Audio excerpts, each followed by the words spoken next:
Let's see if I can pop out some screens here and see what's going on. And pop out chat. And race 43, base gear down, runway 8. Alright, got it. Pin chat. I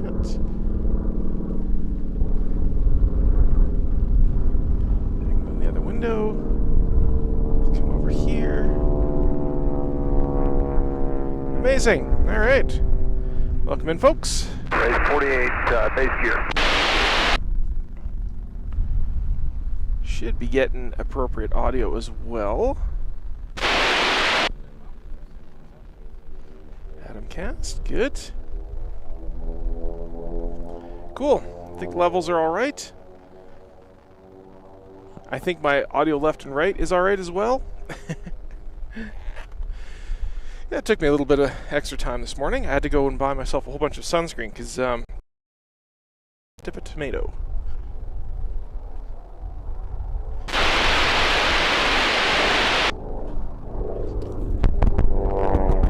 Cool. Left to right sounds accurate today. Should go get myself some sunscreen already. Looks like the T6s just finished their one-on-one heats here.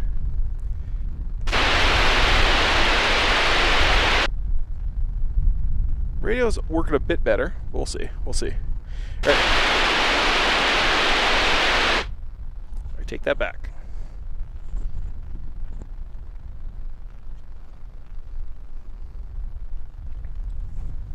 See if maybe I put this down on the ground again. That's a little bit better. Cool. All right, sunscreen time.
All my lenses, unfortunately, are cheap lenses.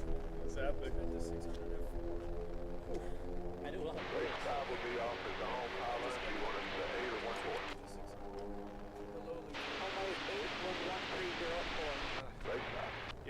lenses are just like the cheapest. Like I have to leave them all in autofocus, otherwise the focus is just all over the place.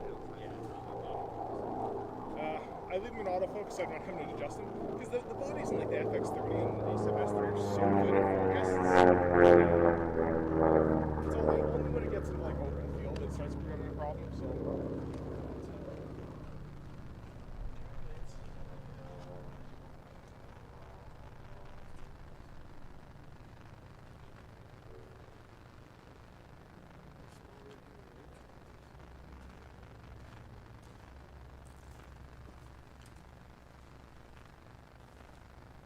You gonna go bad season this year?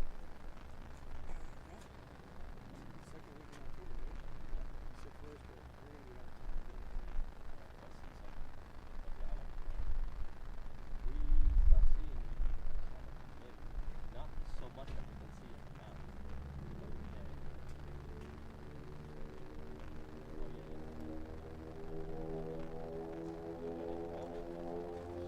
Race 5 downwind of 8.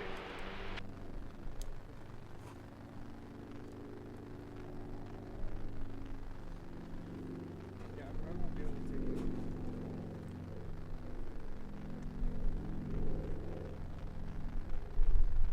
Weekend will be alright. Or I can try to. Yeah, they Race 5 base gear stop. Race 5, go ahead. Race 5.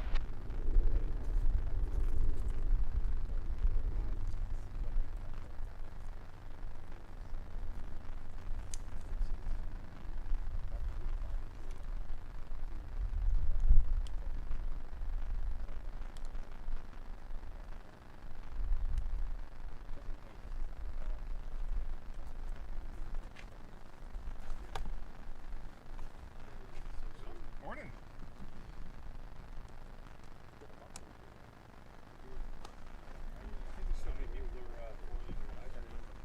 It depends. Anywhere between 100 and 200 feet. Mostly all day. Isn't too bad of a number.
Alright.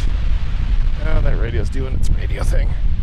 If I put it down here, it seems to be, well,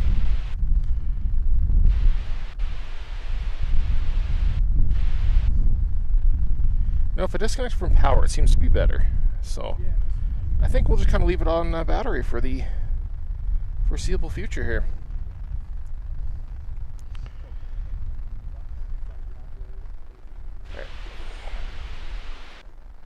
Load in some memory.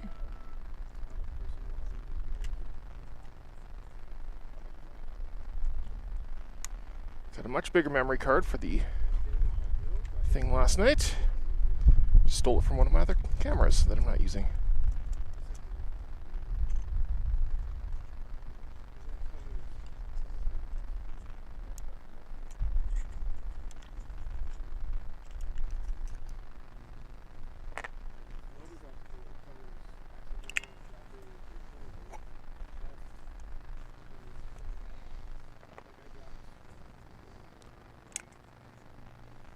So you just have to get a quote.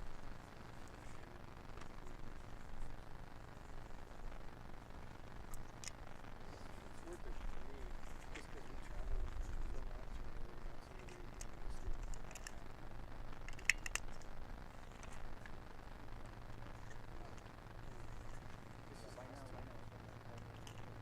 Yeah, and that covers you for a lot of things, but it doesn't cover accidental breakage, and you have to go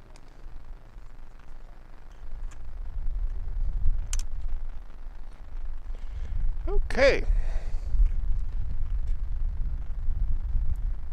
Let's go into our settings here. System. Bluetooth settings.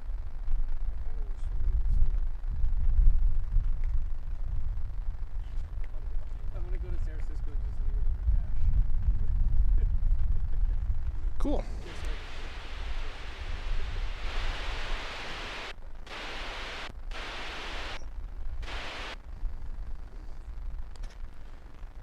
Yeah, the radio. We'll find an orientation that's going to work for the radio this morning. Alright, with that, go in there. I now have a warm Red Bull.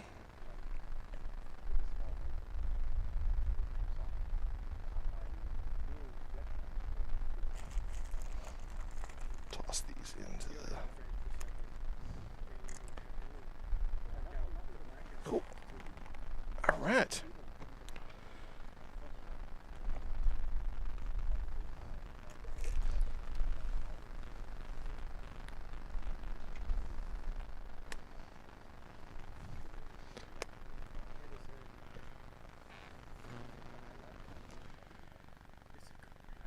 Okay, so stream looks like it's going out, which is good.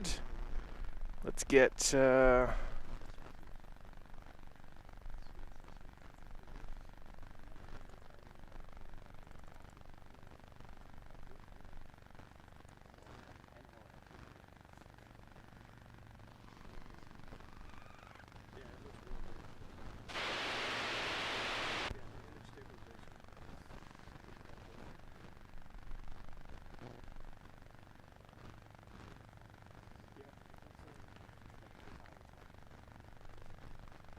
Alright, so let's check today's schedule here.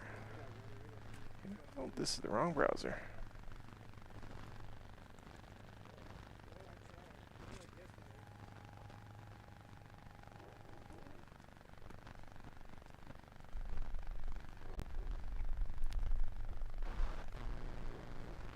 And if I refresh this, and refresh this, we should see today's schedule. And it does now automatically update, which is very handy. Very, very handy.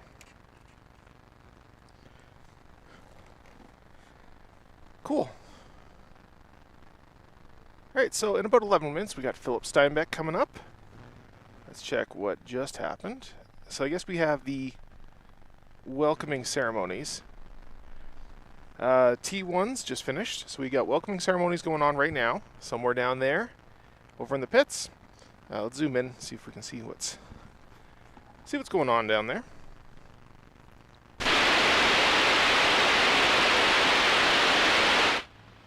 God, radio here is such a dumpster fire.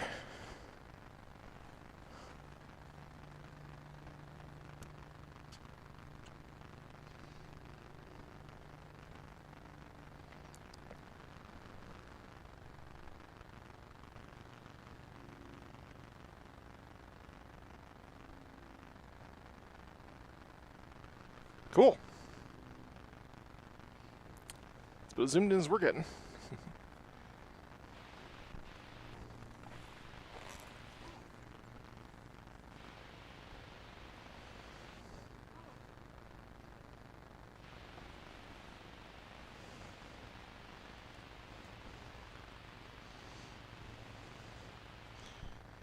All right.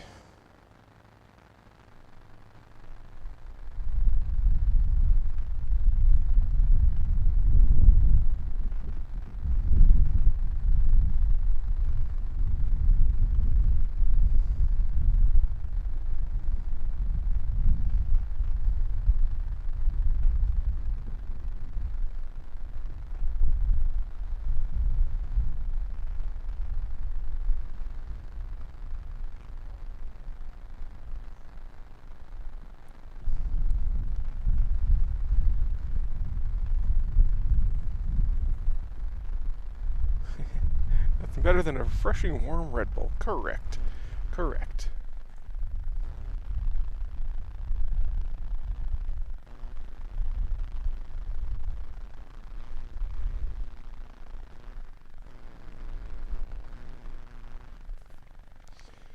Alright, so now we're just waiting for the next heats to come up here.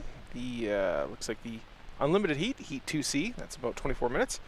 We're going to see Philip Steinbeck here and Jim Peets both together in about 8 minutes. So let's take a look over at our unlimited heat 2C. Unlimiteds, and we go 2C. And this was the pairing as of last night. Leaderboard. So our 2Cs, we've got Mark Moody in Spam Can, number 0. And John, Patrick Nightingale, Pretty Polly, Man of War. We got Bunny, Sweet and Lovely, and Miss America is going to be in our 2C here. Now that's assuming Miss America has got herself all working. Because she was not working in the past couple days here, obviously. I have some footage of them pulling metal parts out of the screen. Someone was saying that Miss America was fine. There was nothing wrong, nothing coming out of the cylinders. And my video shows differently, so...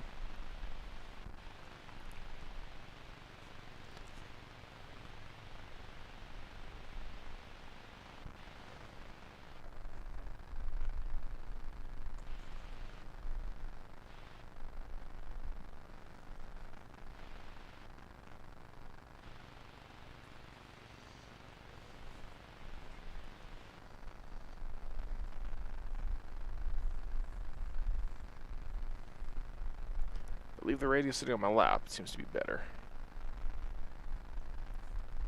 It's like it needs to be grounded or something. Cool.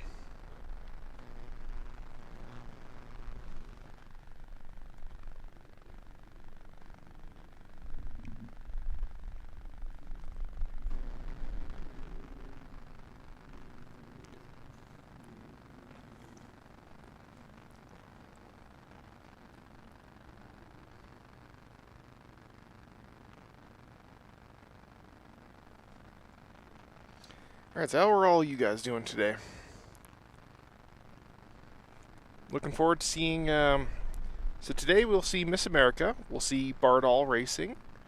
We'll also see 942?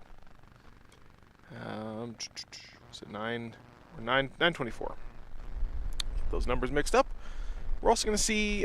we should see Argonaut as well. So... yesterday, the top three qualifiers got a bye. Of course, they didn't stop Bardall from flying anyways. Bardall seems to be really dedicated this week to giving us a good show, and I for one, very much appreciate it. They didn't have to, but they decided to do a second qualifier just to go even faster, just to show everybody who's boss. Didn't have to. They had already qualified in first place. Nobody else was going to qualify faster than them, but they still came out and did it, just to see how fast they could go. Then yesterday, they didn't have to fly, but you know what? Right after their race, they went up and flew anyways, just to give us a good show. Maybe to shake some stuff out, but I think it's to give us a good show. So I very much appreciate what Bardall is doing this week. They are very, very enjoyable. It's incredible all the kind of work they've done in the past few months here. They took all of the parts off of Voodoo and put them onto Bardol Special just to get it up and running, just to basically become the fast airplane out there.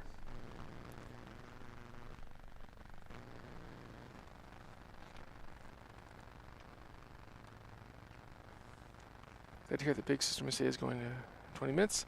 Report from crew that she is ready. Very nice, very nice.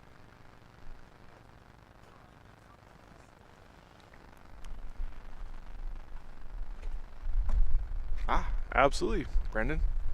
Yeah, good to see. It's good to see everybody coming out and enjoying the show, and coming out and saying hi.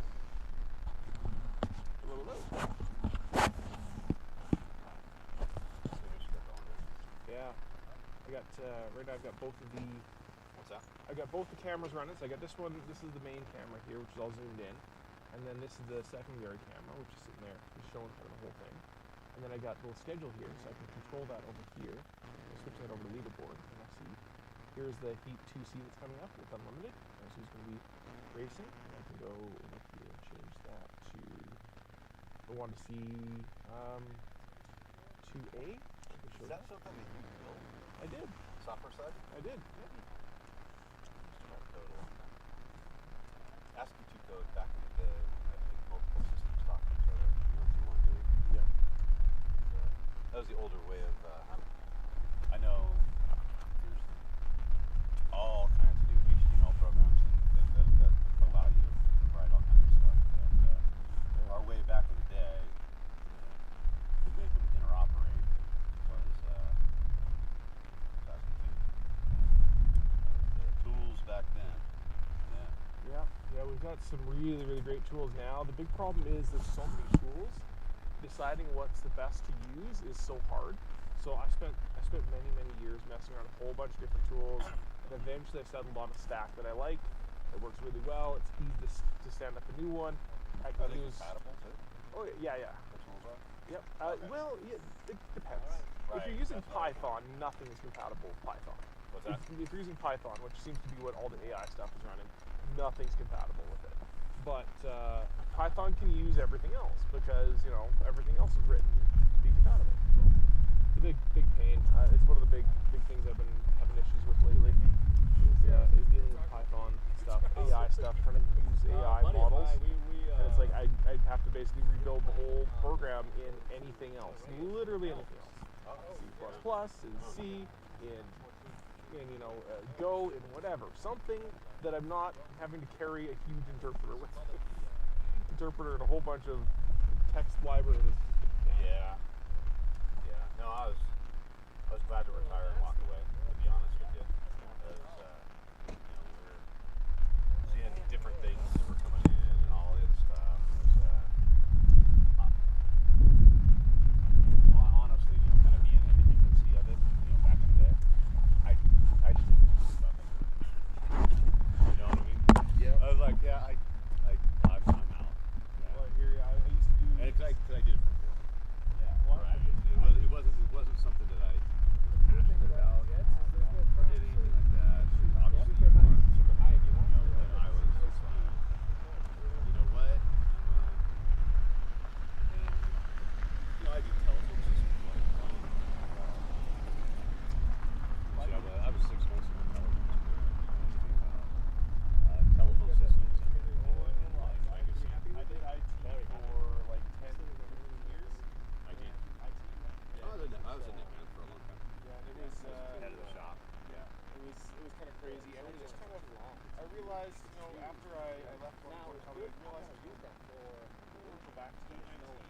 I really wasn't all that passionate for it anymore. I had no real interest in that. I was always interested in software and developing software and writing software, and I just I'd already been writing a lot of software as part of the job, like actual software. I wrote a little script. Actual software. Yeah. Write a little script. No, we used to run scripts all the time for updates for 1,100 computers, that kind of stuff. Yeah. And that was just for our facility. And then you get the NOS or ROS could be fucking run scripts on our shit. Yeah, they fucking break all our other shit.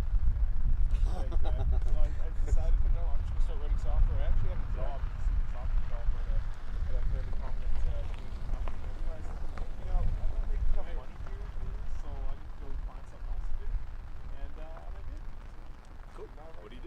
I actually write software for video content creators because obviously I do a lot of content creation. Video. Content creators.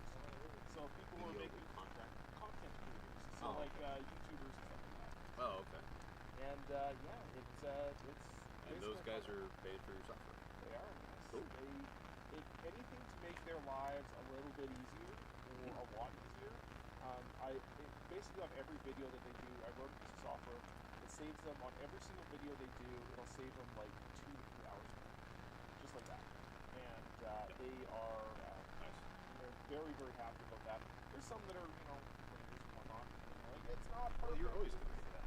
Exactly. It's like, dude, Yeah. I just saved like even if you had to spend 15 minutes cleaning up something because mumbled words or something. I saved you 2.5 hours. Just like it's less money than you pay an editor to do it for you. Yeah, yeah. One time, not every time. It's not every time. That actually reminds me of doing our. Used to do. I'm sure it's probably still done, but this is a long time ago. Doing the SQL tables, database transfers, for different systems. With that, like if HR department for a major corporation fired somebody, they would enter that in, and then it would do all kinds of things. It would deny their access control card. It would do all kinds of other stuff. But yeah, we would do the SQL database transfers. Every 24 hours. There's a lot of tools with that. So the last company I was with, I guess the company before software company. Yeah, sure, boss. I was one of my many responsibilities was security for the company. Was what? Was security for the company. So whenever That's kind of the world I lived in. so whenever someone got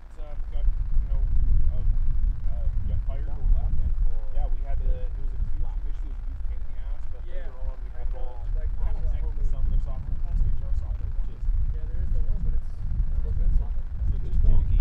getting data out of it is such a pain. It was back in the day, yeah. But that was one of the things too, is you didn't want to just delete somebody's card though either. Yeah, you want to reject it, and then you want to make sure You want to see if they use it. If you delete it, you don't know. It just comes up as a number. Yeah, exactly. Well, the craziest thing is so many of these access cards out there, you can clone them. Like for instance, one of the biggest, most used card out there right now, it's called an IO Prox from Canada.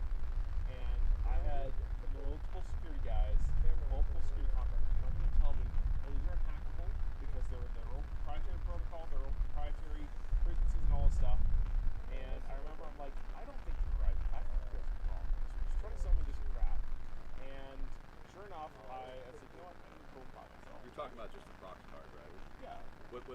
How many bit technology were you guys using? I don't know. But it was all I forget what it was.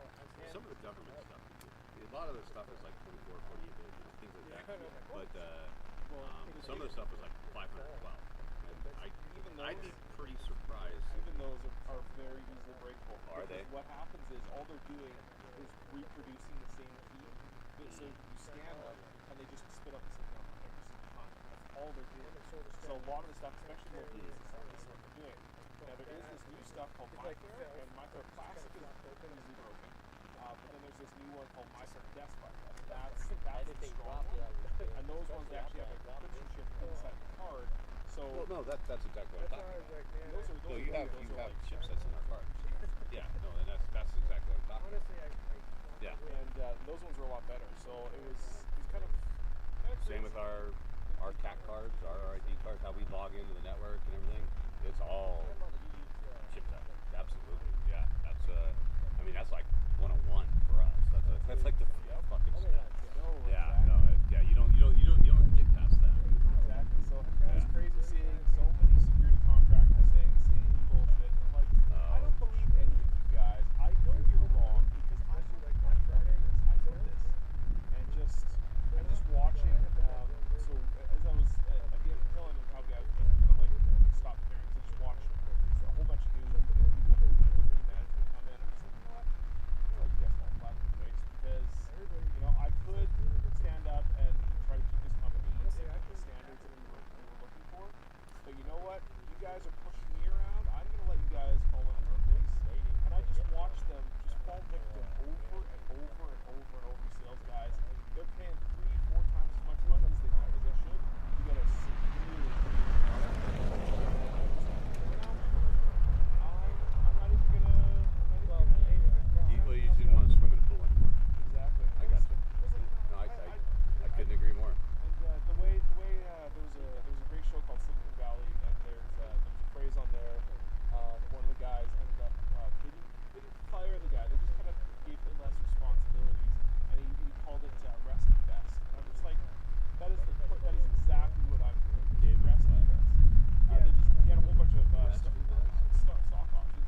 I mean, it's okay. It's stuff. It's just I just don't have the dexterity in my hands. I don't have the eyesight to deal with microscopic screws. Just gotta figure out what's going on with the sound. Is the sound bad? Sounds all right in my headphones, but that doesn't necessarily mean it's particularly good. Let me check my audio here.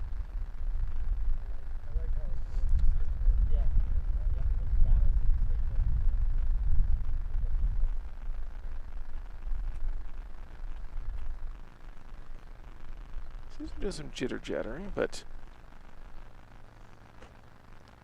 sounds fine there. Okay, fair enough. Yeah, because I set it up exactly the same way as I had yesterday, and right, fair enough.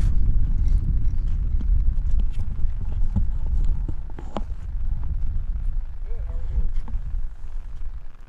Hello. Welcome back.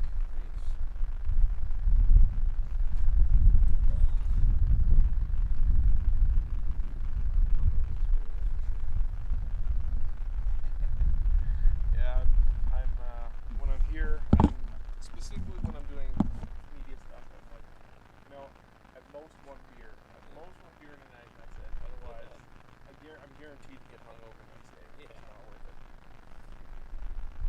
The sun plus the beer. Got myself some much better sunscreen today. Like 30 yesterday. I was talking to some of the team last night, and they're like, "Oh, you make sure you have some sunscreen." I'm like, "Yeah, this is from 2 days ago when I didn't have sunscreen." Yeah. Sunscreen's actually helping. It's going from sunburn to suntan very quickly. So I'm like, okay. But they're like, "What do you got?" 30, I guess. Like, that's nowhere near enough. Get at least 50. Yeah. Okay, I'll go buy myself. I just let myself over. Drink a little less tan afterwards. Short for a day or two. Yeah. Well, if it was just one day, that's usually kind of what I do. But Yeah. if it's like a week, I'm gonna be like, I'm already feeling like a vampire. Yeah. The moment my hand goes in the sun, it's perfect.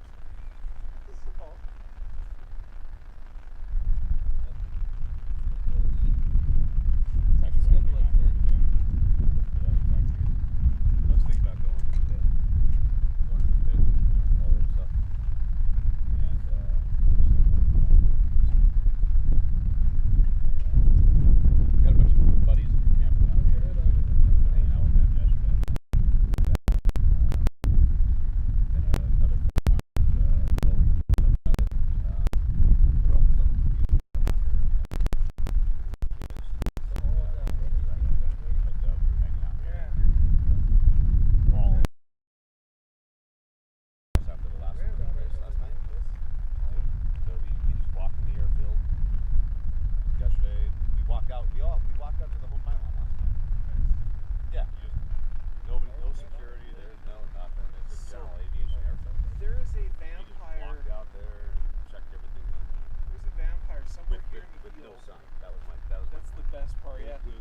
That's at about 11 o'clock. So sport class. That's And not only that, the one that goes in. Both of them. here and engine. Which means there's a couple for standby.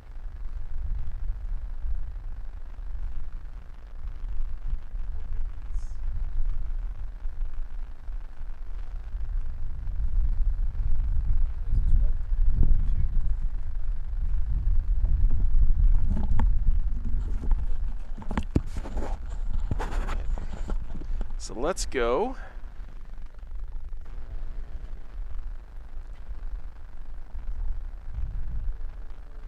Let's go see if we can get some eyeballs on them.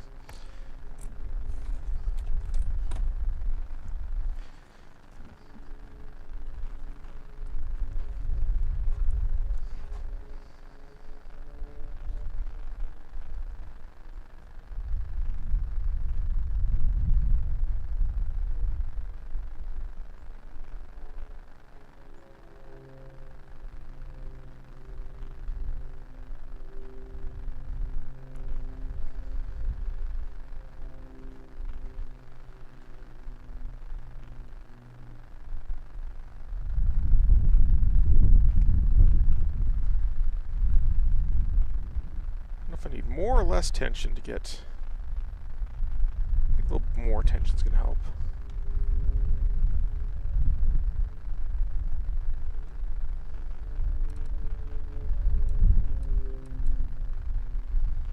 It's a nice thing about these aerobatic acts. They help me get the tripod set up right.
Look at that.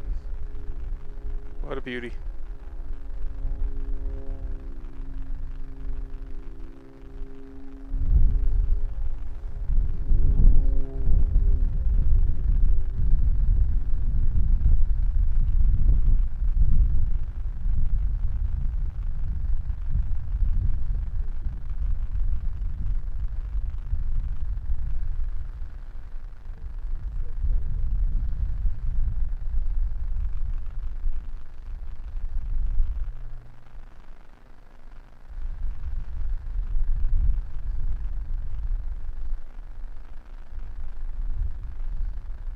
Bye-bye.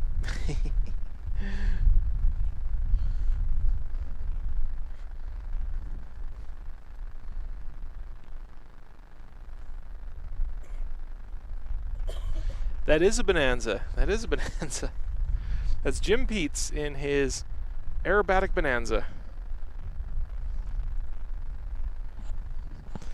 It's yeah, exactly.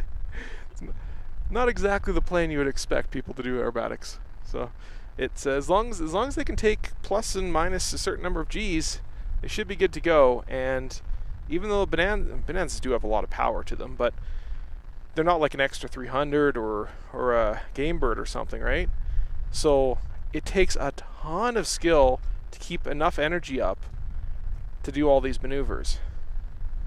Now, the best air show I ever saw, the best acrobatic maneuver I ever saw in an air show was, of all things, it was in a glider.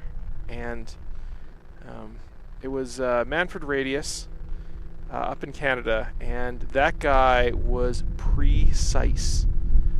He had smokers on his wingtips, because you can't just put in a smoke system like you do in these airplanes. And he was able to cut both of his wingtips around after doing a loop. It was just incredible.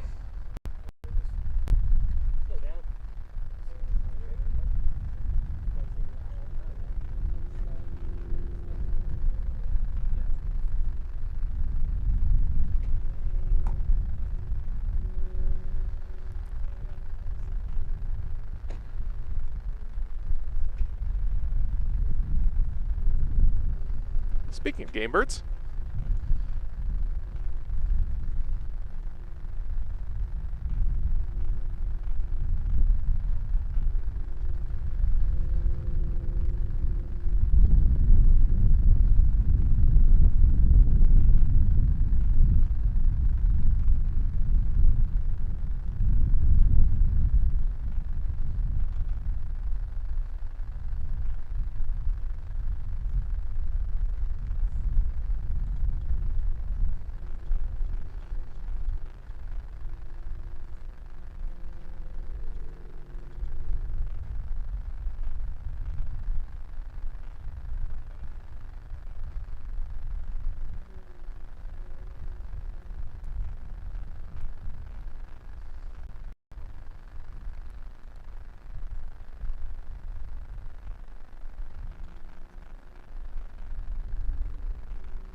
might be able to get even a little bit tighter on them. There we go.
crazy inverted, just hangs on his propeller like that.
Knife edge, low pass, beauty.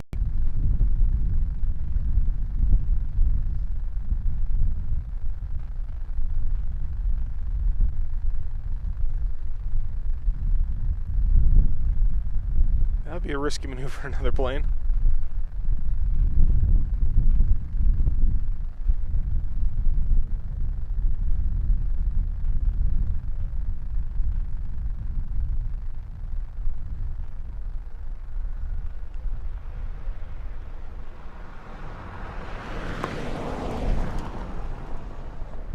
Cool.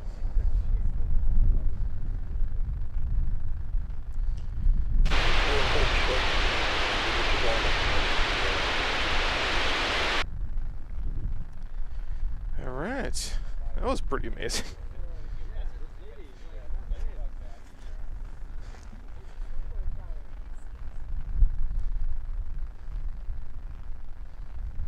Can't figure if my sunglasses or what's going on. Got some sound beeping at me. 0 runway 8, line up and wait.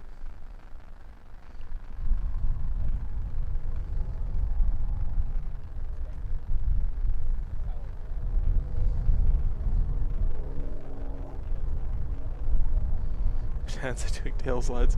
One of those is actually the what do you call it? The game bird.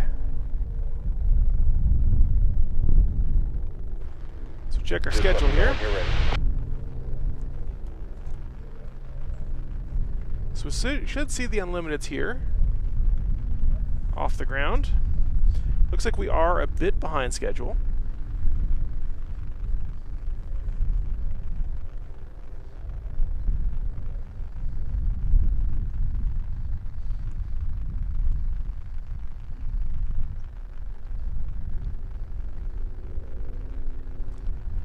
Someone's up in the air.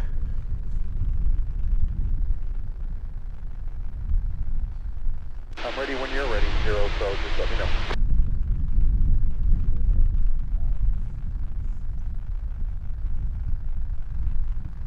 Oh, you know what? I think they're both doing some maneuver together. I think that's what they're doing.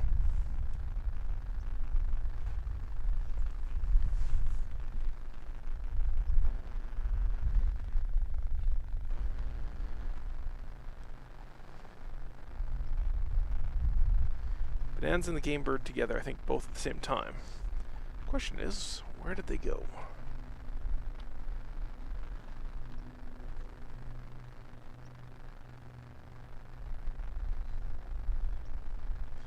Yeah, same here, Troy. When I saw the Bartle didn't fly, I was like, what's going on? And then I checked some of the groups, and I'm like, oh right, they have buys for Thursday.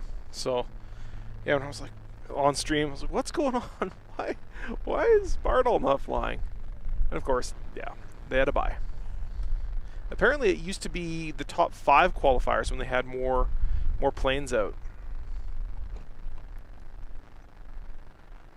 But of course, it doesn't make sense to have the top 5. You know, if there's only like 10 planes going. Interestingly, I didn't realize this. Until I was checking the pairings today, Jet class only has 9 competitors, but they have. But those 9 competitors, they still want to have 6 people per race, 6 pilots per race.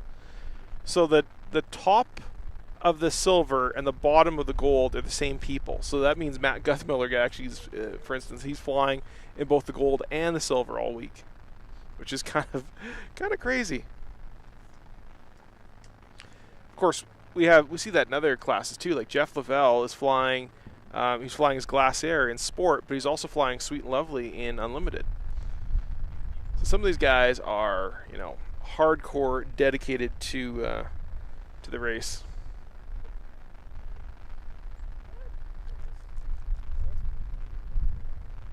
See if I can maybe tune in on performance. See if it's going to be behaving today.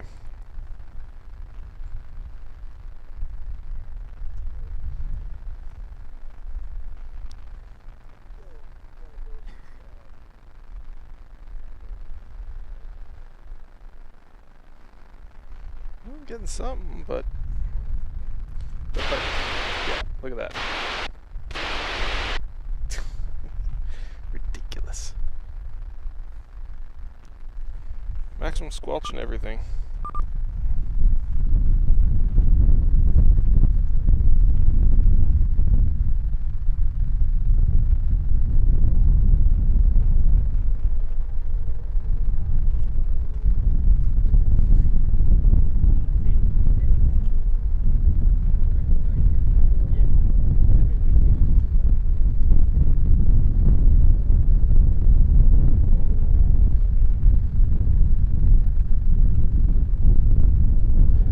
Schedule here again while we wait. So our 2C pairings. So if we go and check our leaderboard, that's 2A, sorry.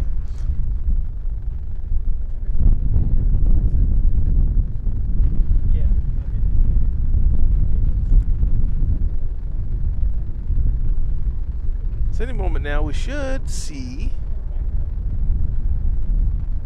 our Unlimiteds taken to the air. Oh, and there they are. Yep. They are leaving the ground.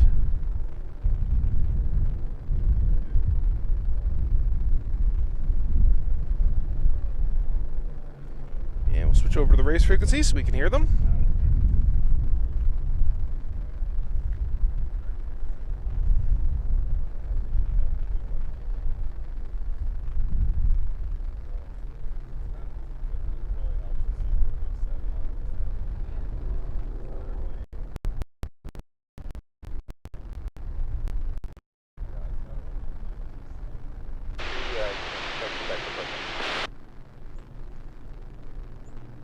Alright, so Miss America should be in this heat.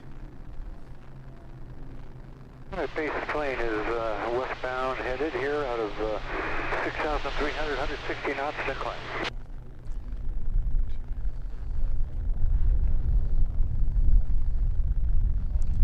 No changes to the pairing information since last night.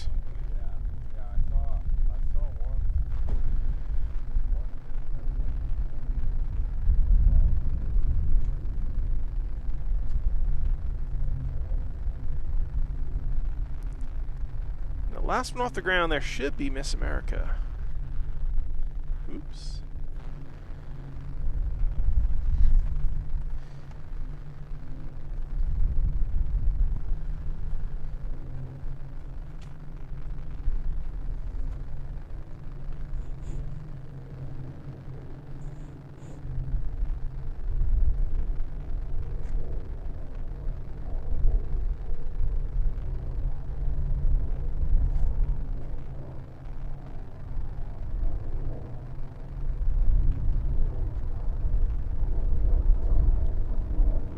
Racers starting a gradual left turn to the downwind. Yep, that's her.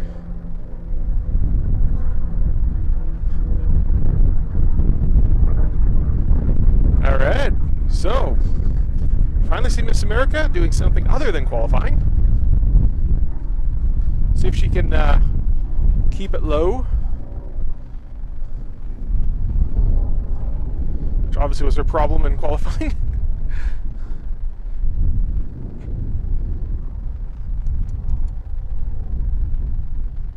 11, you have a pace plane inside, don't you? Yeah, I'm affirmative. Okay, I'm going to shut the smoke off. Pace plane smoke coming off.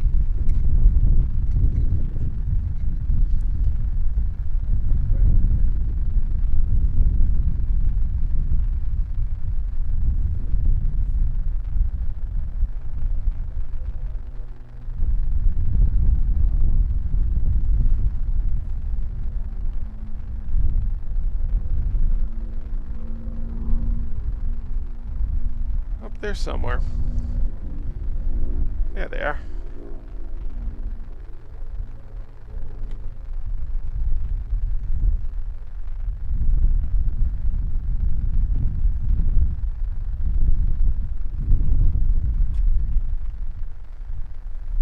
Race control, get all the racers joined up.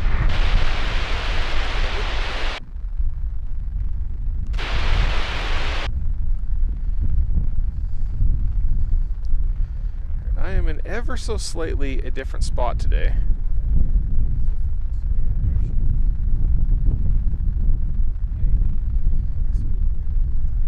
Which means some of my sight lines are a little bit different.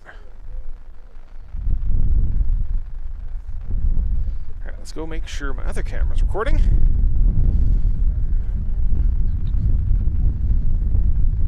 Need a better walking path between here.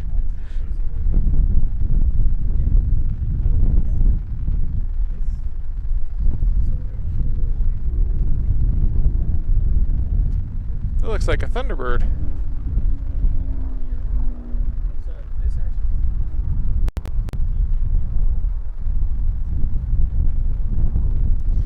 Doing some aerobatics while we wait for the unlimiteds. We're leveling off at 9 Earth houses.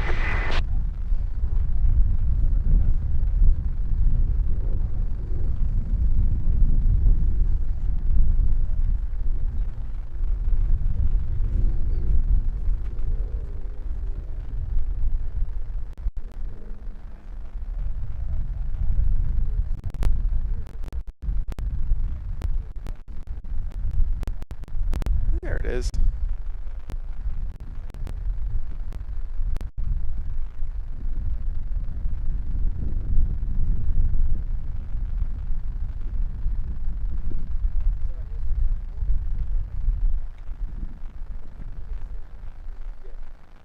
Now, racers are going to start a gradual 180 turn to the left, and let you know when we have to shoot.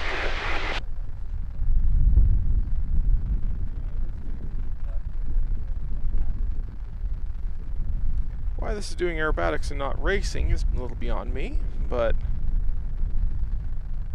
still cool to see.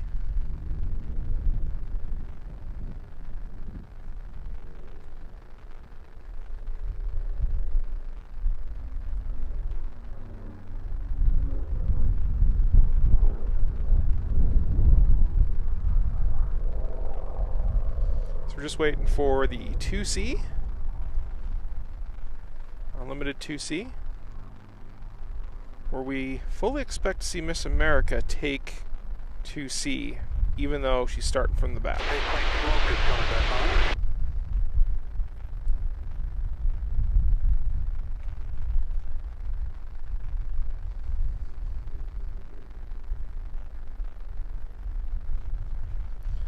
Heard that there. They're bringing the smoke back on the pace plane, which means they're getting ready to start coming down the ramp.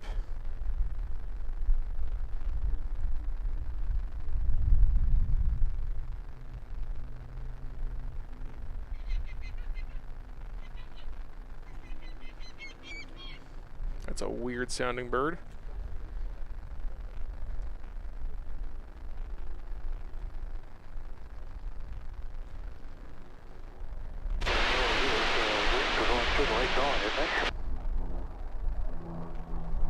Okay, we got it now. It's just starting to blink. Right, racers, we're going to continue our turn. And the guide pylon on the beach are 11:45 when I let you go.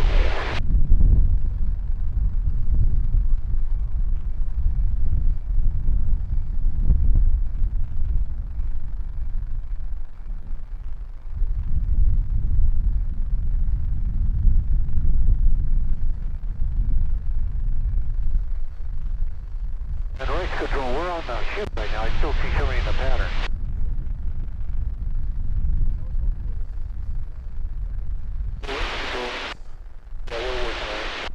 Here we go.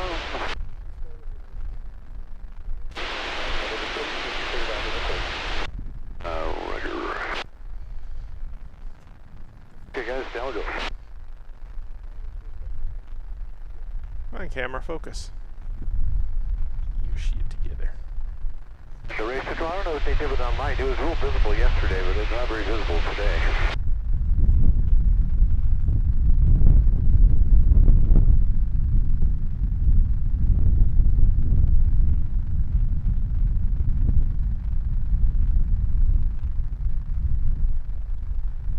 Here we go.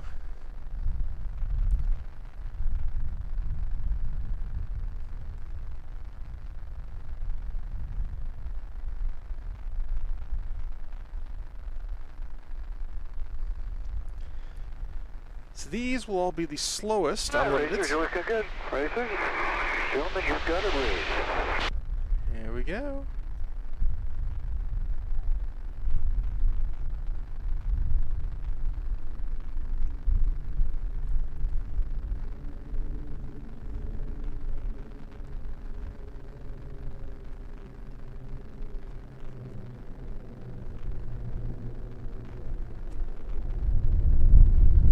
Who is that walking away from the pack?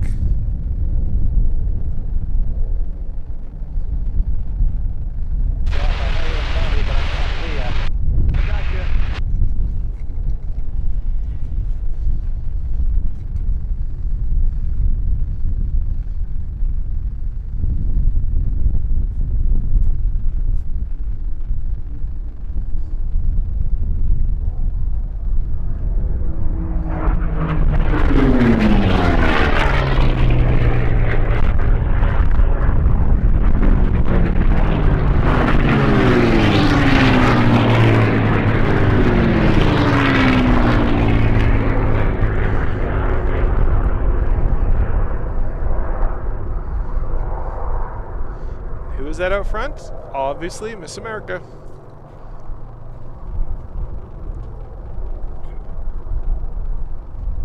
To absolutely nobody's surprise.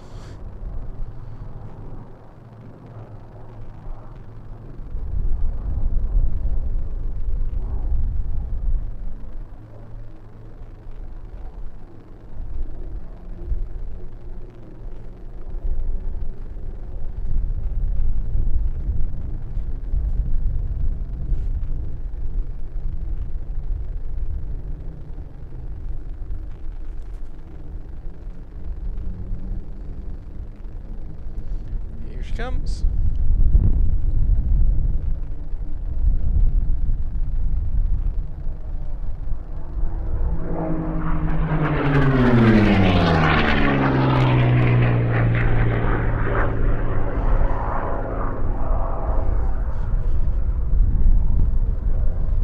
definitely does love flying her high.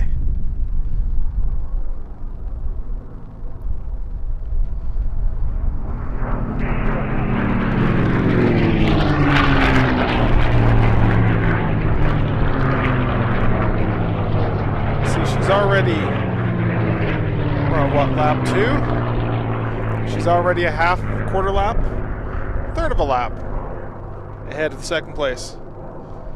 Absolutely no surprise there.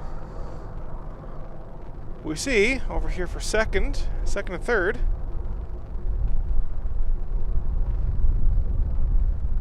We have ourselves a bit of a race forming.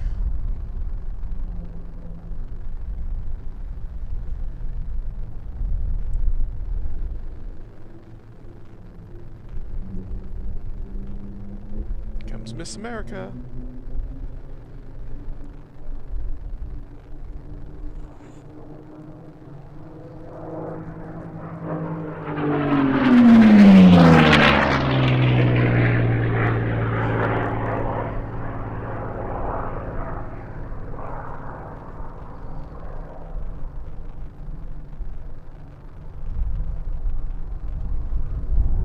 Nobody else around, still flies high. That's why she didn't get a qualifying time before, so.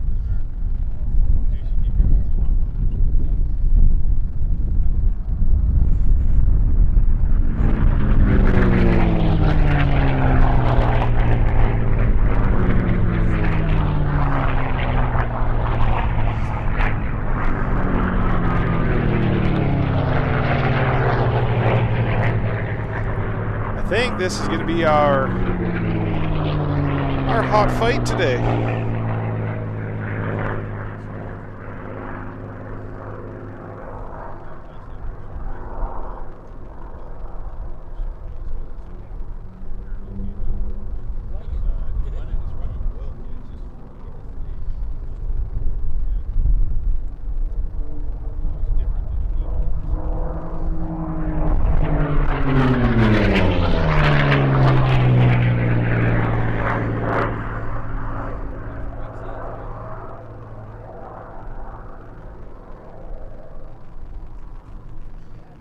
Always catching them.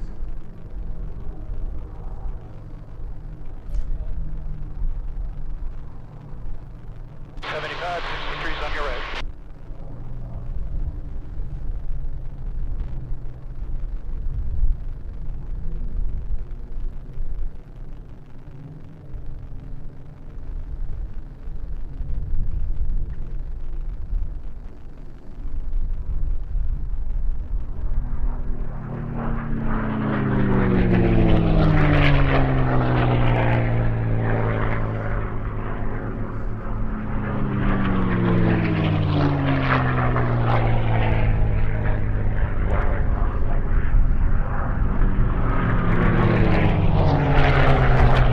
That's that Air Cobra.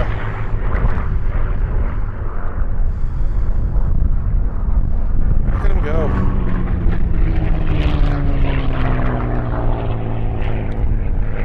Really fascinating the way they built that airplane, where they put the engine in the back.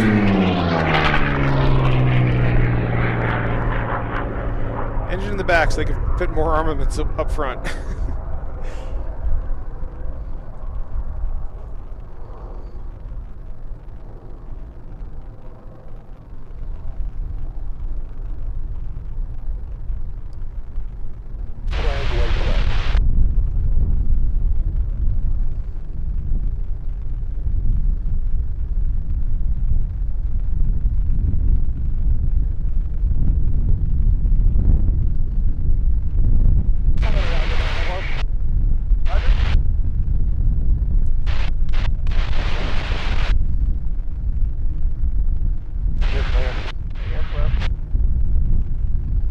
Got him.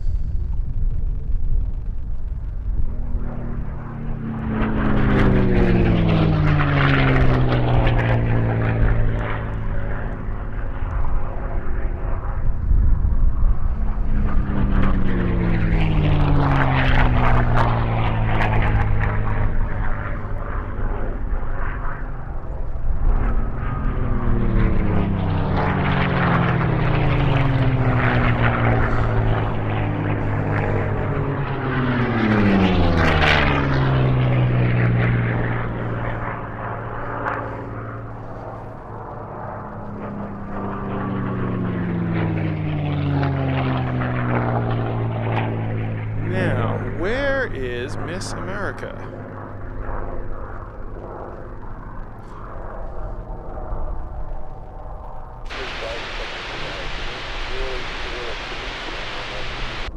That's probably her doing her victory lap.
Moving pace is turning right downwind, landing early 8.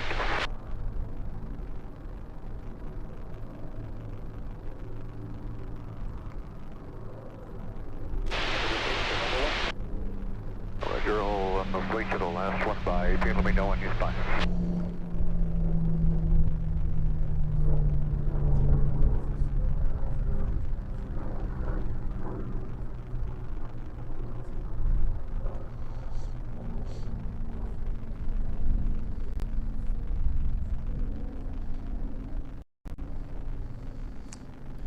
Beauty.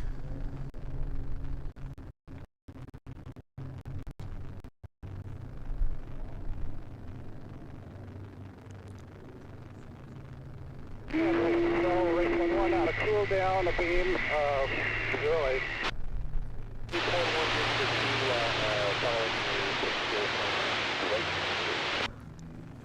1-1 copy.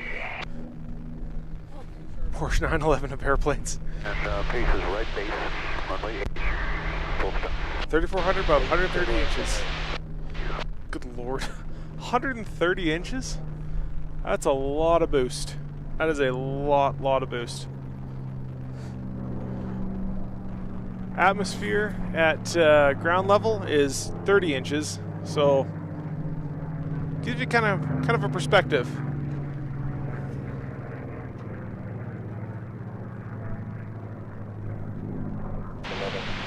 Well ahead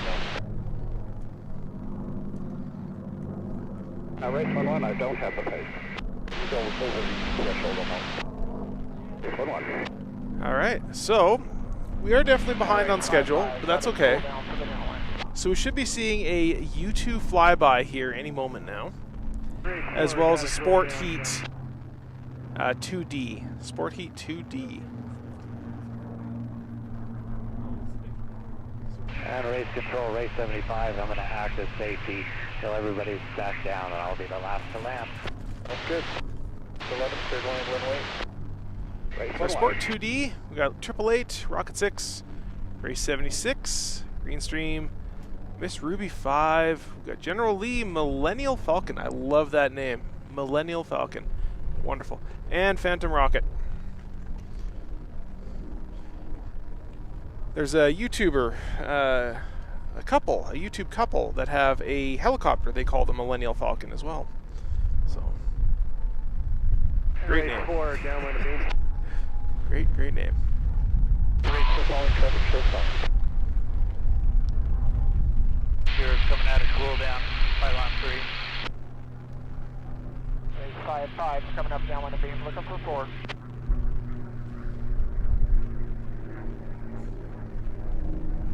Alright, I'm gonna find myself some water.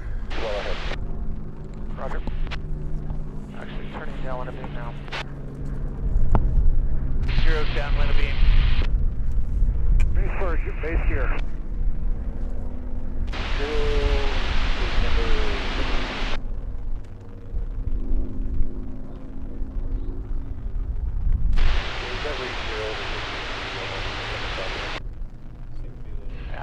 755 is now downwind of being approached in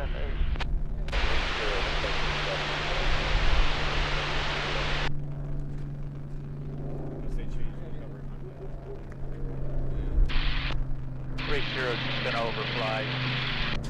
Yeah, everyone thought it was gonna be down there, and then that shit was like all circled around. Grade 63, out of cooldown, pylon 8. Zone 1, keep your speed up, please. Yeah, it was Becky and Chris. They are treasures. So they did a video with Peter McKinnon where they flew up to, well, it was in the Muskoka region, and it was basically like the same week I was up there learning to fly my airplane and the same lakes. And I didn't find out until like 2 weeks after, but I probably saw them flying by. They're really great YouTube, really great YouTube channel. Yeah, Miss America did her thing, showed us all. Yeah, she belongs in gold class for sure. Very glad they got her up and running again. Now it's just a matter of can she keep it together.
Yeah, it's so it's probably during the rejoin.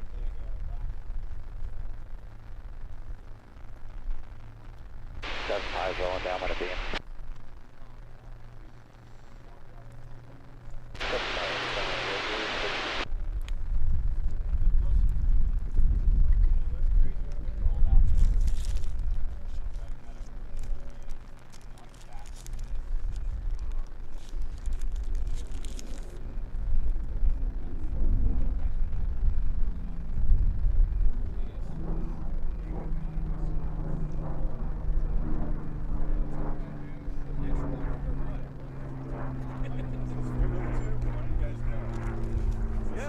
Yeah, this is on YouTube. Right? It's your channel. Sure, it's at Safely here. That's it. I love what you're doing, man. This is a killer setup. Yeah, thanks, man. This is badass, man. Yeah, it took me way too long to figure out how to get it all set up so it'd be working. Like I stream at home, so it's hard. It's easy at home, right? You got a permanent connection, but then figuring out how to get power, how to get data, how to get all the stuff set up so that it was going to run correctly. Because this Mac is ridiculously fast, but the problem is I was having lots of problems with it. So I'm like, you know what? I'm going to offload all the stuff onto external hardware. So it's like it's literally one cable. One cable handles it.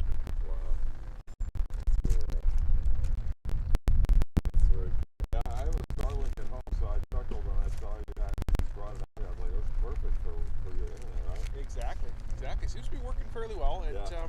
I've been able to get a 1080p stream out. The people I've talked to said that it looks pretty good, so I'm like, okay, I'm happy.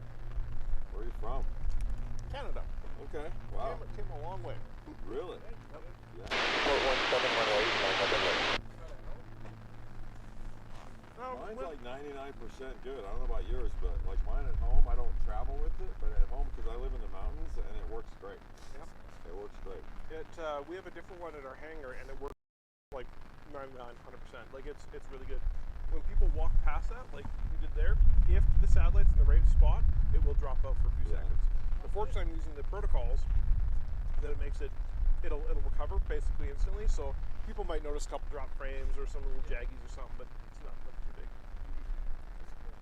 Yeah, that's a neat setup, dude. I like it.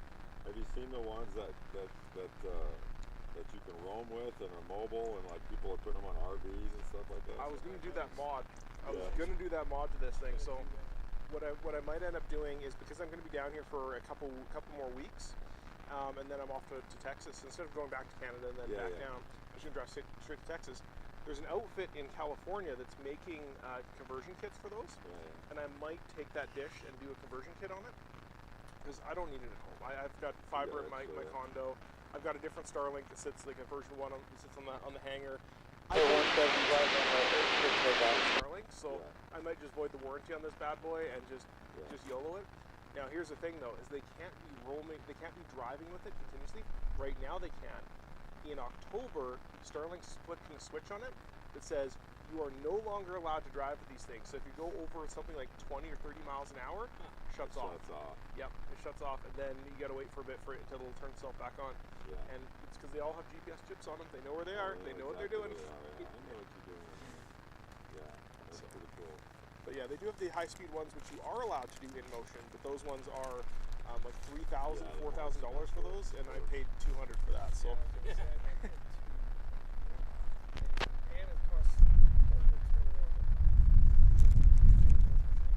I think it's even more than that per month, but yeah, it's and I've talked Canadian prices. I don't remember the American prices yet, but yeah. We got a little. How's your power doing? Like, how much draw do you have coming off that battery and your solar panels? Is that enough? It's not quite enough, but it's close, and it's just because I undersize things, unfortunately. I can actually buy a second solar panel, and it would be more than enough. Yeah. So right now, it's pulling about 120, 130 watts. Okay. That's not too much. For all this. For all this, that's it? For all this, including the Starlink. The whole setup. That's really not bad. I thought it's a 110 watt panel, and it's only pushing about 60 to 80 watts into the battery. That's a peak day. In the early days, it's like 40, 50 no, watts. I mean, that's super efficient. If that's all this gear is pulling off that battery. Yep. Dude. So it'll give me 5 hours worth. Yeah. And then I just kick on the generator for 20 minutes and off it goes. Very cool. Very cool. Well, hey man, it's nice to meet you. I'm going to check out your channel. Absolutely. Thank you, man. Yeah, no, I'm not actually hanging on the angle of the shoulder. Oh, you shooting it? Is it looking at east? The loitering. Biding his time until he gets there. The tower. I don't see him to the east right now.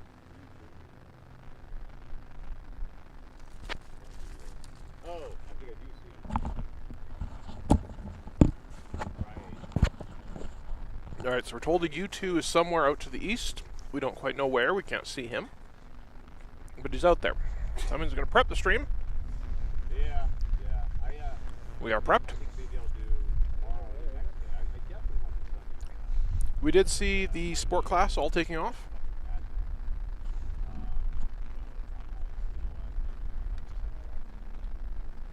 Those are places I can still watch, but I don't have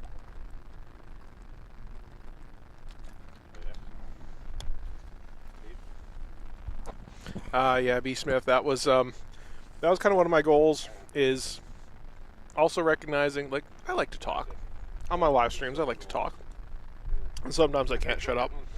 At the same time, I also realize people want to hear those engines. That's something you don't get unless you're actually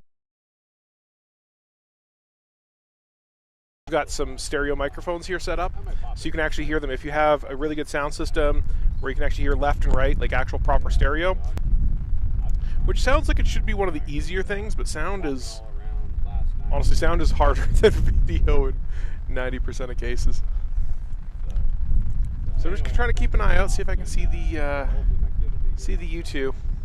It's around here somewhere. Sport class.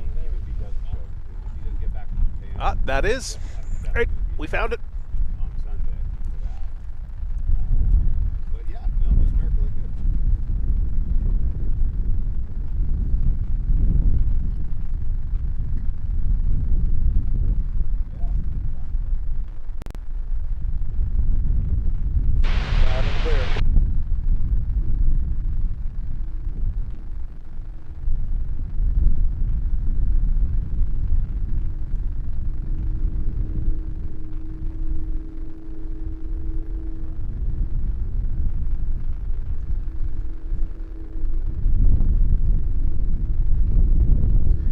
Majestic.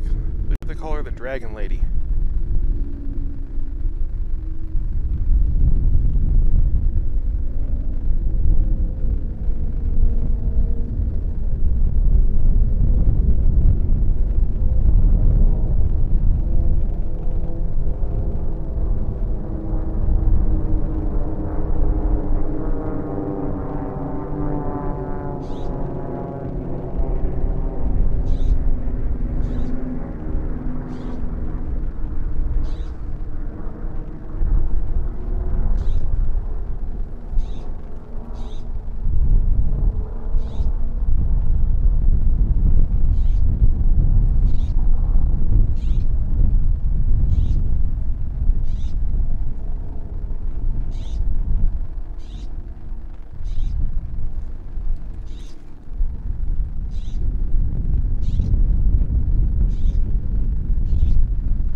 Tripod just got in the way.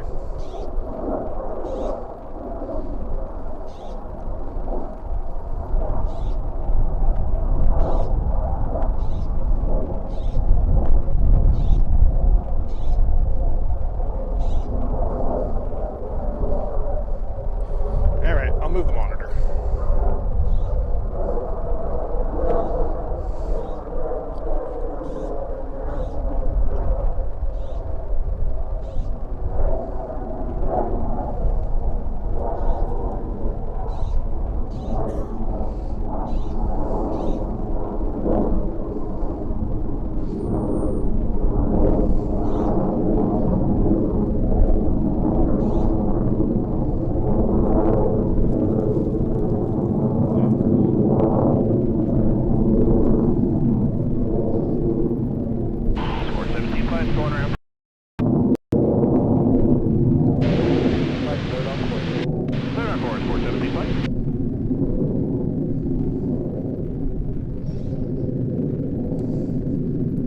Alright, well, she's into the sun. And gone.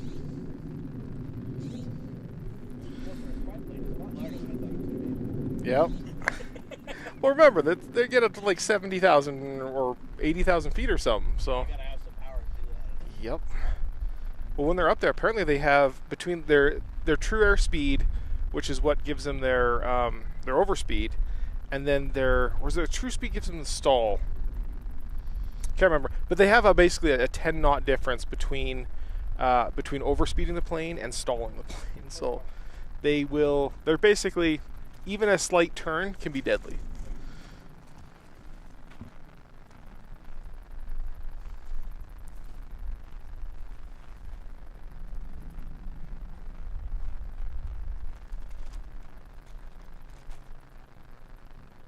She's well and truly gone. Wow. Yeah. Back to work.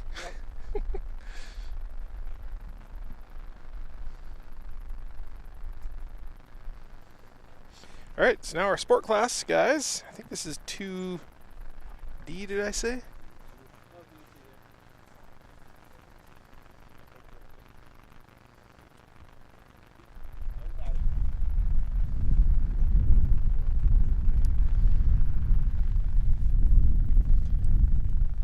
Check our schedule.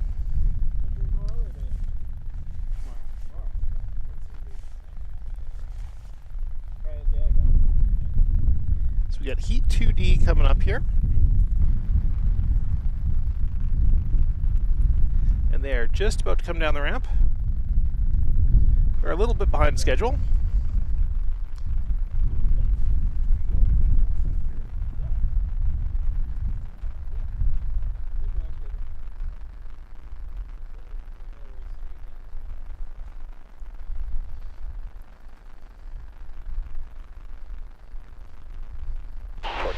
Top of the chute.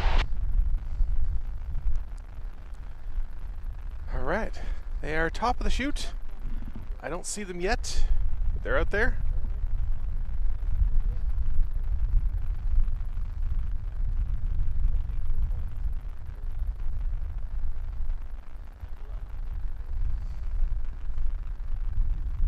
Hey, 10 degrees to go. Up line abreast.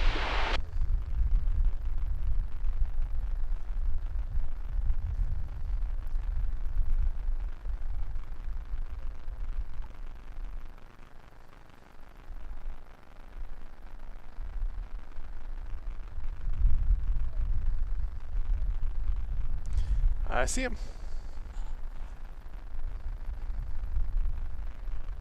It's looking good. 101, come forward a bit.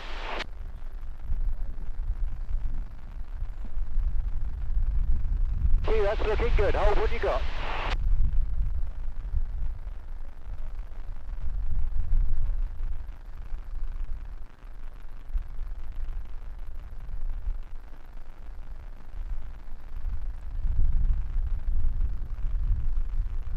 Medallion Rockstars, you are looking good. Alright, once again, gentlemen, we're going to be a little bit inside the start pylon. Despite my best efforts to take the cut and join the course. Maintain your lane.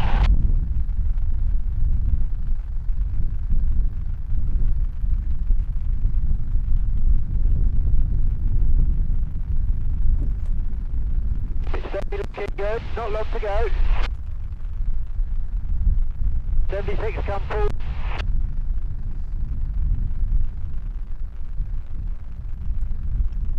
Gentlemen, you have a race.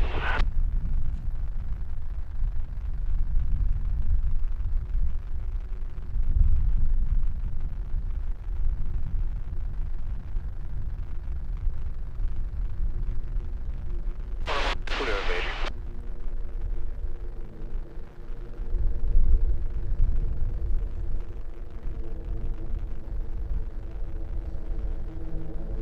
Seven 622, am I clear?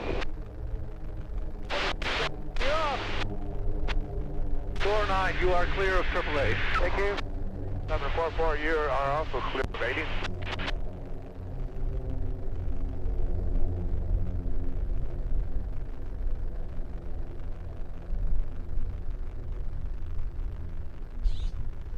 Someone going extra high.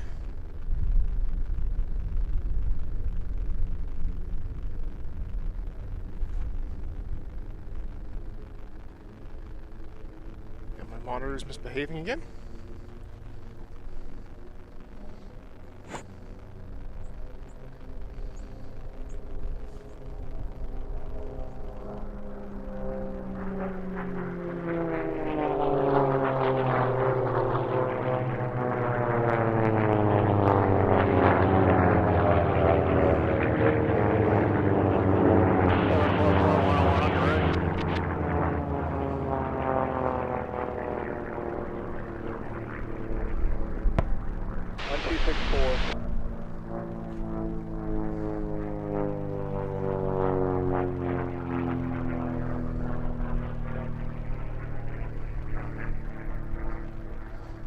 You could hear them calling down on the chute as they were coming down, asking if they're clear of other guys, because they're in such a cluster that sometimes they'll go blind on other guys. and they don't know, they don't want to just pull up and try and get out or try and turn, because they might turn into somebody else that they don't see. So they're calling around, and hopefully somebody else behind them or around them will be able to see and try and see if they're clear of people. Because the last thing you want is them to come down the chute and accidentally bump into somebody.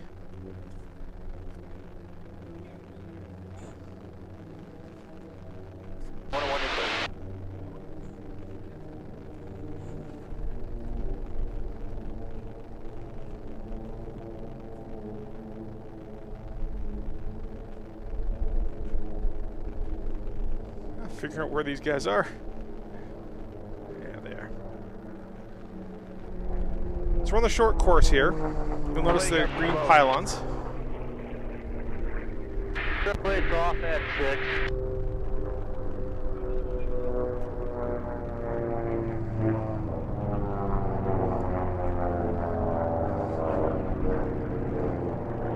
AAA, do you need any assistance?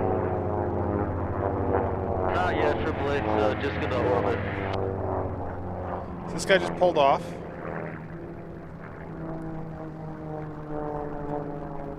Hasn't called the Mayday, so that's good.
Trying to see if there's any good races going on out here. While I watch the corner. Nothing really close here, so.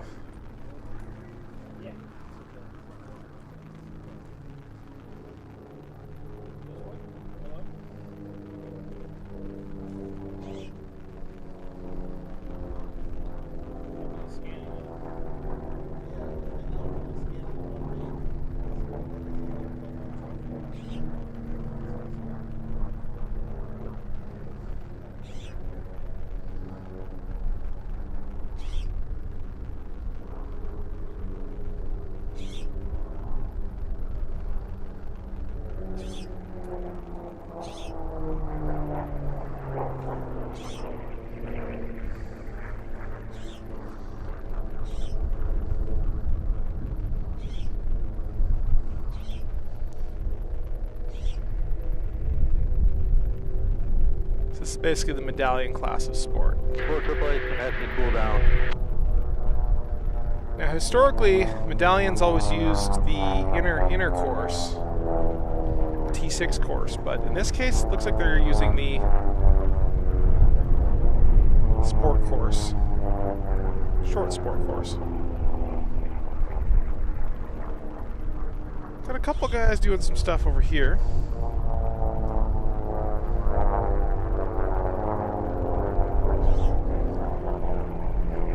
Here we go.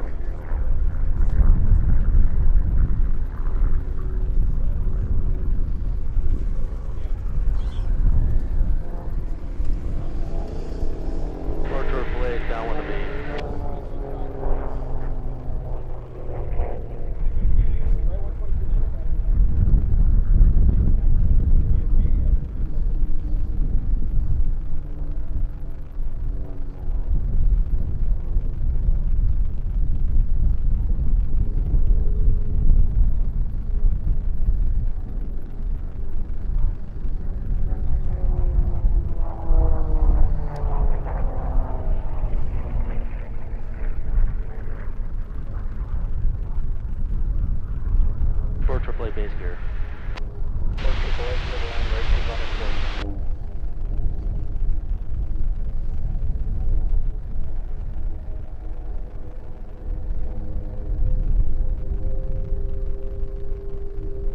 White flag, white flag.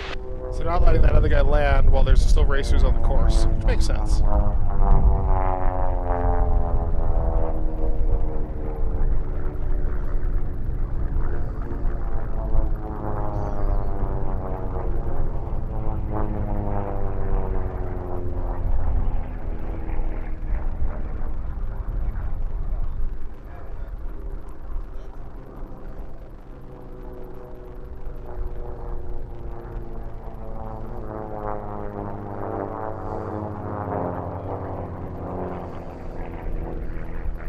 Still chasing. We're white flag though. This is going to be... They got one more lap and they're done.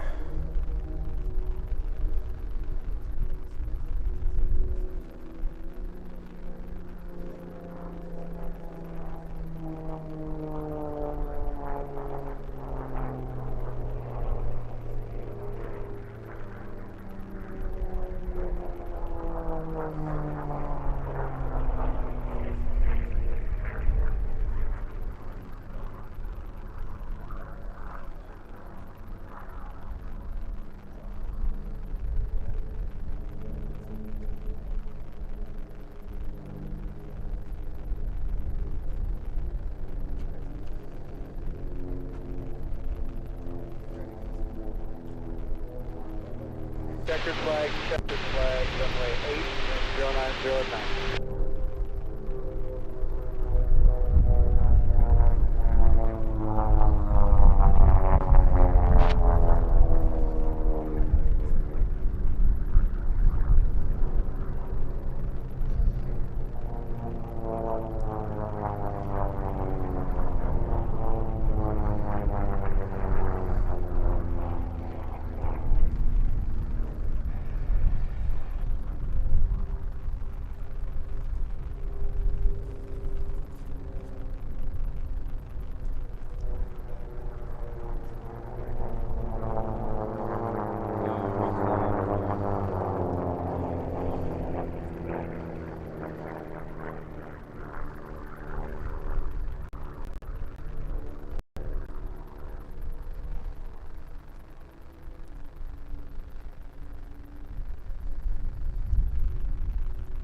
Couldn't quite catch him.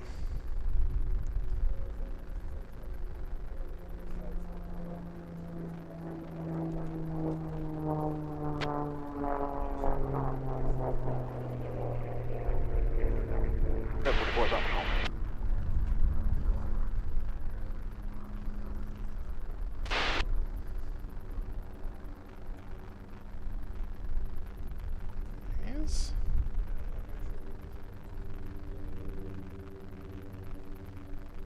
Last place guy coming around.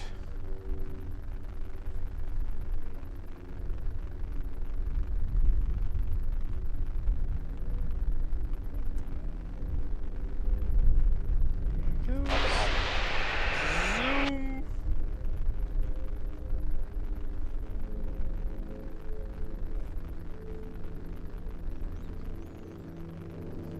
All right.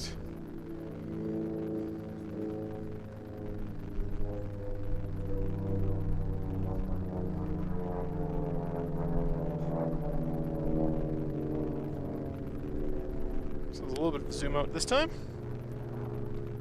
What I'm going to do is readjust some of my cameras here, or my tripod.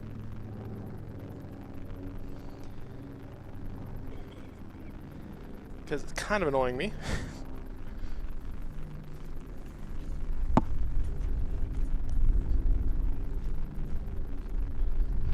Leaving Cooldown.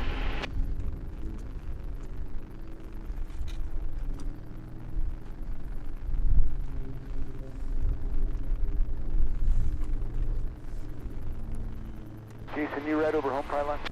Yeah. Okay. I'm looking for you. 49's leaving Cooldown behind 76, looking.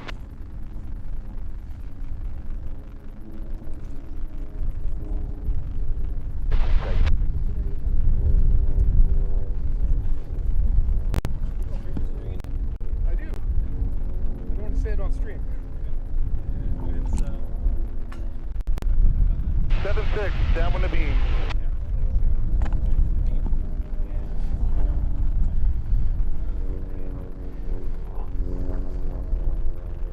Hey, 80, where you at now? He's behind 744 over the valley of B. Roger. Looking for you.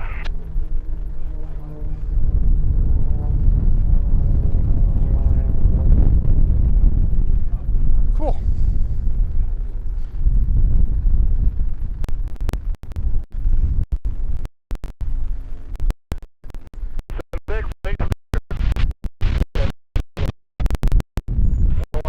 Down to 08.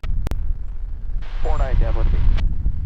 So that was the, that was the Sport Heat 2D, and I've actually got a lower third for that.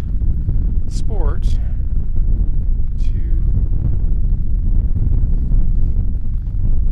Heat 0, exit a cool down, home pylon, no way. There we go. That was Sport 2D.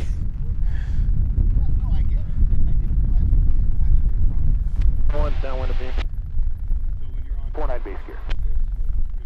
Race 49 to the land. Someone reported on the ground your right wheel pant owner is flapping. Okay. Oh, someone's got a white. Their wheel pant is having issues. 314 is exiting cool down a home pylon behind 80 in sight. Okay.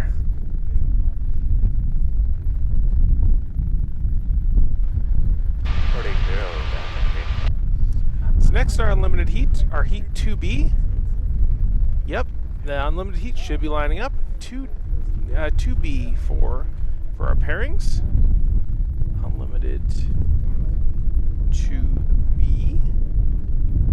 To be or not to be? That is the question. So, Speedball Alice, we have an unnamed airplane. We have Sparky, Wee Willie 2, Sneak Attack. Sneak Attack, that's the P40 Warthog, or P40 Warthog, they call it. Miss Marple, Swamp Fox, and Boise B. All ready for this next race here in just a moment.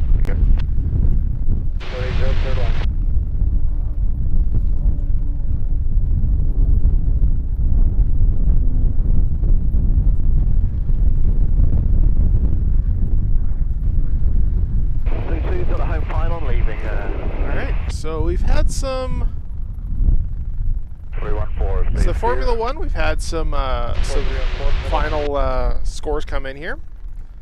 Looks like in our 3C in Formula One, we've had Jen Watson come in first place. Fast and Easy right behind her. Never Easy after that, or Always Hard, depending on how you want to pronounce that. We give him a hard time. He's the guy who owns the plane that he calls Never Easy. He is also out of Edmonton, so he's kind of hangover from us, and keeps changing the name of it. It used to be Hindsight. It was once Pooter. Now it's Never Easy. Some of us call it Always Hard. And after that, we got Skittles, aka Sonic Zoom, Sky Addict, and Buddy Special. The Buddy Special got a 32-second penalty, which definitely hurt it in the rankings there. That's a large penalty. That's what, like 3 cuts? Ooh, not good. Not good at all. Alright, so that was our 3C in Formula. And our 3B. So Cheap Thrills comes out first with Austin Shaw. Feisty, Monkey Ninja. Monkey Ninja, very interesting little plane. The guy's done a bunch of work to it, and by a bunch of work I mean he's changed the wing and that's about it. And it has made it substantially faster. Shows you just how much difference having a slab wing versus an elliptical wing makes on that one. Next we have Atomic Pumpkin, also from Alberta. They're orange. Piloted by Blair Hamilton.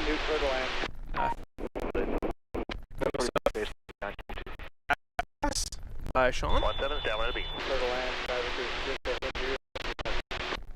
In 6th place, Slab Dog. Now, Slab Dog, very interesting little plane.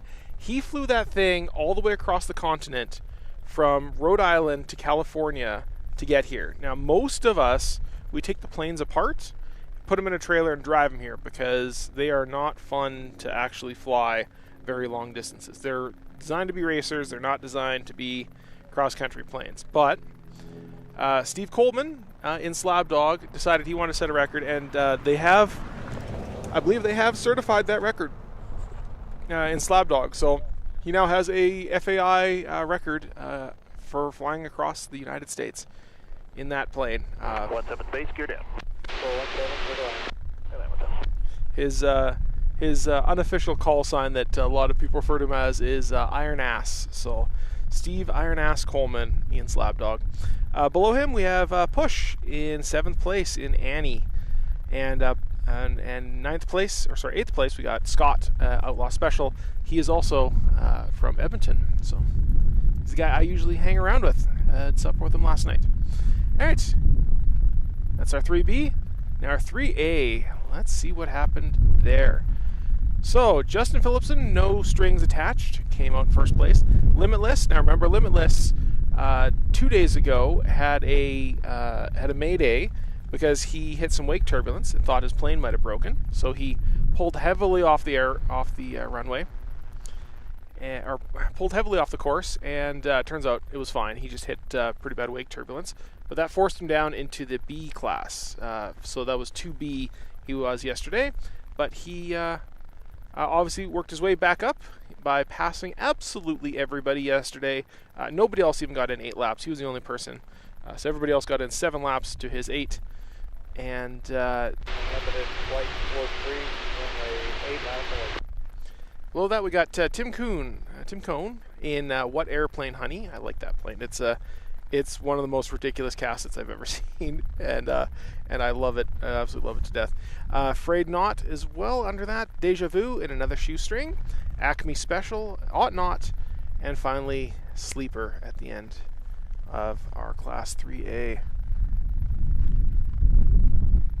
And I wish I had a way to pull in accurate data to show on screen on these pages, but unfortunately Reno does not make any API available to pull that kind of data. So I've got to be manually entering that, and when we get race results, I don't exactly want to spend 10 minutes, entering data to talk about it for 2. So yeah, we'll do it this way. H model P51 was so rare, can't thrash on one. That plane should be leading everyone. Not really get to leading the bronze. Yeah, Dick. I completely. So one of the interesting things too is that a lot of the guys who are running kind of the older P51s, they clean those things up anyway, so they should still be beating those things. Should still be beating the H models. Almost clear skies, looks good. 20 was better than last year. Yes. Yeah, it's a absolutely blue sky today. Not a single cloud in the sky that I can see. Yesterday there was some clouds, but which was actually kind of nice, I'll be honest. It was nice having some clouds. But it's definitely a lot better than having the smoke that we had last year. Last year's smoke was not fun. Not fun.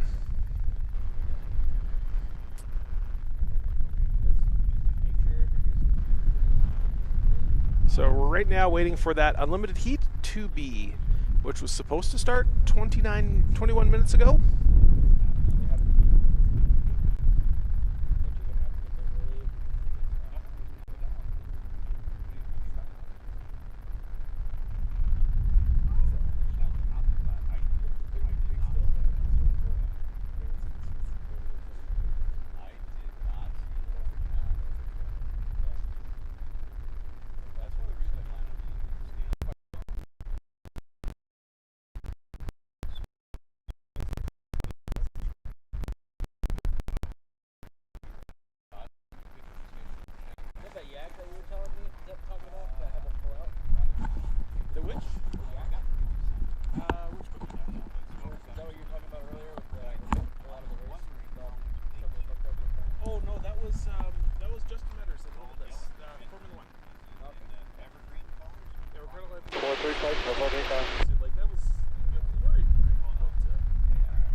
will be.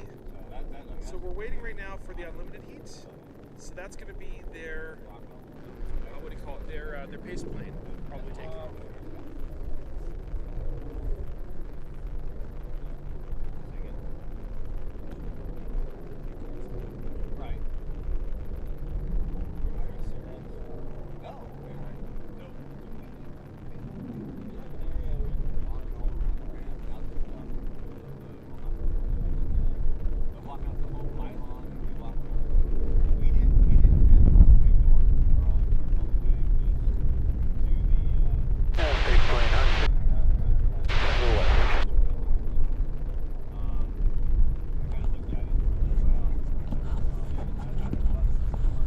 Yeah, I decided to come out here to the backside of the valley speed.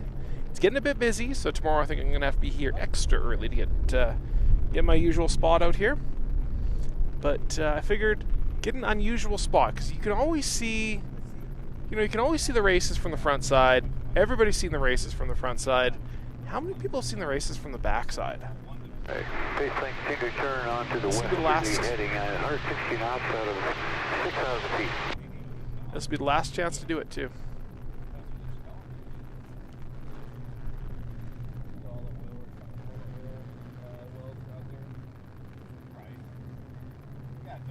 See those planes taking off there?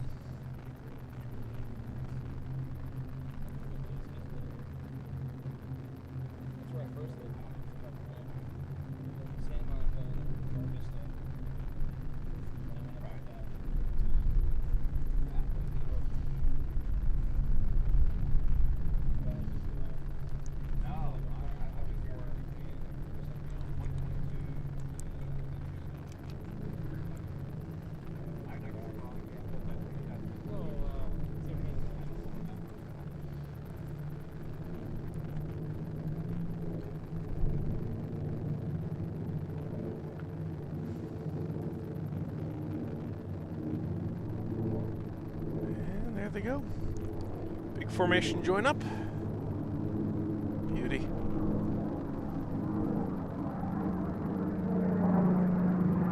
Looking for you, Jim. Where you at? Say again?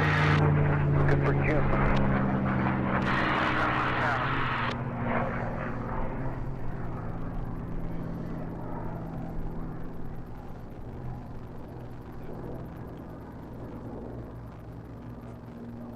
The base plane starting a gradual turn to the south.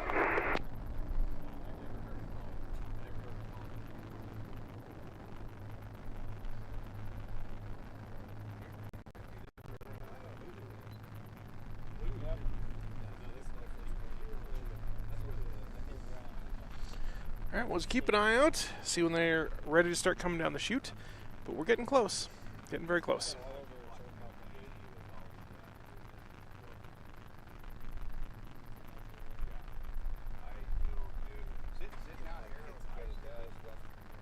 I'm also looking forward to that F-15 as well. We got all our racers. I don't know if I've ever seen an F-15 do a performance. Smoke coming off the base. I didn't really think much of the F-15 until fairly recently. When it just seemed like another cool plane, another military fighter. And then I actually looked into what the F-15's really capable of.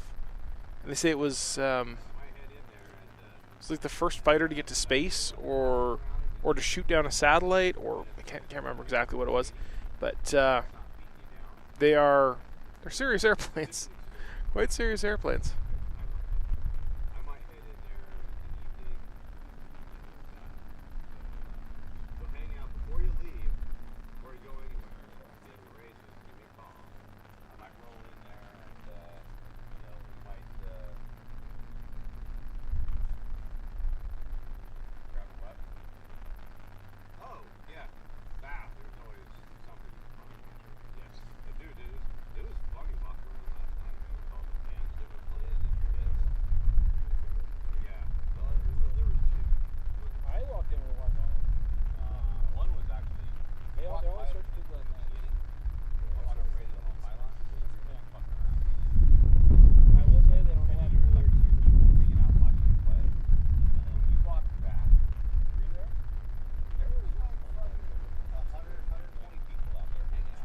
we're chopping out at 900,000 now. Here we are.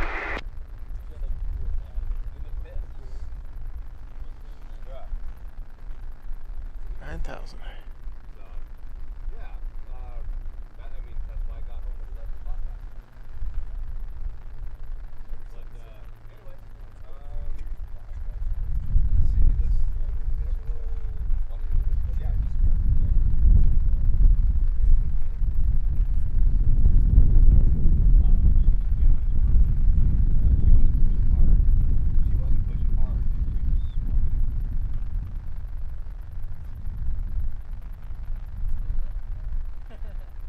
Smoke coming out of the base plane. Turn our left turn base leg for the chute. 4-3 flight, start on the course. Race control, Roger. Oh, right. Well, you do have Argonaut. I haven't really seen Argonaut do a whole lot yet this week, but yeah. I was hanging out here yesterday. I kind of saw it, but there was a guy that was next to me that couldn't shut up. He like kind of just farted. You can give me one of those, man.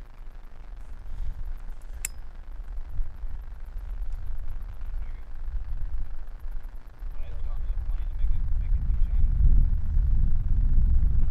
On which plane?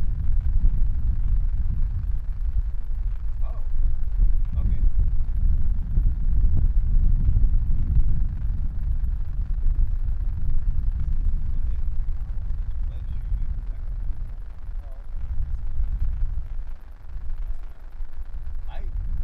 I would have thought it would be more about aerospace than it would be, a true, like a plane protector.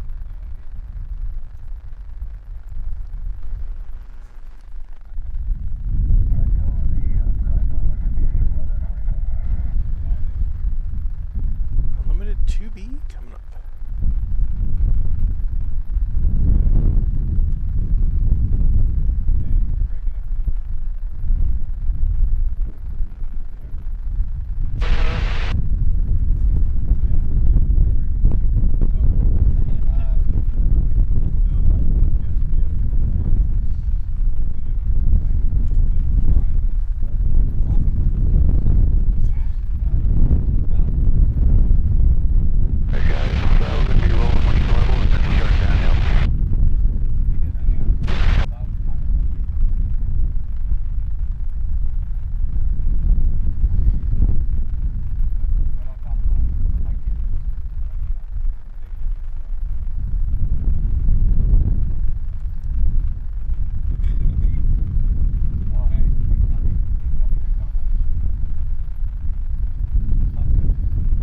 Well, it's trying.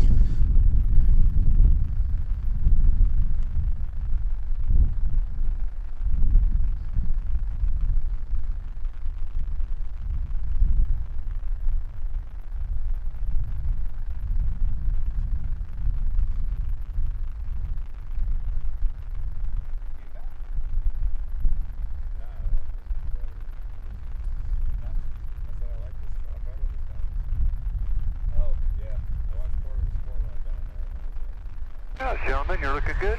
Gentlemen, you got a raise.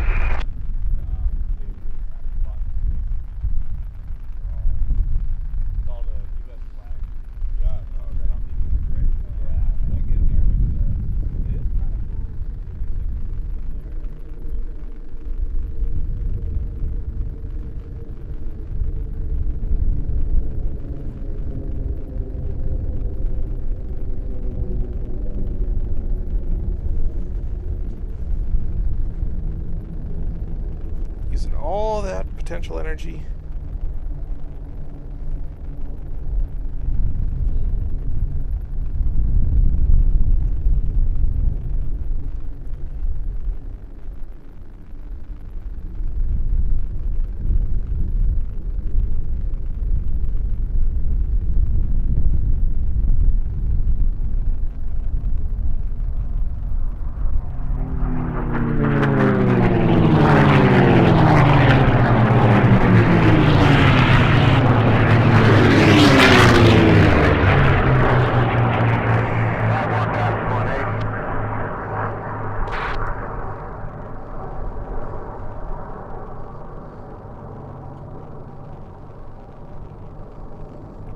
This could be a good little three-way race up here.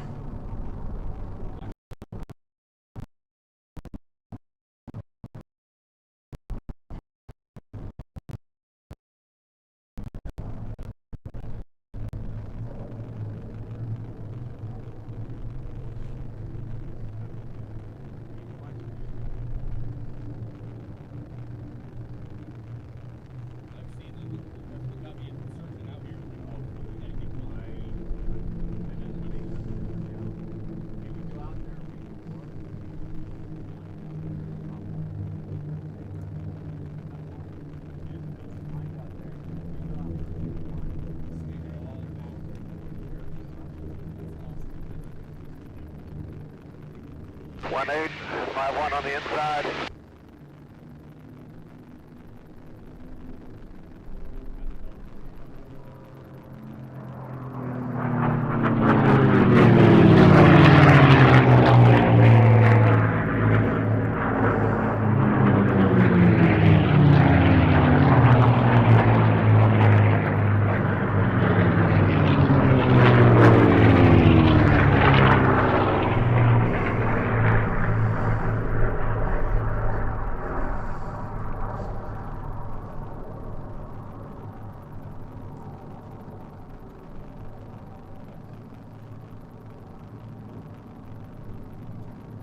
Tight race, that's for sure. There's another little race behind it here. I'm going to show you guys a bit of that one as well. Another three doing all stacked up over there. Oh, we might have a pass.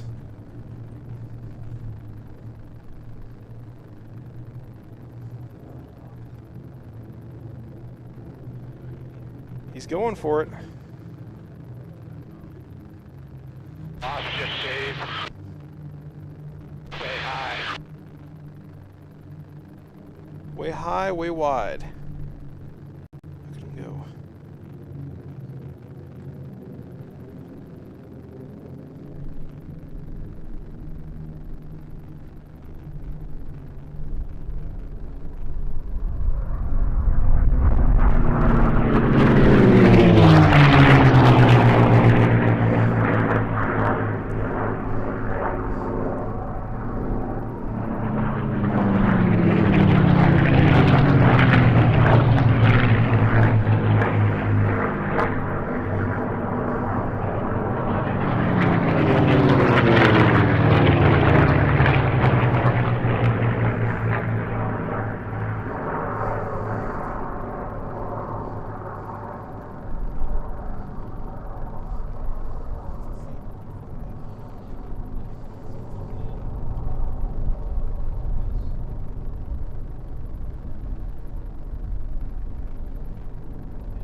He's got a lot of speed on him, but he just needs to tighten it up and get a little bit closer to him. As far out as he is, he's not going to make that pass. Stack up. Get in there. Watch how far out he is from him. You'll be able to see as he comes straight towards us. That is way too far out to make that pass. Count me on your right.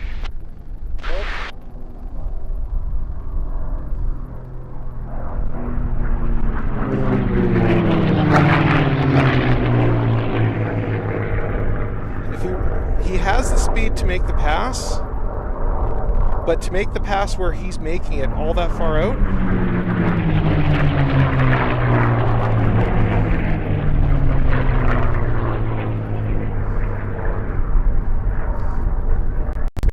as far out as he is, he needs another 10 miles an hour on him, which he doesn't have.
We got an interesting pass situation coming up over here, these guys. White flag, white flag.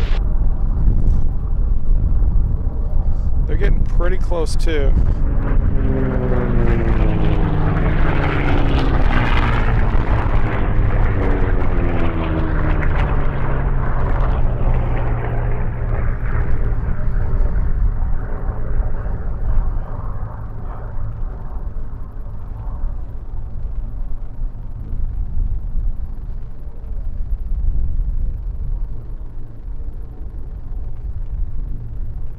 Your eyes shade.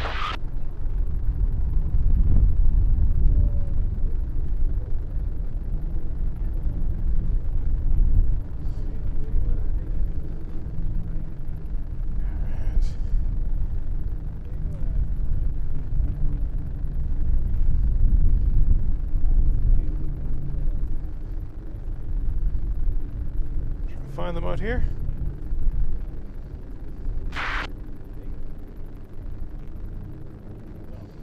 He's giving it one last shot. It's a lot tighter.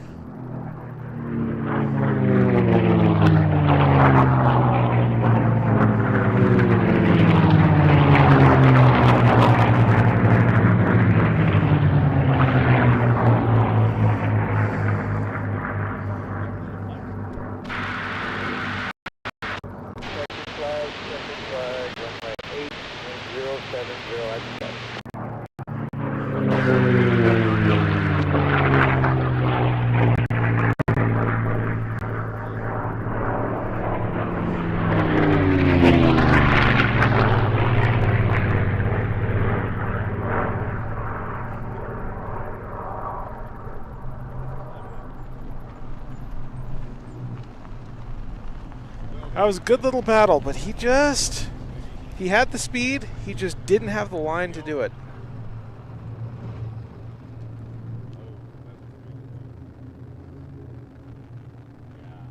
Oh, I think it's on. Full pylon's right there. I think the P-41's on. One last final little race there that we missed.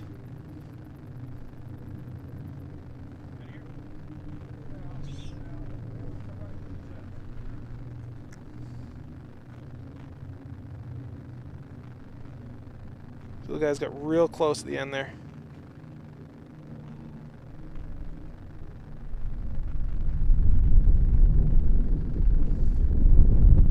Couple good races there.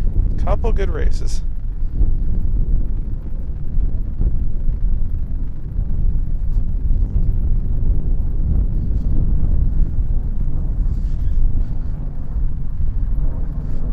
One still few.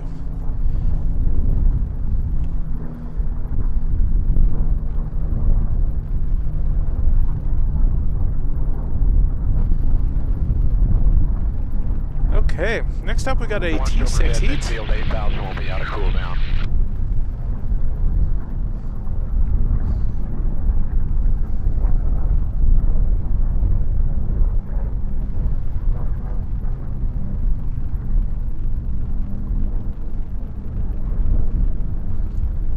Still landing 8, race control. Runway 8 and 080.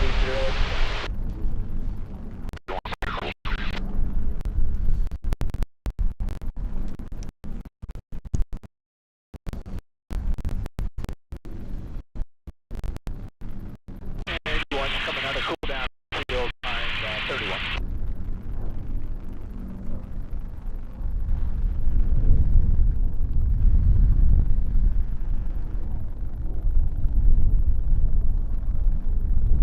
P1's downwind of me.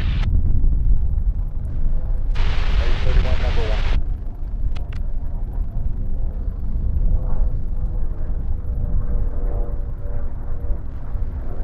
Alright, it's coming up here.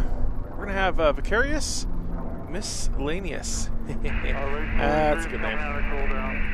The other woman, Redneck Fury, and Miss Humboldt Honey in our race. T6-2C coming up basically immediately. 31 space over here. Clear to land. Clear to land, 31.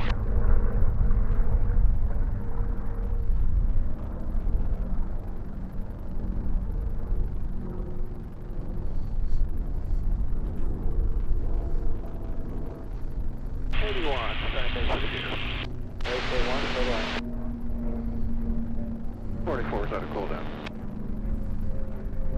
Base 43 is overhead for the downwind, runway 8.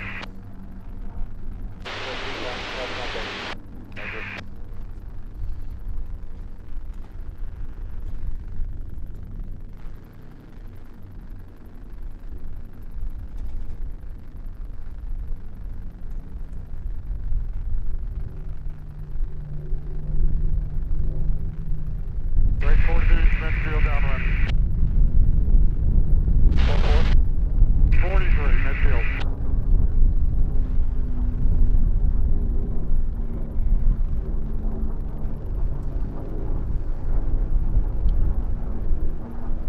Base 43 is base with the gear. 43 Alright.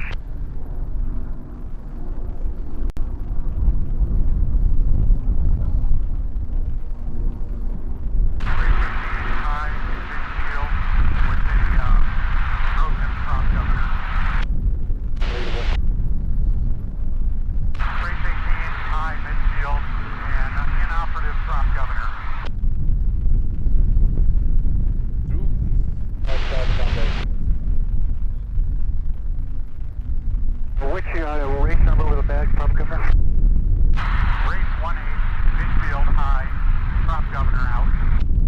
Okay, Jim. Do you need any help? I don't think so. I'll just loft in and land some high. This prop governor is out. 44 is turning down, window behind 18. That's not good. He's not calling an emergency, but he is. This prop governor out, that means he's going to have issues. The Jim doesn't work in manual? Negative. Race control, the P40 needs to land, normal landing, but no go around, just FYI, so help him on that.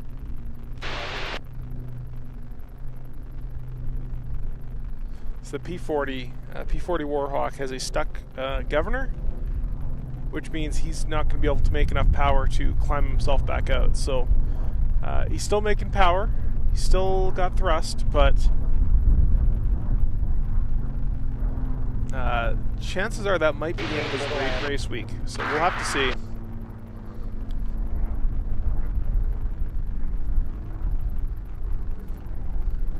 See if we can go find him. Find him on the cameras. 44 is turning on base with the gear, 18's in sight. 44, total land. 10906.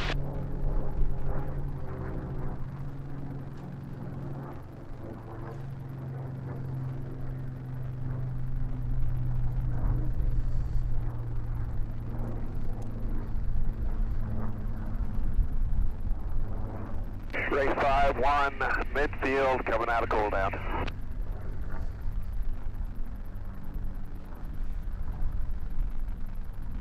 And race 19, downwind to beam.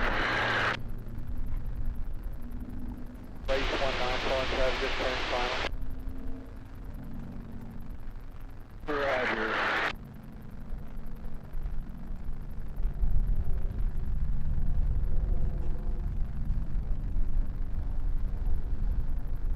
Race 5-1, downwind to beam. Race 5-1, calling traffic on downwind ahead of me. Race 5-1.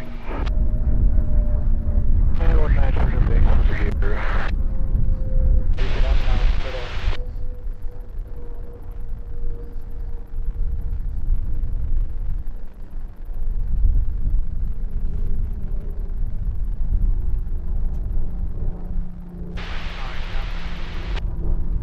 Race 69, calling traffic on the downwind.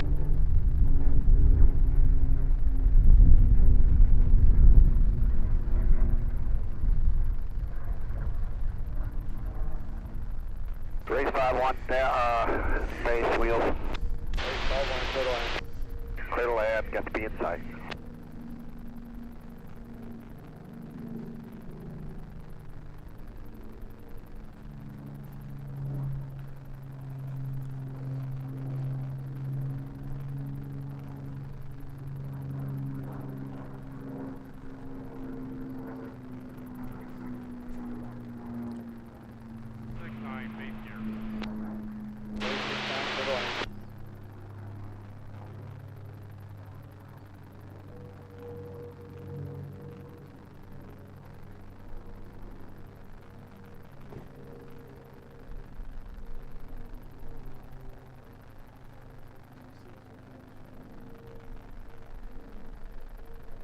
Race control is our last race car final.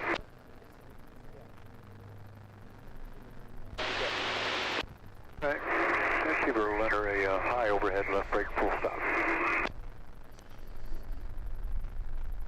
Nice. See, these are some of the judges out here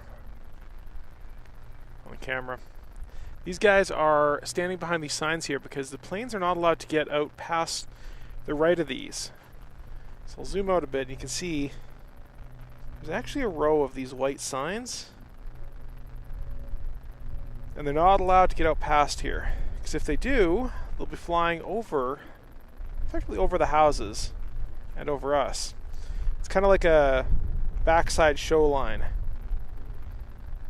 And they will get a DNF if they do pass that. So, but you can see that sign is not very far from us. It's maybe, what do you figure? It's like a half a football field to the white sign. I'd say that's probably about 75 yards. Yep, not far, not far at all. So that's how close they can get to us.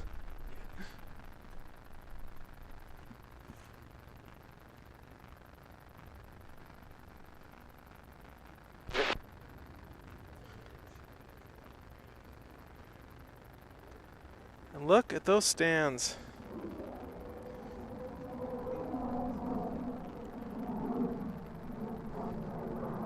Pace plane coming overhead.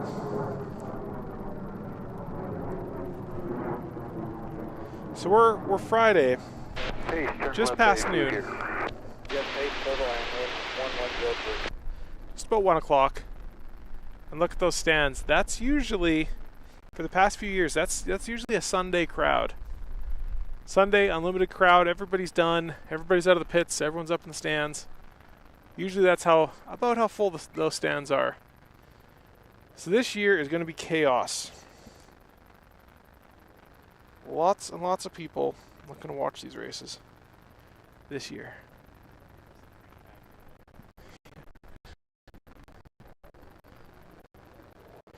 Yeah, pretty nuts.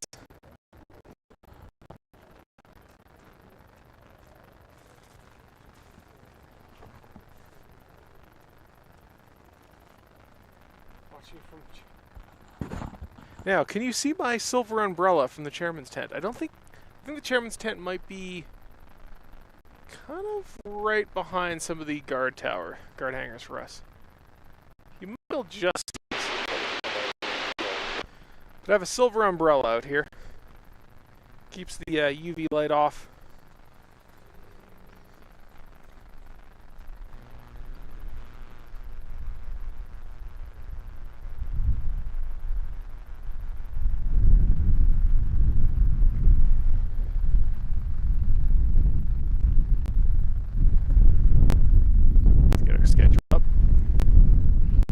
Still waiting for those T6s to come up.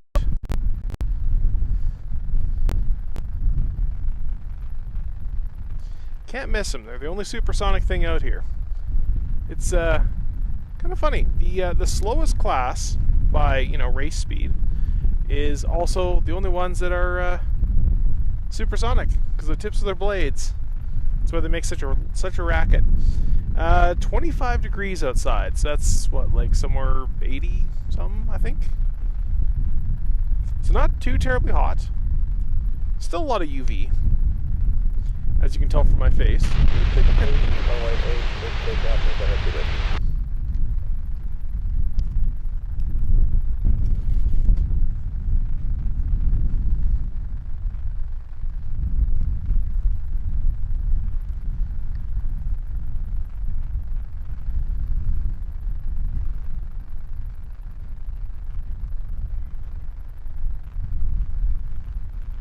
Call you up by name, George? George Wheeler. Watch from South Carolina. Where is everybody watching from? I know we had someone from Germany in here yesterday. Some from Canada. Got a whole bunch from the States. I obviously am from Canada, but am not in Canada. That would need a very long lens. And that's all because the Earth is flat, right? And we can just use a long lens to see the other side of the planet.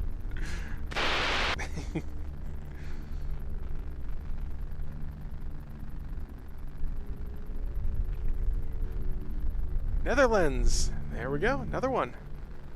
Love the Netherlands. Been there. I've only been to the Netherlands once on a business trip. Saw Rotterdam. And from the Netherlands, you'll know the giant black Santa Claus gnome statue, which I thought was one of the funniest things. How did this thing get approved? But I love it.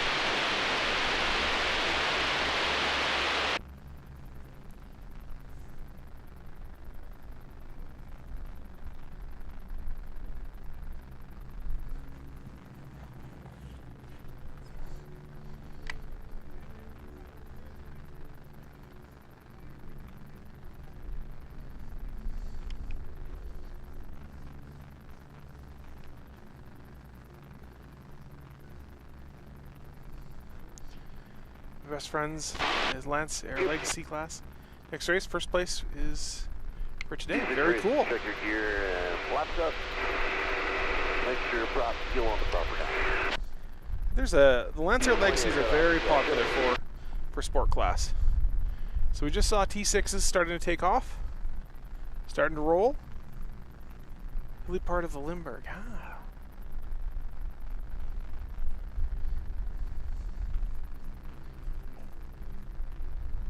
Coors Gold, California.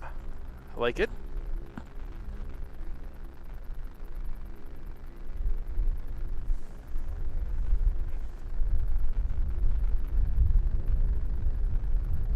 After this week, I'm probably going to take a quick trip through California. One of the things I want to see, I'm not really sure if I want to do Route 66 or if I want to go and try and find the old airmail routes. And I think I might go try and find some of the old airmail routes because I'm going to have about 2 weeks. Might mean I have to go and buy a drone, one of those little 249 gram drones, just so I can get it up in the air. We'll see. We will see.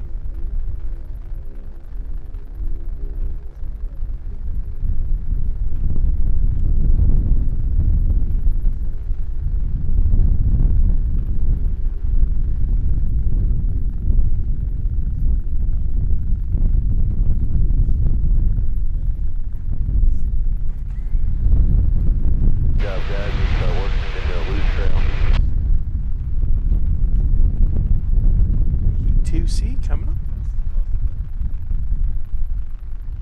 78 degrees Fahrenheit. Yeah. Yeah, I should do a weather overlay. Grab the METAR or whatever from at least Reno, Tahoe.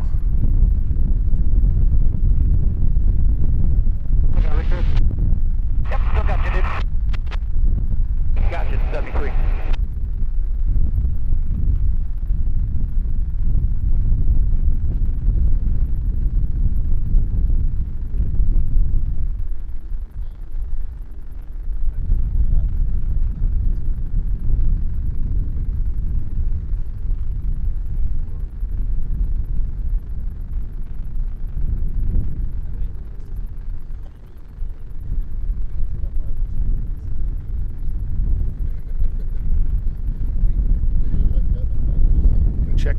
Power levels on the battery. Racers are requesting a course.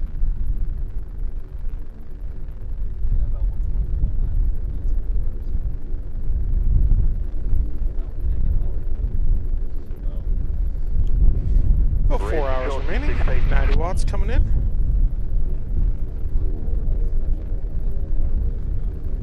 Yep. Race control, the G6 racers are requesting the course. Third eye course. G6 racers will start working into a course trail.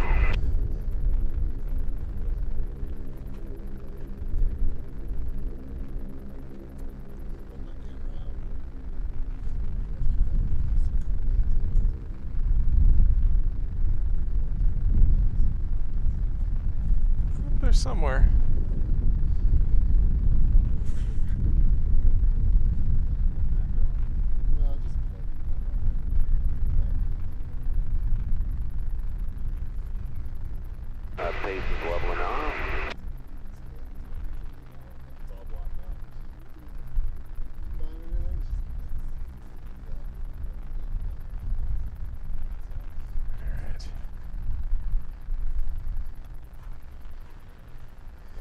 Yeah, one of the things with T6s is they come down Nice and easy. Let's start working it into a right echelon. what you might consider the wrong way. Or the right way. Depends on how you look at it.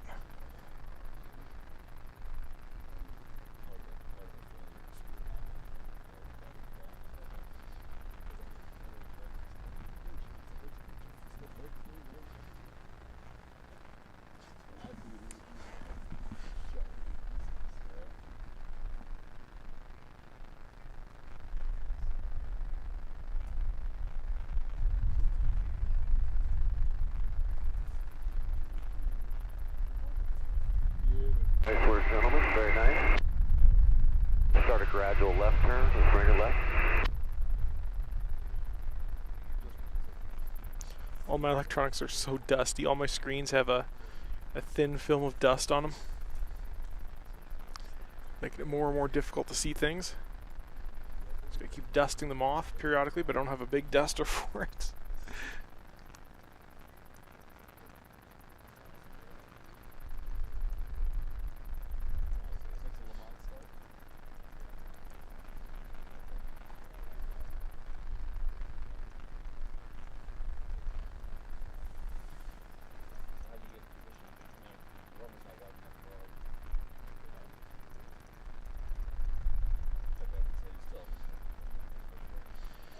They're going to be a minute, Looking great, guys. so I'm going to quickly switch over to our T6 course here, video, and I'll be right back. Larger than the Formula 1 course and smaller than the short sport course is where the T6s race. Most races in the T6s start out with the planes taking off individually and regrouping into a formation. But instead of turning around the back of P-Vine, they head down the front part of the course from the left. The T6 course is also used for a one-lap head-to-head drag race. To eliminate a few racers going into the final, they line up two planes on the runway. When the green flag drops, they both slam the throttle open and blast down the runway until they're off the ground. They turn onto the course and do one lap. The first plane past the home pylon wins. The course is just under 5 miles long. Going into 2023, Nick Macy holds the course record at 251 miles per hour, set in 6-cat in 2016. If you could bring it up, flip forward a little more. Coming up. Alright, they're doing the final lineup. And then we should be racing.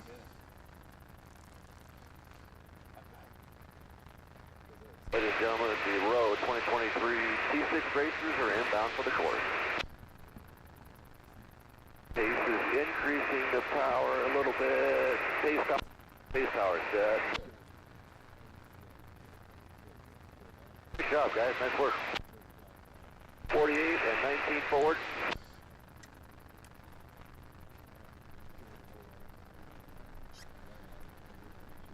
If you can, forward and bring it up a little bit.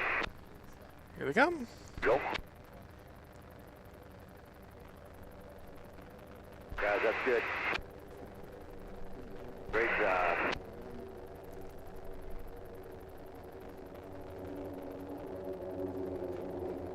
Back. Gentlemen, you are released for the course.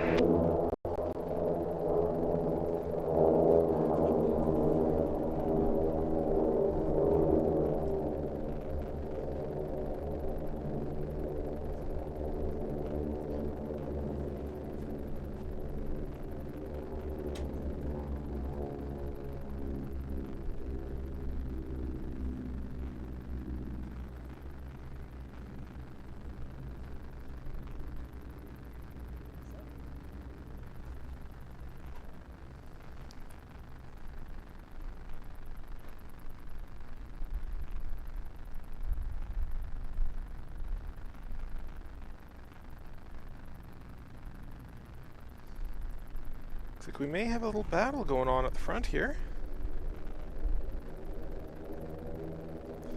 And one at the back as well.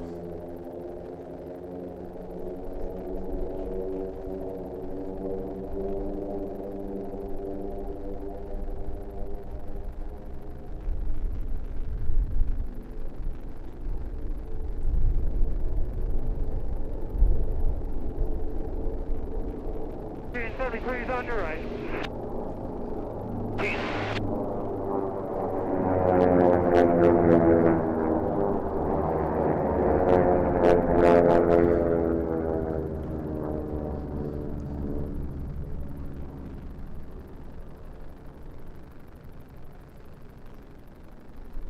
Gaining a bit of distance.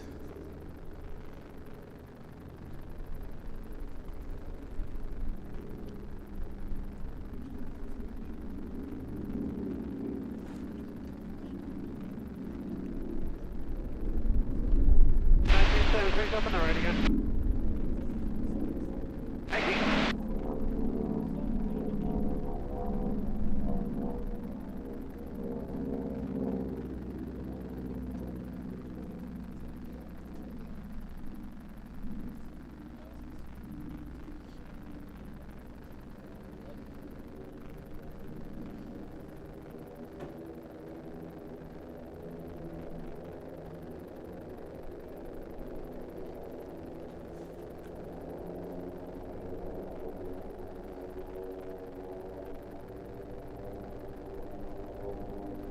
Five 49's on your right. 25, Roger. And 73 on 19. Definitely gaining on him.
Hasn't gained any distance on him. It looks like he's slowly catching him.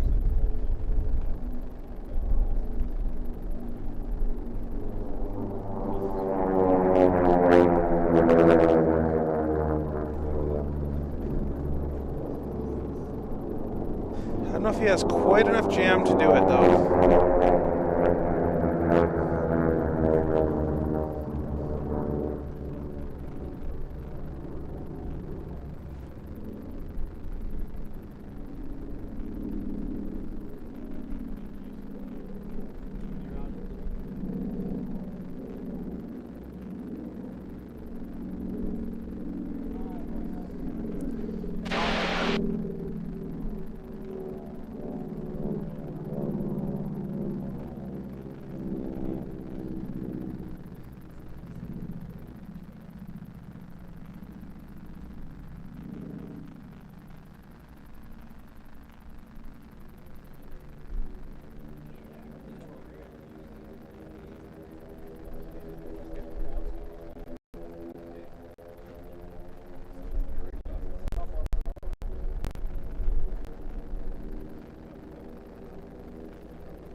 On your right. T.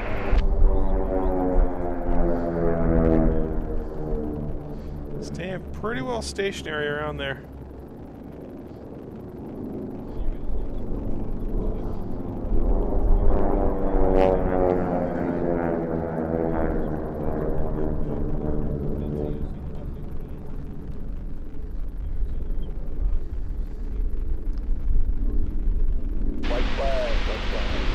Last lap.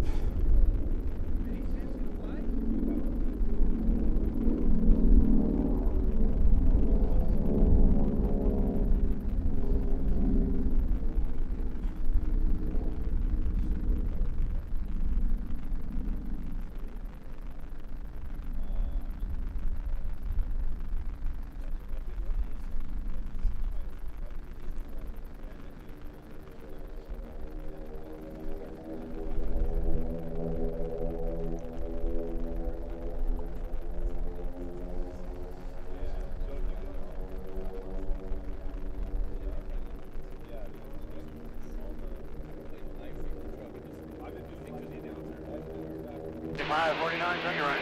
45 right here.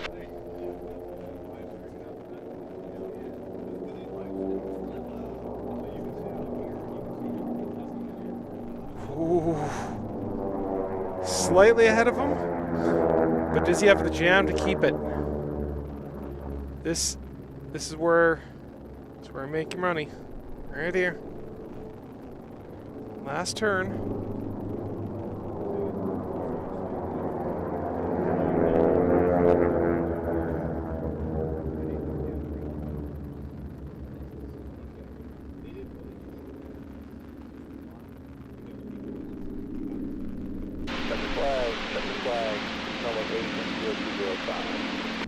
Photo finish right there.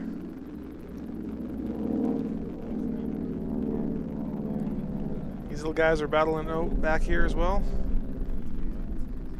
They didn't move either.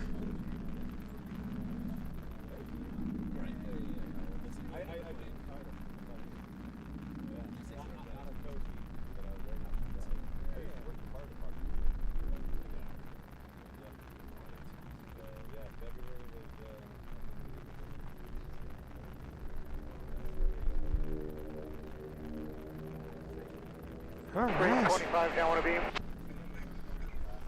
Base 25, double one. Bridge 25. 49 downwind of beam. Base 49, follow traffic ahead.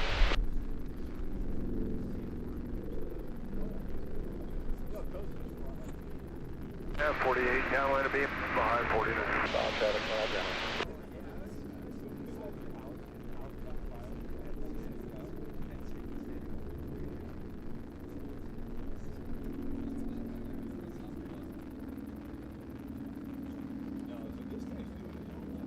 Nike 25 base over here. 19, follow traffic head 49 base over here. 49, clear land. Base 25, turn to final with here. 25, clear land. Clear land, 25.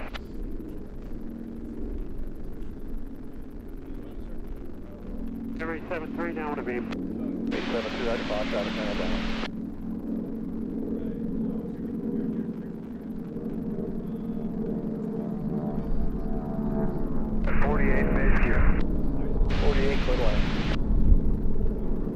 Base 49 will be in the middle. Copy. Base downwind of the beam. D6 base, try to follow traffic, keep ready to turn base.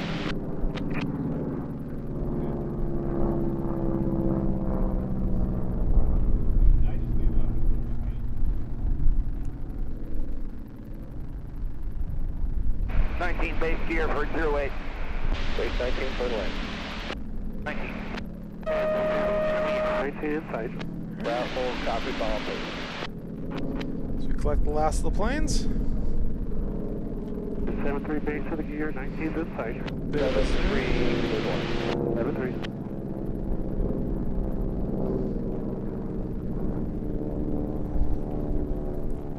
Get a nice little view of the stands.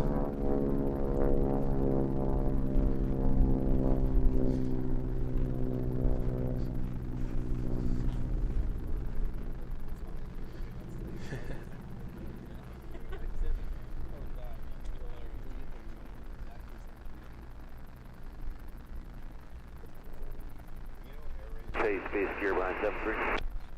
Keep it pace on the upper left. Drones are hot air balloons filming the action, yeah. The FAA won't allow that. Yeah.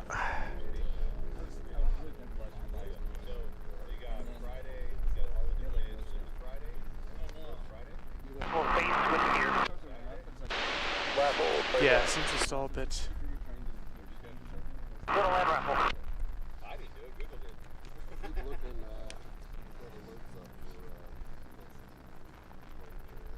Very cool.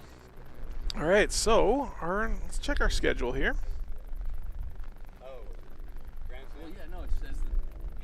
So that was our 2C heat. Hide that. So 14 minutes ago, we were supposed to see the start of the sport heat. So we were about kind of about 15-20 minutes behind.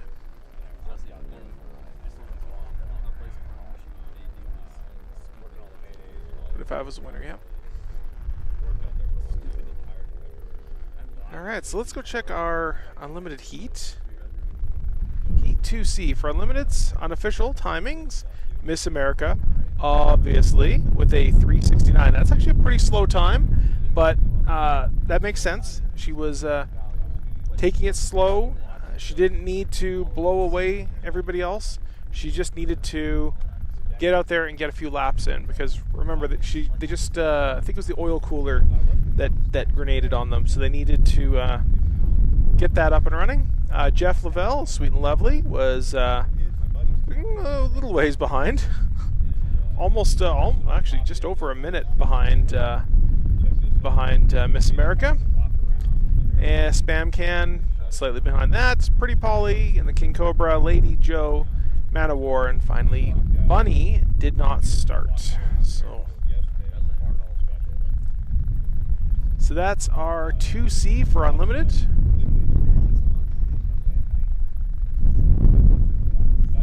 Sport 2D unofficial results.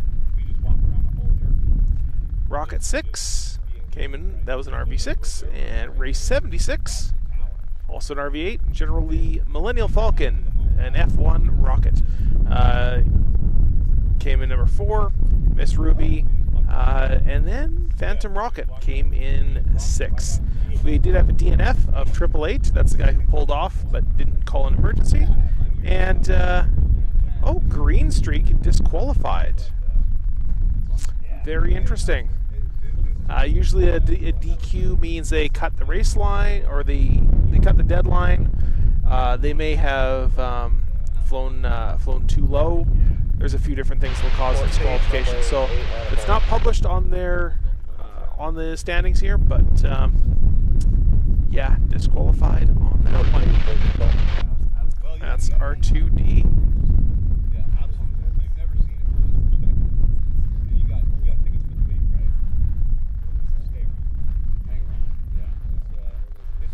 Alright, so our limited 2B, which we just saw a few moments ago here, Speedball Alice out in front.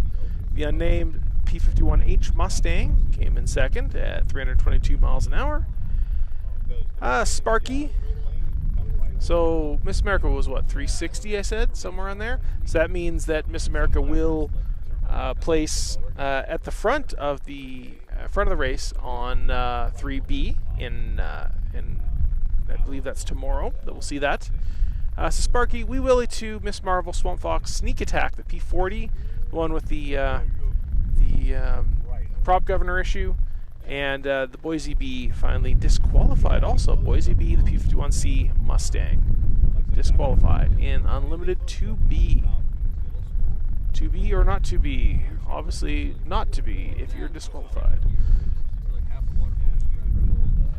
And we gotta check Sport 2D as well. Formula 1. Oh, we have an update from Formula 1A.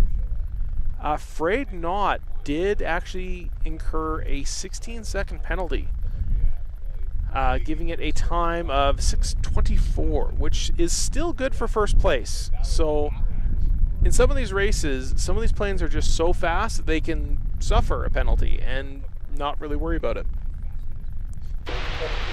Usually a penalty will push you back at least a place or two, but in this case, Josh Watson got away with it, and Afraid Not. So.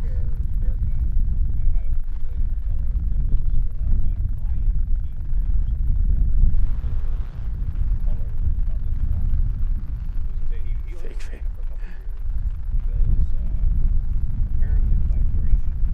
Yep.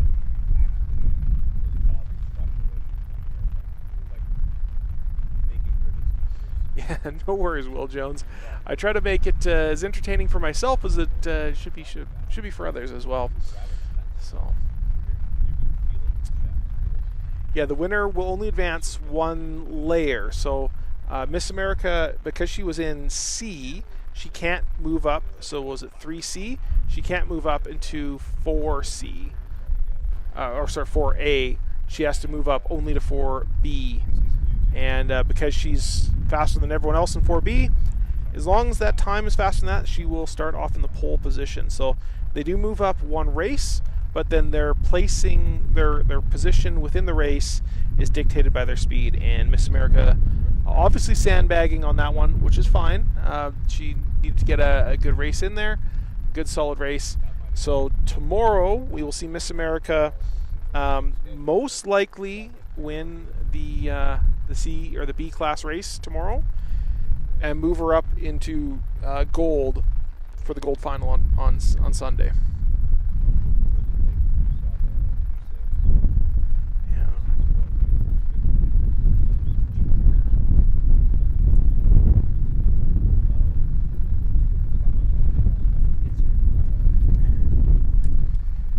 Yeah, it's so these races have been here for. These races have actually been here for longer than most of these houses have been. So, the people who moved here, they kind of knew that the races would be here. It doesn't really matter. There was an airport near where I live. The airport had been there for decades. And they built a new development, and when the new development went in, the housing developer had everybody sign a waiver that said, you acknowledge that this is a working airport, that there is planes that take off and land here at all times of the day, day and night. There's a lot of training aircraft. It does get noisy. This is an airport. You acknowledge this. And they all signed off on it. And what do you think those people did a couple years later? Well, we didn't know it would be that noisy. Oh, really? Yeah, they I think they tried to sue and they lost. They lost pretty badly. You move next to a house, or move next to an airport or a racetrack or whatnot, you expect it.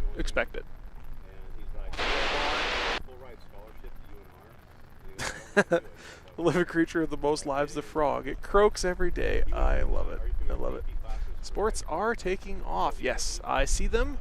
I see them making their moves. Little tiny specks. So he looked at the human body and he goes, I get it. I just get it. And all that stuff. He goes, I want to go to med school. I want to be a doctor. He saw easy. Yeah, it's if you're not interested in this kind of stuff, don't try and take it away from those who are. It's something we enjoy, watching. Some of us, it's what some enjoy doing, and nobody's forcing anybody to do anything. So then he got in to be a medic. You know, sent him around the world. deal with it. They sent him to St. Louis actually for like a month and a half to work the emergency rooms, so he could get gunshot experience. I saw a Honda Jet ripping around there. Yeah, there it is. They sent him to the Philippines. They sent him everywhere to do all this stuff. And he goes, you know what? He had internships at different hospitals, and he's like, I don't want to be a doctor. He goes, I don't want to be around sick people. This is a mistake. It actually worked out really good for him. So And the fans are worthy best times in the world. Yeah, exactly. Only pro football players. Well, it's like when I was a kid, you'd go to a hockey game, like an NHL game, and every single game had a hockey fight. Someone drops the gloves and they just go at it. And then there's a 5-minute penalty. 5 months ago, Today, it's been a few years since I've been to a hockey game, but I don't believe very many hockey games have fist fights anymore. You know, it kind of takes the fun out of it. There's, they still have the testosterone, but they're not, taking it out with their fists. They're all pretty boys who have to make their money. They're very skilled players, don't get me wrong, but this kind of feels a little different.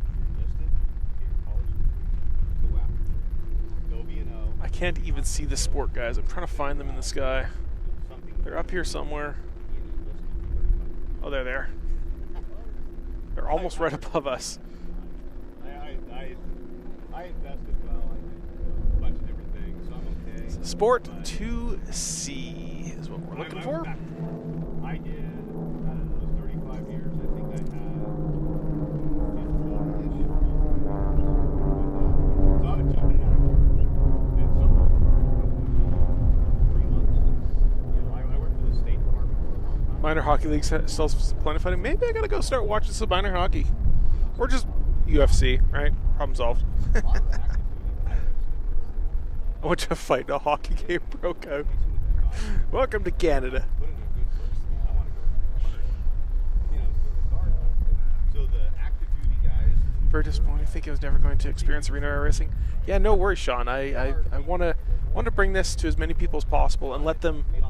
And you know, with I'm trying to make a stream here where you can actually really experience it the same way the rest of us do. Where it's not, you know, highly produced. I'm trying to produce a bit, but an event where you can actually feel like you're here, which is why things like sound mattered a lot to me. Yeah, I've commanded multiple aircraft flying into hurricanes. So this race every year in person from 1992 to 2011. Yeah. My first year here, I checked the other day, and it was 2013 was my first year here. So this it won't be my 10th year because I didn't come every year. This is probably it's either 5th or 6th year. You ever see that Jim Carrey movie called Yes Man? Where he's like, hey, something happened to him and he just had to say yes to everything. Right, well, that was different. That was Liar Liar. But where it was Yes Man, where he always had to say yes to something. I always just said yes to something. You know, if I had the option and things like that. Yeah, exactly. So think of things like the space race, right? That's as soon as someone won that, oh look, space race is pretty much over, and haven't gone back to the moon since. Well, because I believe it. We got Velcro and Tang and a lot of other things, but yeah. And you get to see crazy stuff. Yeah, we're about 2.5 minutes. You know, I was on a 6-story schoolhouse where I saw the Capitol building. And here comes the Honda Jet ripping by. Working for, you know, 180-man army detail. You know, with Juan is kind of streaming, so Juan's on the official stream a bit. He does a little bit of streaming just from his phone as well. and army and everything. But he doesn't have a big setup like I do. You know, a lot of guys like to stick it to Several of those occasions, and there's nothing like it. Yeah, you know what? I didn't quite realize how. So I've been in the stands for the first few years. I did the stand thing. I did the pits thing, you know, pits and stands with the team. And I was always like, you know, I need a purpose to be out here because they had enough. My friend has enough team members where he's actually running into issues where he can't get enough discounts on passes and stuff for people. So he borrows passes from other teams, or we'll get other teams to bring on his some of his team members as theirs. And you know, I was like, I need something to do. I need a purpose to be out here. I'm doing content creation and YouTube and all that stuff. You know, I should just see if I can get a press pass. And I applied in the first year, got it almost immediately. Second year, got it almost immediately. Third year this year, no. They waited and waited and waited and waited and waited and waited. So it's like, am I on the button? Like, what's going on? Like, give me a sign so I know if I should be buying, you know, cheap early bird stuff. And finally, all the early bird stuff was gone. All the other stuff, and then finally at the very last minute, like, no, didn't get it. But we recommend you purchase a pass. And then the next day they started selling inner passes because the FAA finally approved them to sell inner passes for $12,000. And I'm like, you can eat it. So yeah, that's why I'm sitting out here. And this is actually one of the most opportune things that's happened, because this is honestly, it's almost as good as being on the pylons. Almost as good. 417 flight cleared down to the course. It is. Absolutely is. It's full thrust, 90 degrees to go. You know, give these people something. Yeah. Start bringing it up. Your life is shit at the moment because you're doing bad things in bad places, right? Doing braces stuff and all that. Yeah. But it teaches you a different perspective. How to change your brain and go, I'm going to have a good day. I'm going to be a positive. Yeah, C-17s are just crazy airplanes. They're huge. And the opposite 21, you okay? You joining us today? sucks. Fuck everybody and Hear one now. I think that was a motorcycle. Because you've already started doing that. So you really do have to. And you can change your brain. When you're in the crowd, you know, embrace the suck, change your mindset, and just power through it. And it's going to make you a stronger person. It really will. Yeah. Okay, looking good. Hold what you got. They're up here somewhere. 4 wide drag racing. Whew. That's got to be nuts.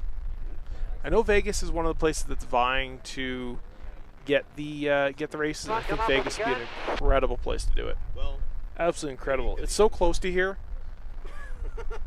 North Louisiana. I think they should have, my opinion, they should have multiple venues where they can do a different one every year or so. apply the skill set. Every other year or every 3 years.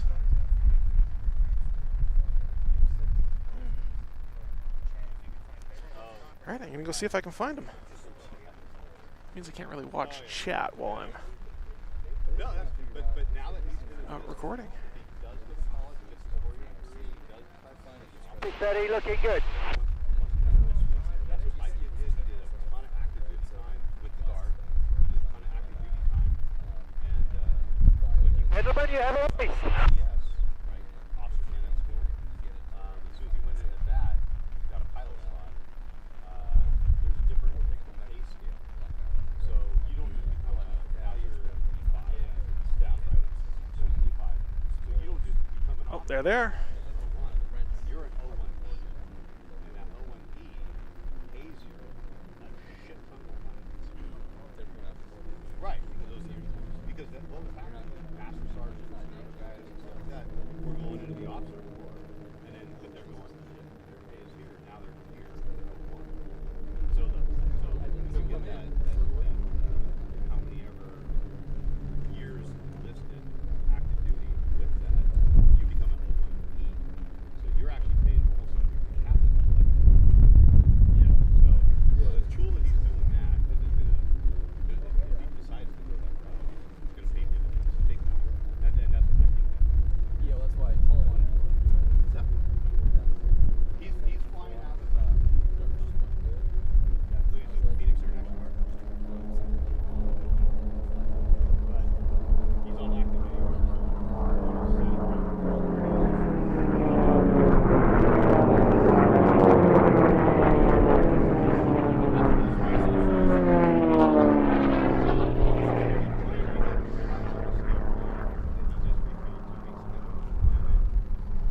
It's like a hive of bees. Huh? Yep. Yeah, I would say that. Yeah. Oh. Right. Yeah, you're not seeing a lot of them. But he revealed one. I was like, I didn't know there was still something like that. So back when I was doing the fire stuff here, there was always in Nevada, there was always the story of the mysterious jets. Right? There was always these rumors. You didn't know what it was. We were in the military with that. And my security clearance is actually secret, top secret. Yes, that's the so top secret. That's what I Catching them. Definitely catching them. Oh, look at this.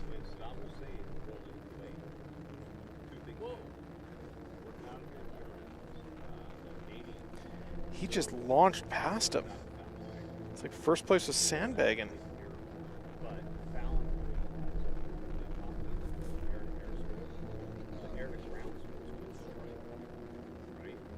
Two 892 is on your right.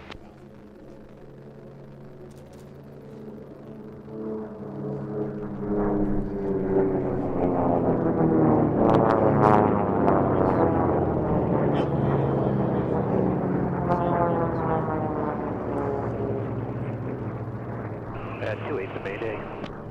2-8 to Mayday. 28 good. Smoke there. 0402.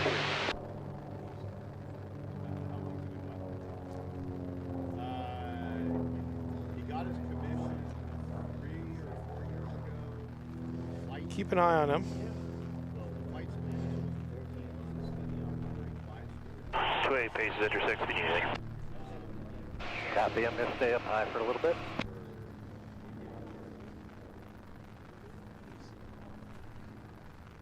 Alright, rejoin the race here.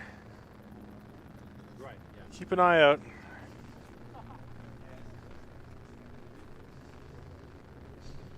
Oh, he can.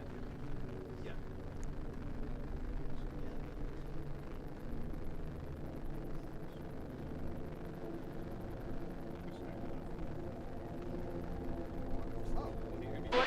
All clear. He's doing that. He's just doing to get a bunch of hours, so he's getting a airline now. Or well, I want him to get the airline.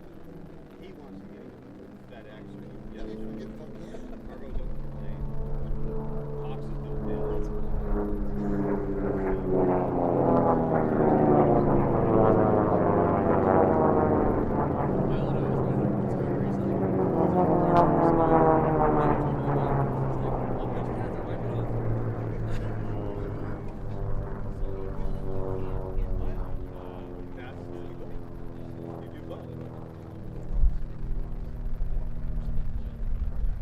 It's going real low. He's using all that race course. The trick is to do both. I had 4 jobs for decades. That's how I retired. On your right.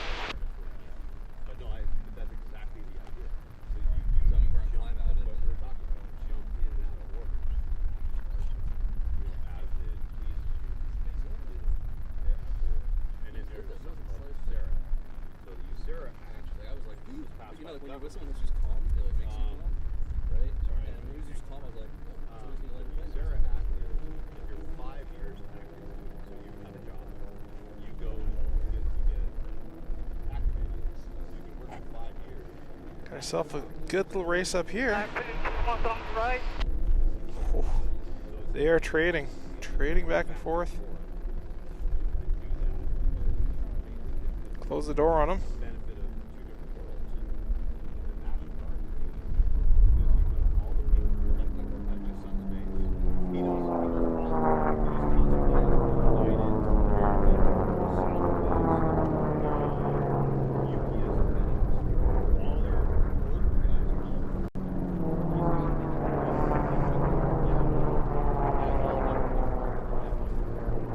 Those Lancers are beauties.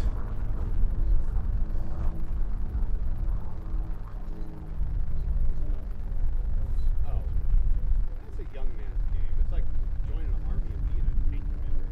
That's really fucking cool. As a young guy, you get a promotion there, but there's no so get a job in the military that's trained up. It's my son actually graduated from top of the class. He got a pick and other stuff like other planes he wanted to do. He's an active duty guy, but he wanted to do not. Right? He already had a job in the National Guard. So because you go through fights with the full-time Air Force guys and Guard guys. So he's already at the base. That base flies his plane. But he graduated high enough to where the Air Force said, hey, you want to go active duty, you're going to have to go active duty. 521 on your right.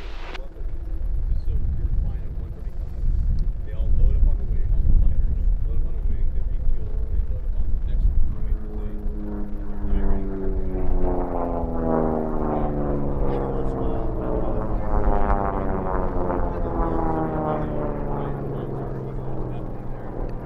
Don't give them shit about being a flying gas station.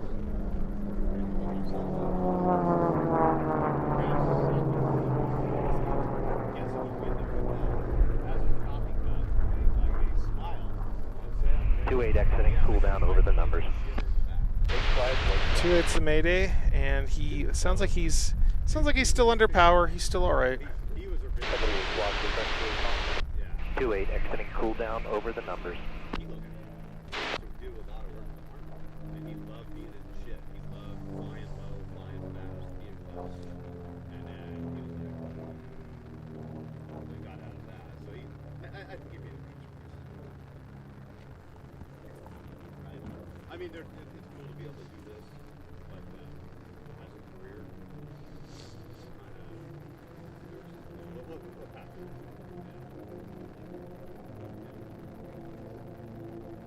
2-8 down with a beam.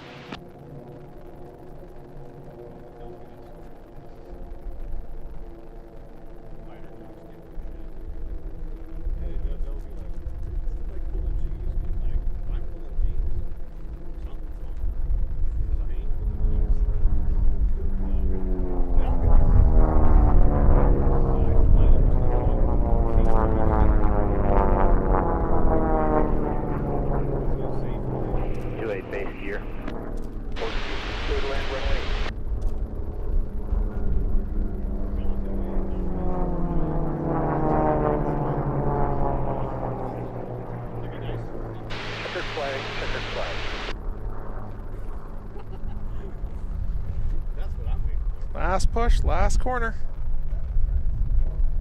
What's that? 150 at 3, expect runway. Oh, good. Oh, good. Different. How do, dude, you're not going to do it if you fail, you fail, whatever. I failed at a lot of shit in life. There you go. Hopefully I succeeded in something. That's what you And what do I see here? These look like some vertical tail fins to me.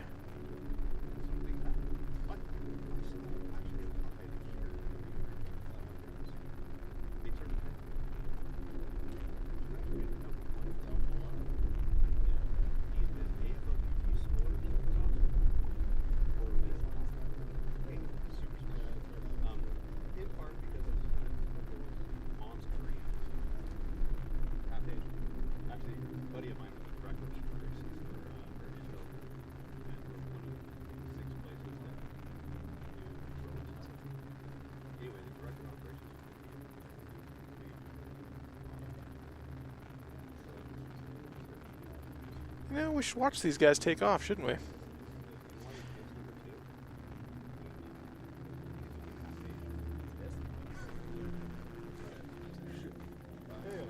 Bottom line, super smart, but he didn't get picked up here because Is that a lake? Yep, it's my lake. Is it yours? Yep. 200 or? Yeah, an LA 4200. Yep. Yeah. Yeah, I got the aftermarket turbo on it, and it's mint. Yeah. So it hasn't flown in about a year now because I've been waiting on a prop. In Canada, we have to do a prop overhaul once every 8 years, which kind of sucks. So feet out. yeah, it's been in the shop for a little bit. Got the job, but hopefully when I get back, it'll be finally in the air. But of course, by then, all the water's going to turn to the wrong state. Yeah, right. So this looks like a really cool plane to me, but everyone says they take a lot to get used to with the engine being high. I honestly didn't feel it. The very first time I flew it, it's like you hit power and You got to cool down, hop on. pitching up, it's going to pitch down. I don't feel that. It's just kind of natural. You know, it depends if you're the kind of person who flies by rote memorization or if you're the kind of person who flies by feel. If you fly by feel, it feels no different. Absolutely no different. That's cool. And this cruise is like what, 130? You know, it's way less than that. I'm about 110 miles an hour, and mine's one of the fastest ones. Okay.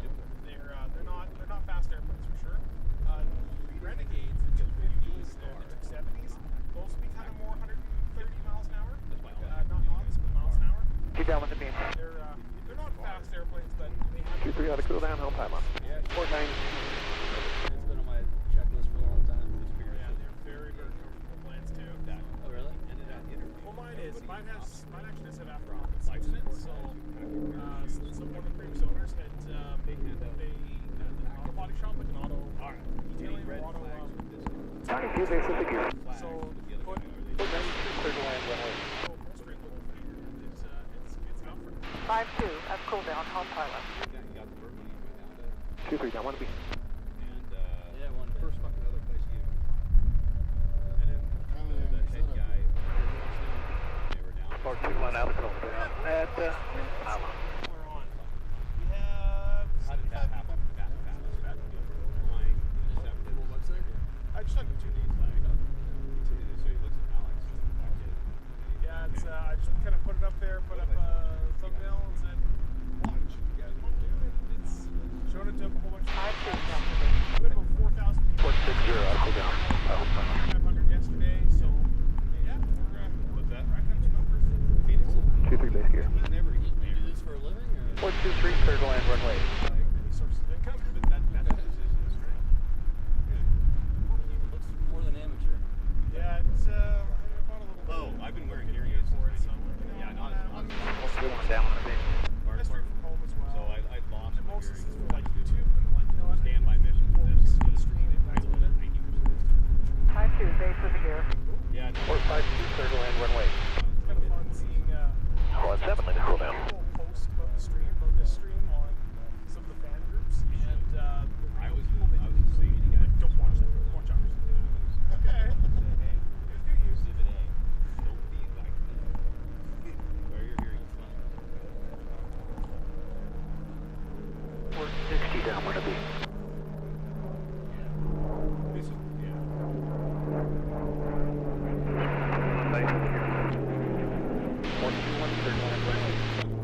Roger that. Absolutely.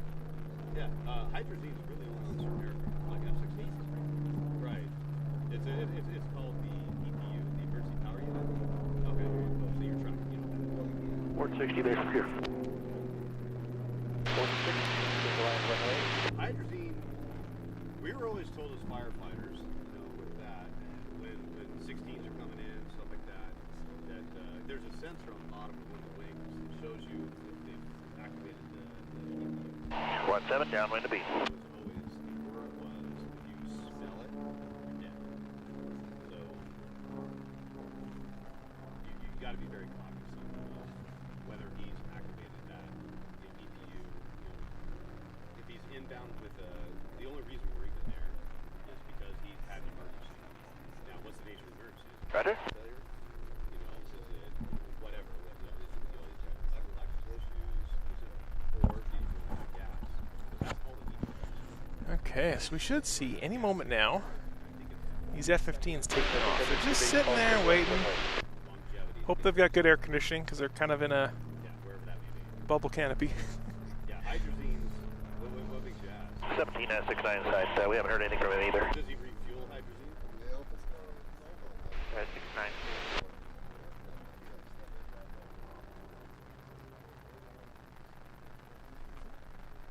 69. 17's base gear down. Port 17, cleared land runway. Runway. Right. Oh, yeah. It's not stuff you want to be around. And it's funny because the Air Force used to have all kinds. You know, we used to have a couple different pylon systems in our fire force, and they actually got rid of those systems because it wasn't environmentally friendly. But the pylon system. I don't know if you guys can see it, but there's a grasshopper on the front of the lens. You know, because there was no halon under pressure. They use it for computer rooms for the same reason. Halon under pressure is a liquid. Atmospheric pressure is gas. So you dump it into an engine intake or something like that. It takes all the oxygen out, kills the fire, right? Because you have a fire triangle. So the fire triangle, you have to have all three corners to create fire. Alright, still got about 3 hours worth of power remaining. Anyway, So we might need to kick the generator on here in a little bit. Pylon was awesome for that stuff. And the Air Force got rid of it with that because so now we dump a bunch of dumb shit. You know, AFFF, which is also now AFFF is all now cancer causing. I don't know if you've seen the ATF. If you Google AFFF, you'll see all the cancer that it's causing. So we use AFFF for that, but now they're using it even more because they can kill. So that environment. Now using more AFFF, which causes cancer. Yeah, it's all stupid. It is. It's just, dude, I mean, I can tell you how much asbestos and shit that I've inhaled in my life too.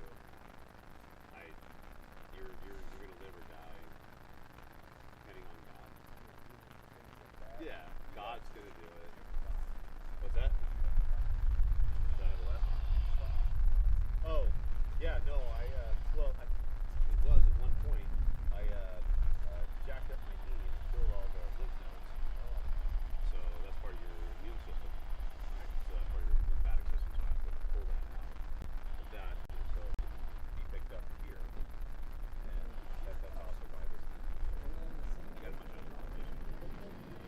Anyway, no, it's yeah, and that's that actually I've been in the hospital because of that.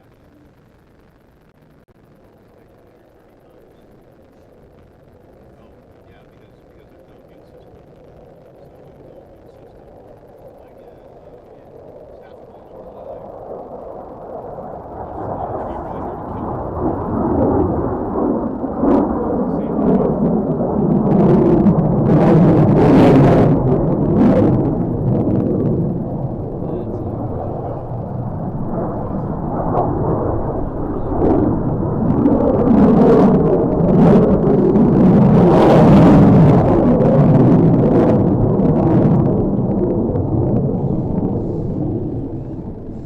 Every time they go vertical, I lose them.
especially the young energetic guys. Our old school forces commander, he would train his troops. He would eventually invest in dumb shit on base to see how those fucking guys would respond. Yeah, he's the commander of security forces. So he would do it, but he wouldn't know who it was, and so he was like, all right. So he would intentionally keep his guys on the carrier, doing it. And I remember seeing him run around all the time, even when his guys knew who he was, and they're trying to tackle him, he's fighting them off. It was awesome.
7-4's on that flight.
Flight 744, runway clear for takeoff.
Oh, hello.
Sounds like they're having troubles rejoining.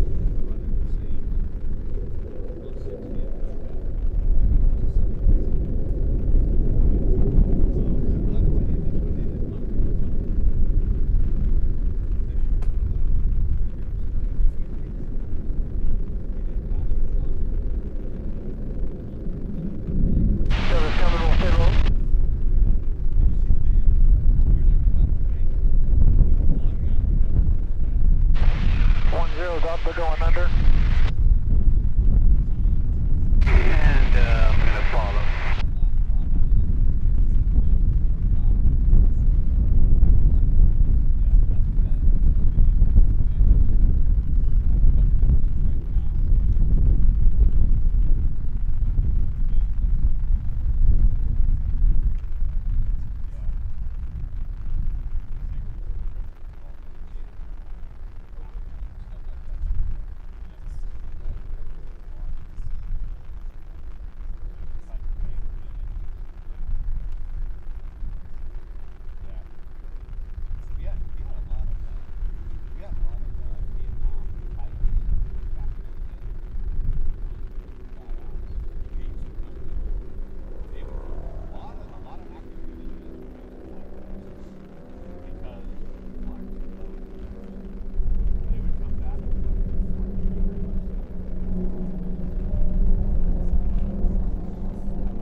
Oh yeah, we're getting a rejoin up there.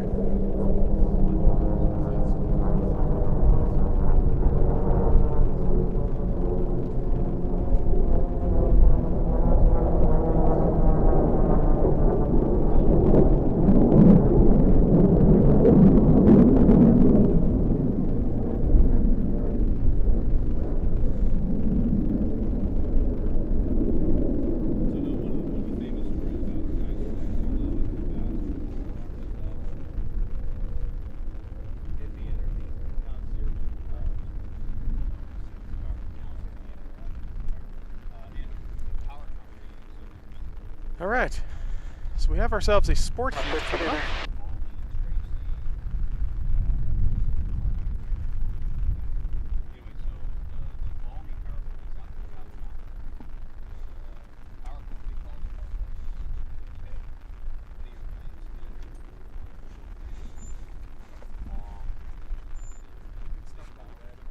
On the horizon.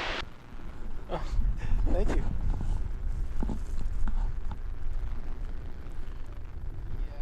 So what's our schedule here today? So we saw. Okay. Well, I like it. What happened was Welcome aboard, Silver Class. Sport Heat 2B. Race control, Fort Silver is going around B-by.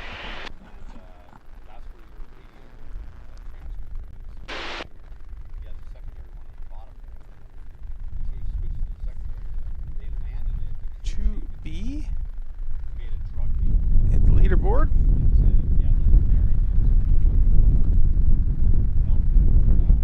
Not T6, Sport. That's better. Breathless, Bad Dingo, Ramp Rat, Griffin, Cruise Missile, Screamin' Mimi, KXP, and Moto.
left is one more pattern 14. We're out of the course. 4 flight 744 is northwest. Here we go.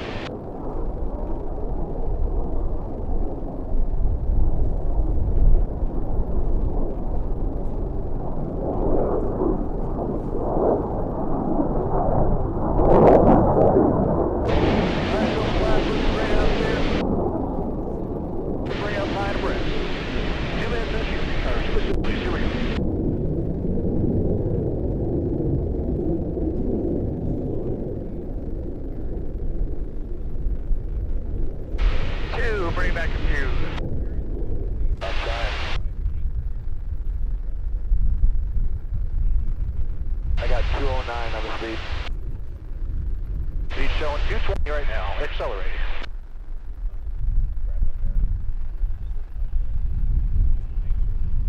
And bring it forward a few. Hey, come on.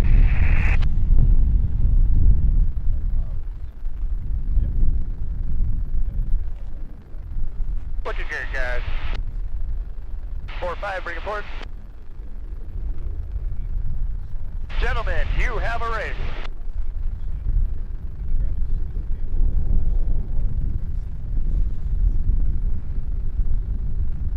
All right.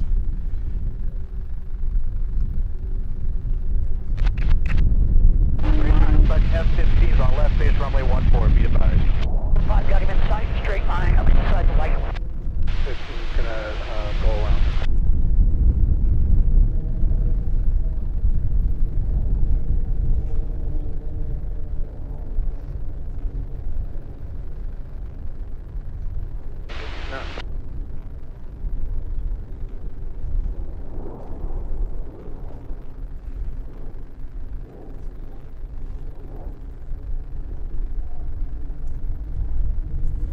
Racers F-15 snow factor on the ground.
Some of these guys back here,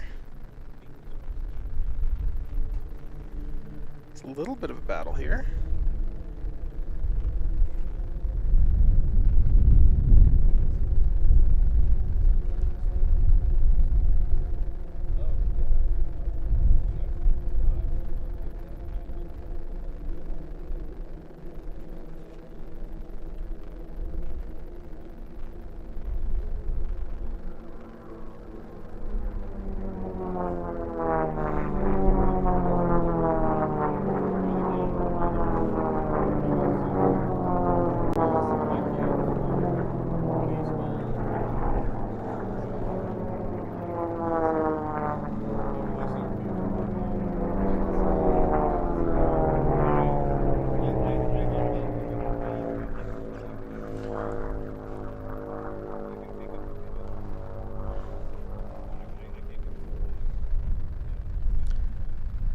These two back here are getting fairly close. 5-2, you're close.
reported that someone come off of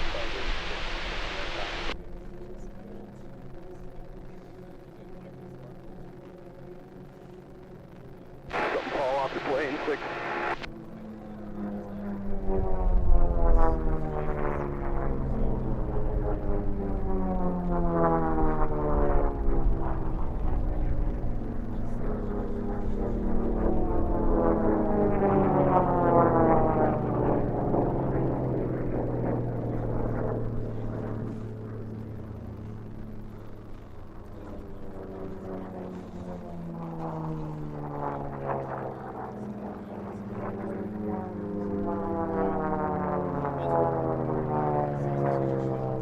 See if we can find that race leader out there.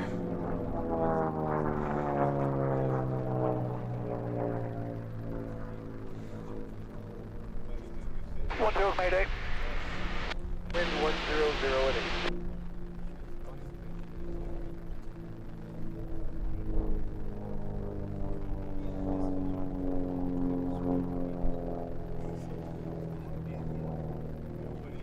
Trying to find him here.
I'm on your right.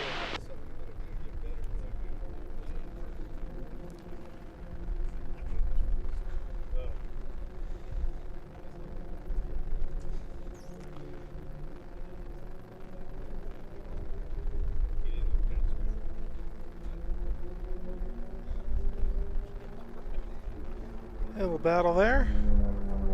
Looks like our Mayday is doing all right.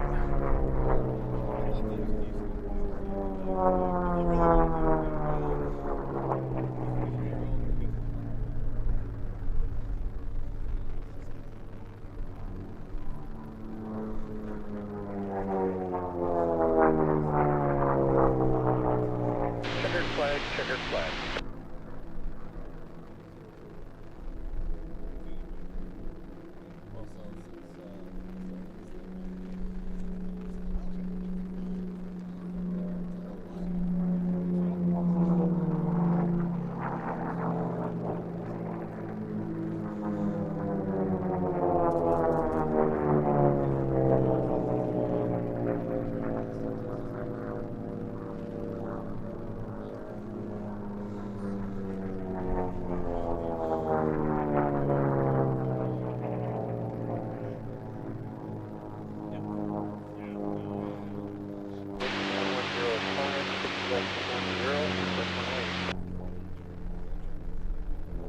Zero base gear 8.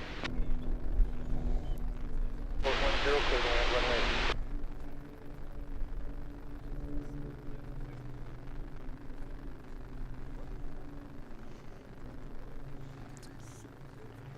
Our Mayday should be coming down the ramp here.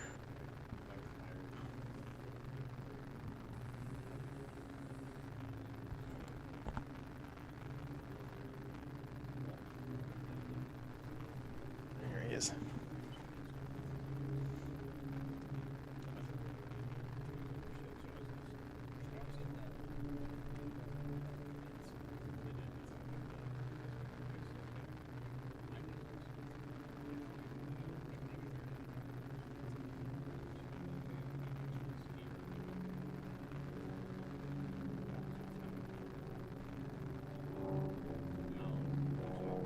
Watch for the bird and cool down. All right.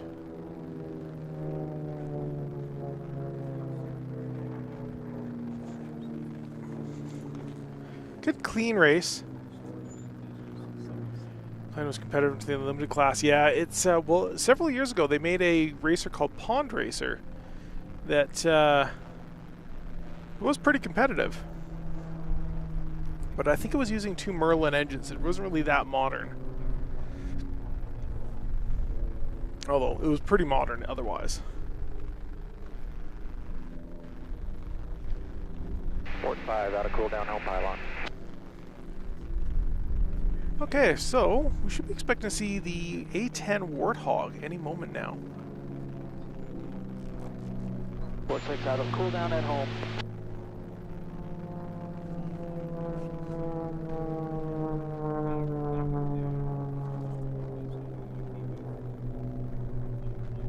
Five, 6 out of Cooldown at home. Number 3. Automotive V6 Pond Racer? Oh, okay. That made sense. It did crash, so it obviously can't compete anymore. I thought it was reasonably competitive, but they probably could have got it there. They probably could have got it there. That was a cool plane. Port 5 base with the gear.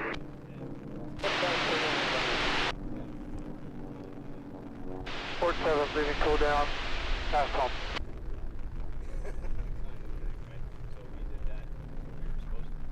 Port 3-4 out of Cooldown, home pylon. 2's out of Cooldown. 5, 6 midfield base, excuse me, midfield downwind. Port 5 out of Cooldown.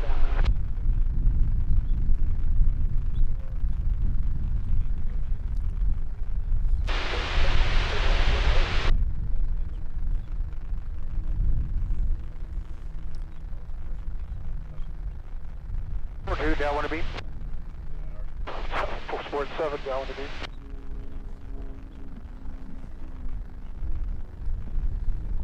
Five, 6 base gear.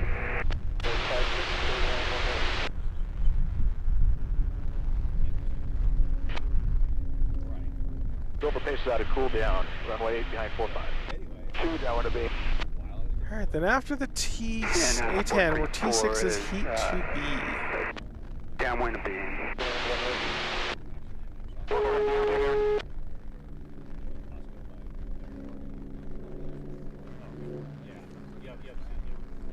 Undecided, Bare Essentials, Easy 6, Eros, 69, nice. And 999, and Big Red. Big Red is coming out for 2B. For 2B. 2's running base with the gear.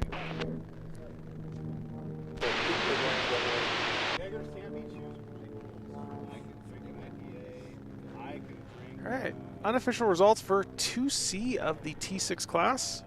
Vicarious, Miscellaneous, The Other Woman, Redneck Fury, and Miss Humboldt, with no penalties. But this is still unofficial results for 2C T6s.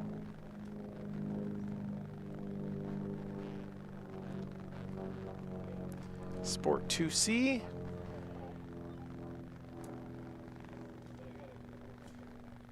Top Shelf, Lancer Legacy, Reno Bear, Leading Edge, Aquila, Blackjack, Miss Tuesday.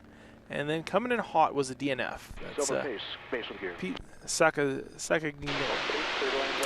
Also did not start. The F1 Rocket Evo did not start. I believe they had a problem yesterday as well. So interesting to see what's going on there. Had a chat with the pilot a couple days ago. And he's running a dry shot of nitrous in there, which means you can get that throttle too far forward where you're running way too rich.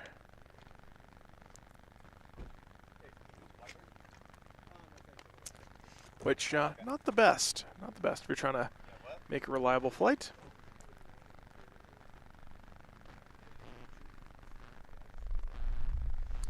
And Heat 2C results for Unlimited class, Miss America.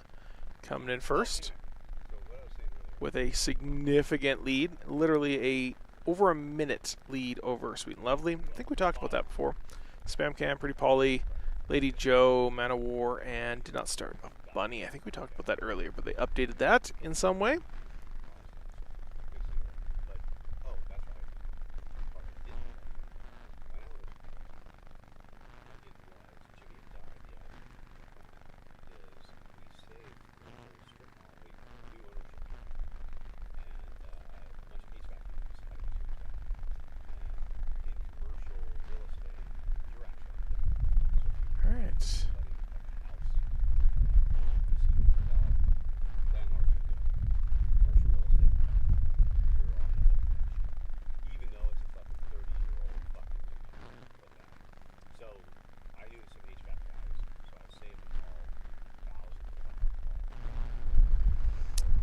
Okay. We're designed to run on alcohol, but the aircraft itself did not have enough fuel capacity to run that configuration. So they were forced to use avgas, which requires reduce the HP of the engines. They also ran hotter than hell. Yeah, that makes sense. Imagine fighting off wake turbulence and dreadnought to get to the front. Yeah. Too much intersection drag. Ponder was an unmitigated disaster. The cost of life. Yeah. Yeah, it was definitely innovative for sure. Wasn't Rutan involved in Pond Racer?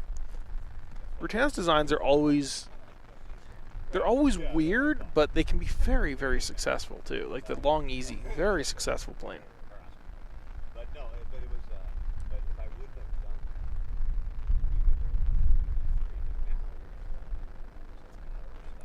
Rutan is my favorite aircraft designer. Probably the only one I know, but there's a reason for that. He's makes some really cool stuff. Burt Rutan, yeah. I saw him a couple years ago in Oshkosh when they were doing a tribute to him, and they had all the whole bunch of Long Easies were out. I think he flew in Starship, which was really cool. Really cool to see. There was a bunch of other planes there. Boomerang wasn't there, but what was that one that's got the pusher puller on it? Weird designs for the sake of being weird. No designs for the sake of moving things forward. I'm very much a big fan of the way he designs things because they are totally unconventional, and that's kind of the way you move things forward. You don't move things forward by doing the same thing you did 50 years ago. You move things forward by doing something new. And yeah, he likes to do things new, that's for sure. He's having a hard time with Ski Gull though, which is his amphibious airplane, or at least water airplane. Basically designing it so that you landed on water on effectively hydrofoils. What is this? It's almost like Argonaut.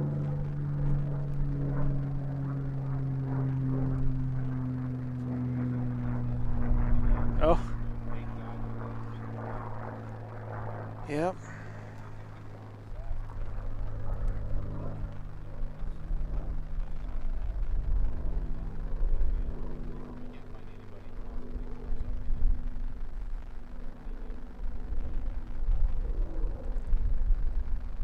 Oh, here we go. Here's an A-10. Doing A-10 things.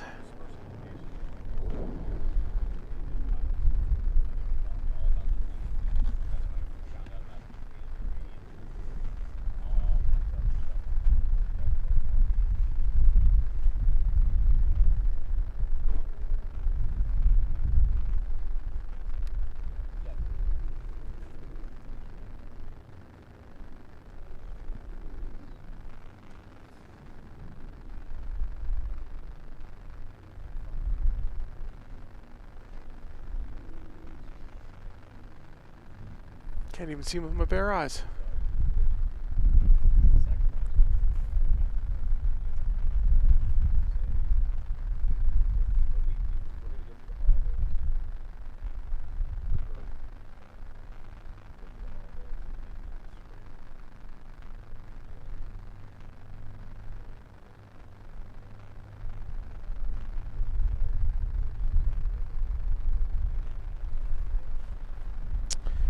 should check my battery level.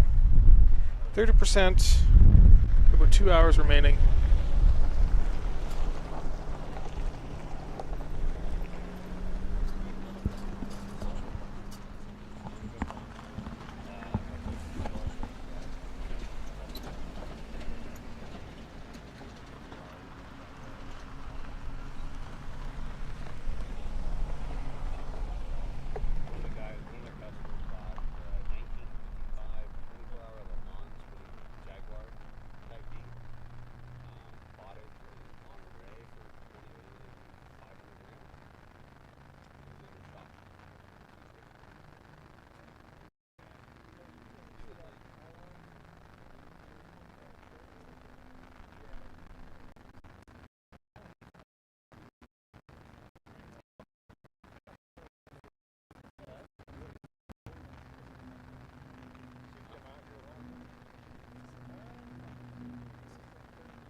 Alright, so I don't know where the A-10 went. It's up there in the sky somewhere.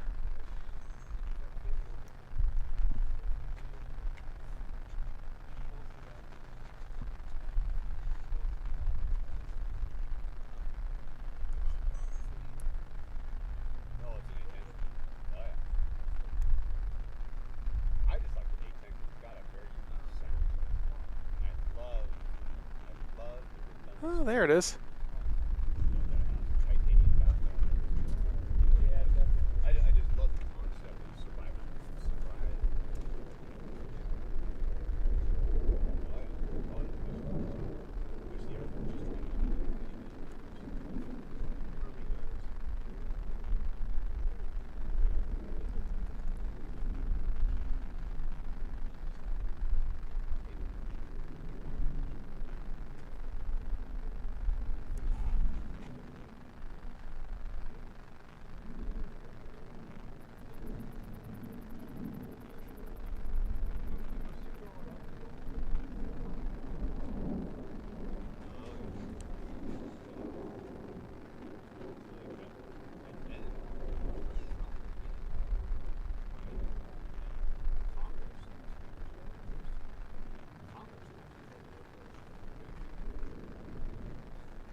Beautiful plane.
Whew, basically staring right at the sun there.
Sounds like they're playing fake sound effects on the live stream.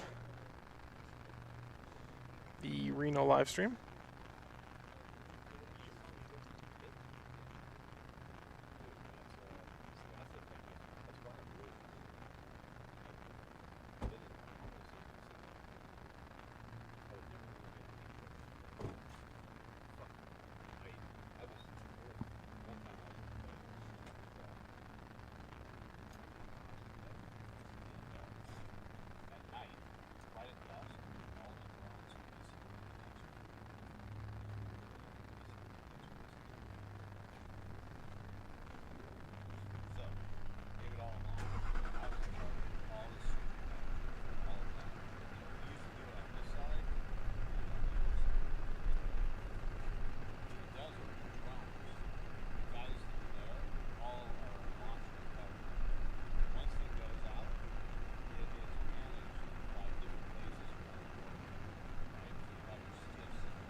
I think he's going to do a little bit of an air show with it, with the Heritage P-51.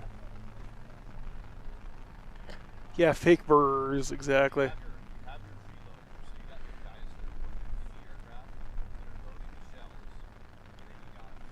Yeah, I'm totally with you on that one, Michael. It some of his designs work, some of them don't, but you learn something along the way, and I think that's more important.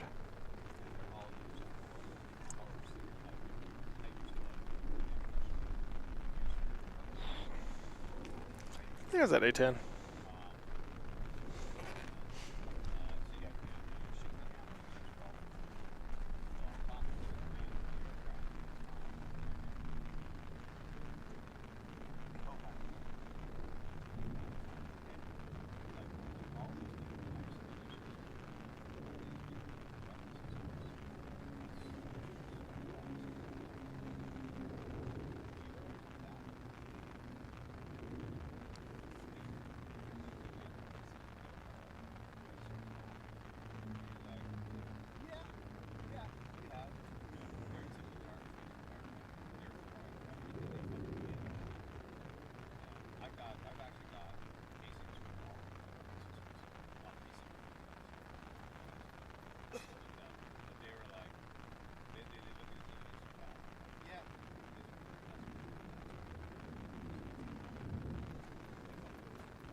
make the sound effects at home yourself. Brat, brat.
Told it's going to be maybe 5 to 10.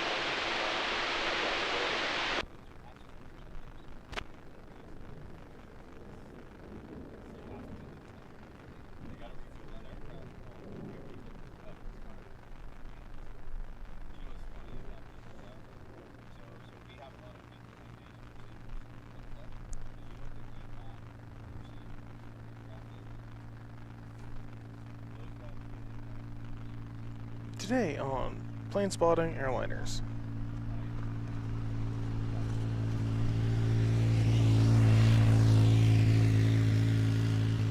I'm sure someone will give me the exact model number of that airliner.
Oh, there it is.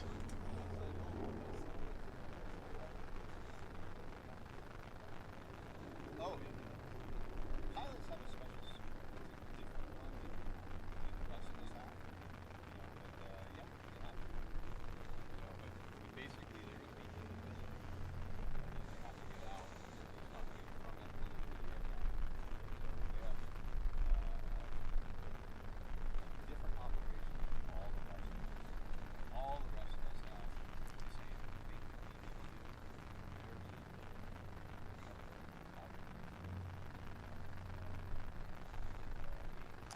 Yeah, so we're gonna have to see the, I guess it's a heritage flyby here. There they are. There they are.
Just behind some of the trees over here, so I can't see them.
I think that's the Legacy, what do they call it?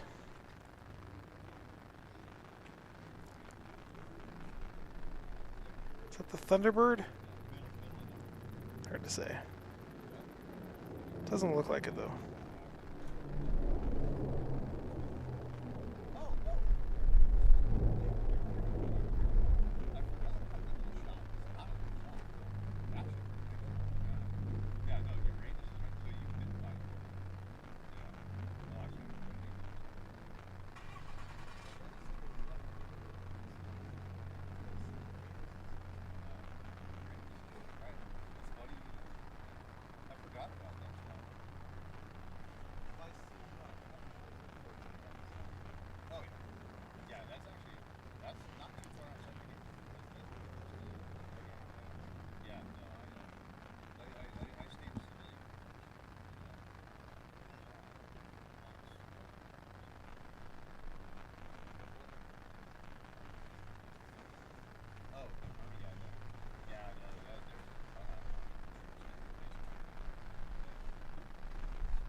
Starting to see some vertical development around.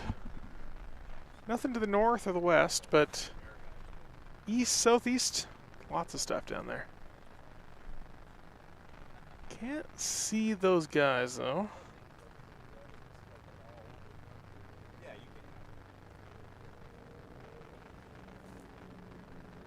There.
All right, I think they're going to land them.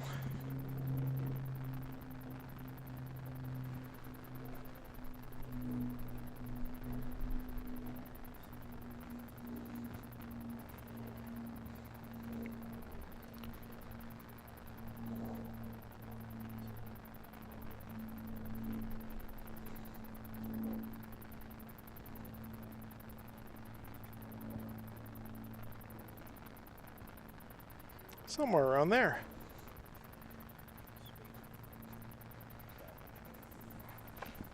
Cool. Headed into town, United leaving town now. Yeah.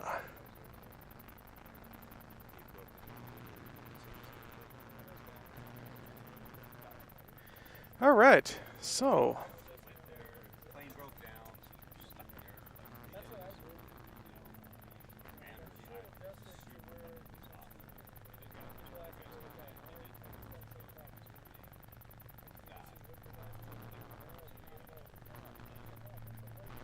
Alright, so in our schedule, that was the A10, so we're should be starting the T6 heat any moment now. Now the T6s will be, so we're about 30 minutes behind, still about 30 minutes behind.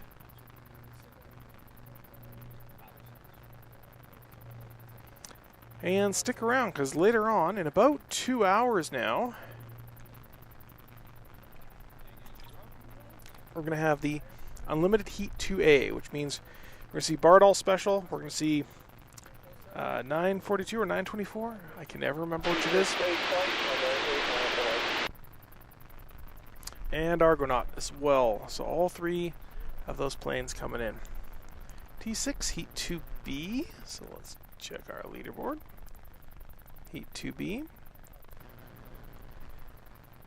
So these are the T6s that are just about to come up. Undecided, Bare Essentials, Easy 6, Eros. 9 and Big Red. Watching on New York, my boy flew out last night to go to the show. Very nice, yeah. Yeah, we got, this place is absolutely bumping compared to previous years. Lots and lots of people here. You know, kind of weekdays, you know, there's not a lot of people were really here. Friday, Saturday, Sunday, there would be, you know, a decent number. Early in the week, like Wednesday, we were starting to see crowds as big as we used to see on Sundays. So lots and lots of people. So welcome in. This is probably one of the best places to see the races because we can see them ripping past, going like 400, 500 miles an hour, depending on what class we're in.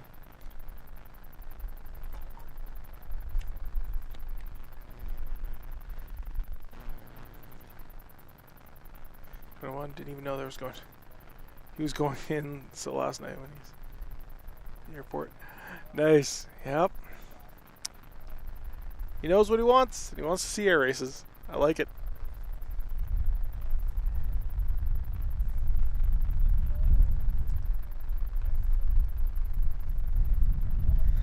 Yeah, let's ask the power bank how it's doing. 15 more minutes. We're at 77%.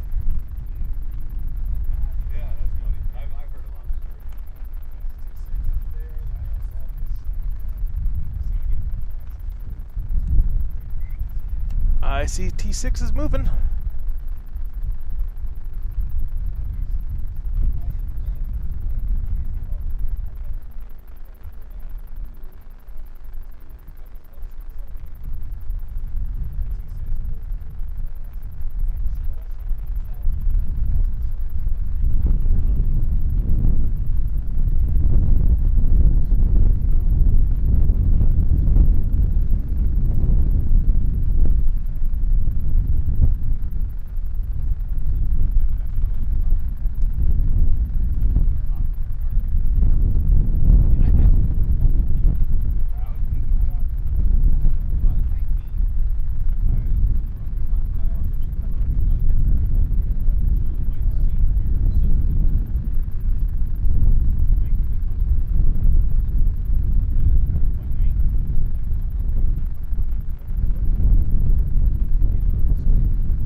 T6 base is turning northbound. Use cutoff to catch up. Thank you.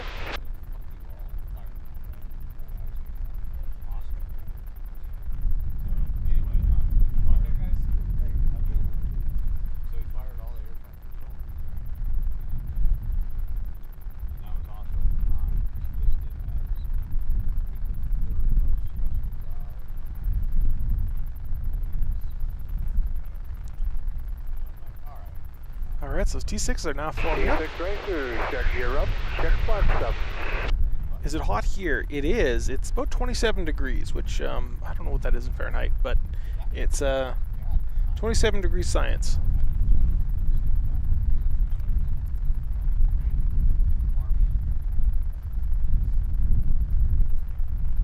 So pretty warm, pretty warm.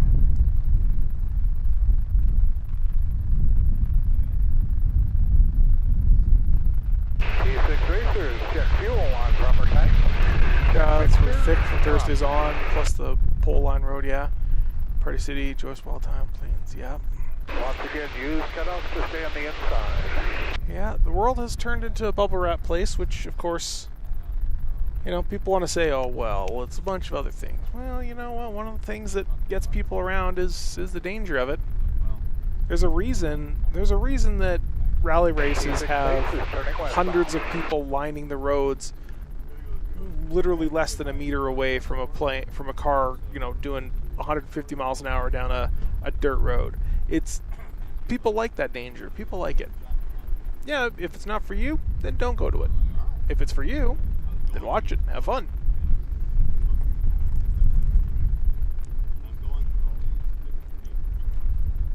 I like rally. I don't like the danger, so I'll watch rally, but I won't stand in those crowds.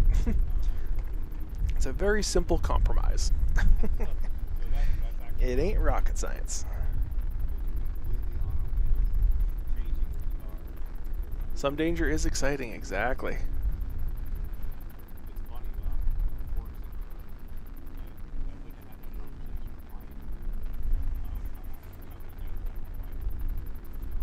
Yep, exactly. If you live your whole life, Start bringing it up to close trail. poker up, then are you really living?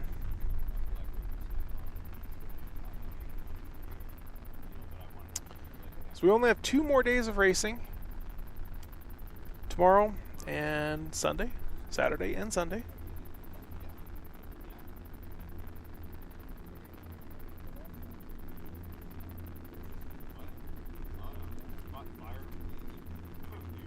Very still for stead, yeah. Yeah, it's there's a little bit of wind here and there, but it's not much. It's not much. This umbrella is working an absolute treat. Race control, T6 Racers requesting the course. T6A, so that's it. Cleared onto the course, T6 Racers. Leveling 8,000. You can hear the sound of those planes. Okay, let's start thinking about getting up into right echelon.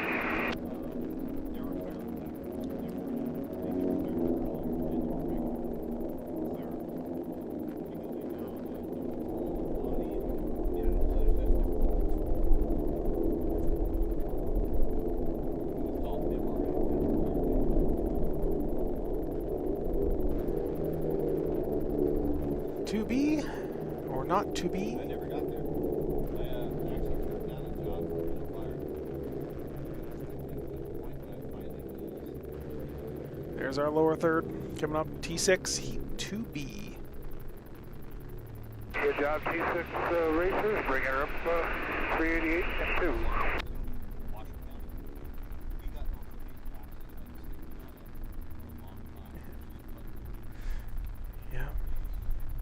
Yeah, I spent a bunch of time getting all that stuff in there. Unfortunately, if I had a way to programmatically grab like lap times and stuff like that, or at least final times, I'd be showing those. But unfortunately, it's all got to be manual data entry from basically PDFs. So kind of a pain.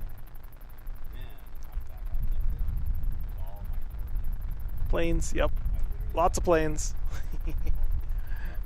Okay, T6 space, gonna start a gentle left turn. Good job, 5, you're keeping it out.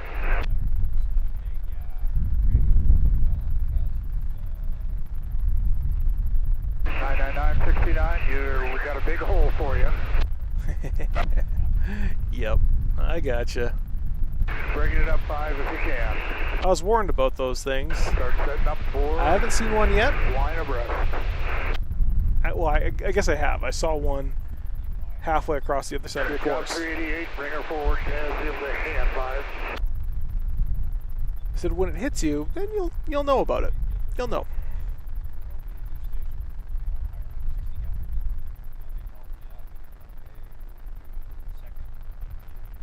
T6 space is going to keep the gradual turn towards the course.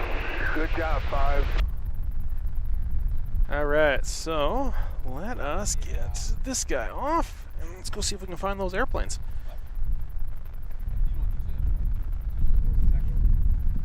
Starting downhill.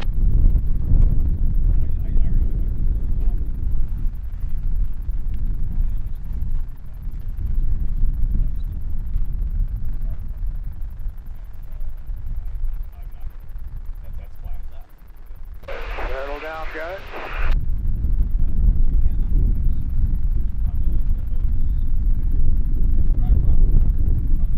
Do the best you can, 999. You can come in a little 5.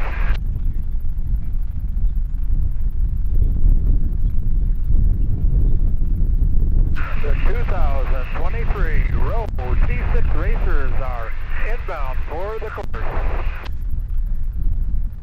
Alright, sounds like they're almost down the Bring her chute. back a little bit, 5. Should see them coming over these trees in just a second. There they are. Here they come.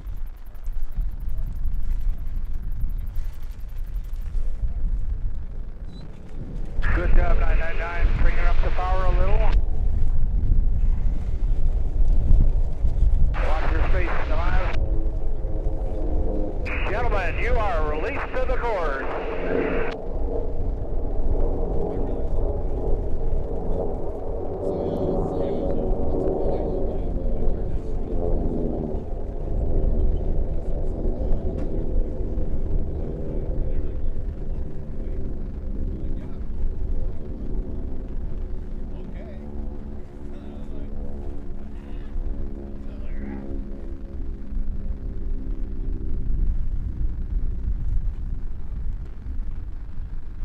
We got someone trying to do an early pass, pulling high. Nope. You're not passing like that.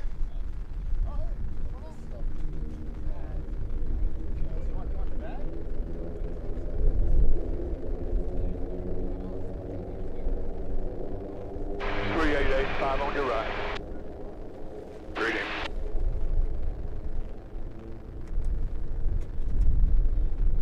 We have the battle for first.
Which planes these are, but they are definitely out on the road. This guy in third place back there also keeping an eye.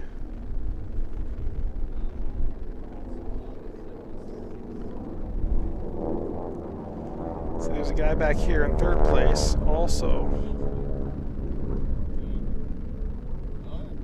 trying to make up that time.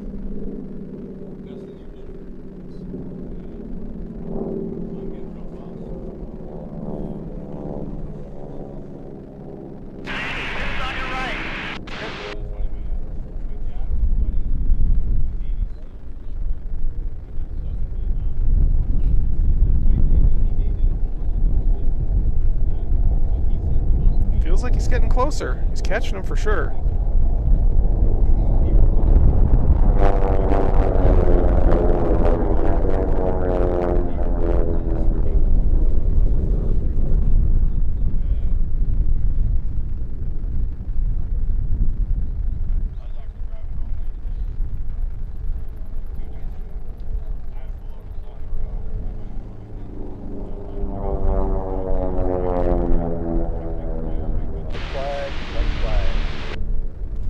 Lap.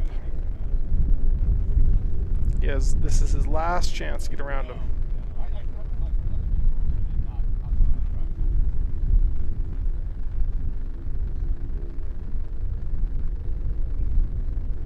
Nine triple right, pass on your right. Gotcha. Come on.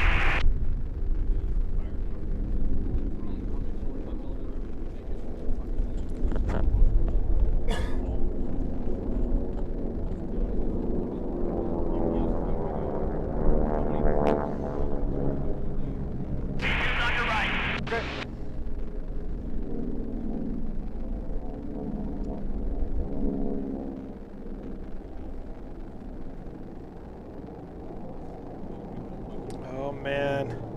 If he had another maybe 2 laps, I think he could have caught him.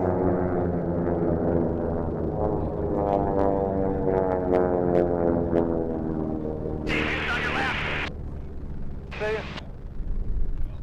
Who's on your left? See ya. Got it.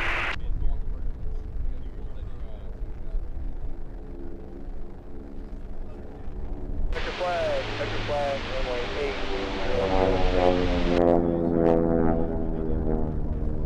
Got the lead too. Do that. Good effort, guys. Good effort. Cooldown.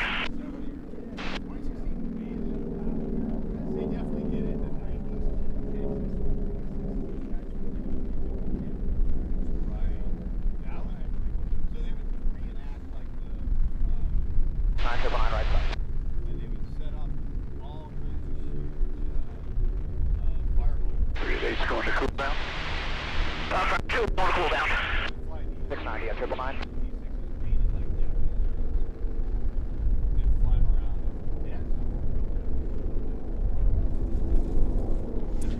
All right.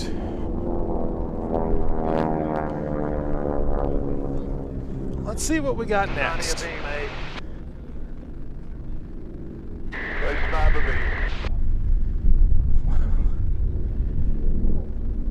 That was tight. So he lost all that time in the first couple laps there. If he had been pushing that hard the entire race, he would have come out on top. So that was a close one. That was a very close one. Race 90, base gear 8. Race 90, clear lane.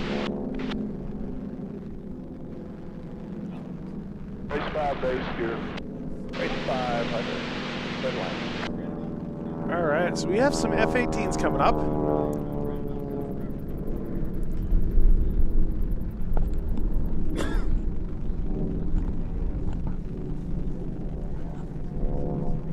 I give myself a little bit more sunscreen because my hands are turning into vampires. 2, excellent, cool, about to landing. Super goopy. Oh god, all over my pants.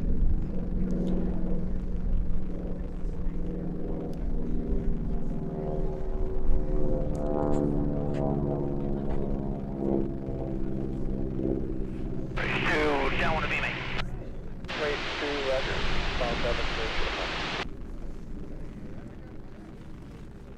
69, downwind of me, behind 2. Race 69, 69.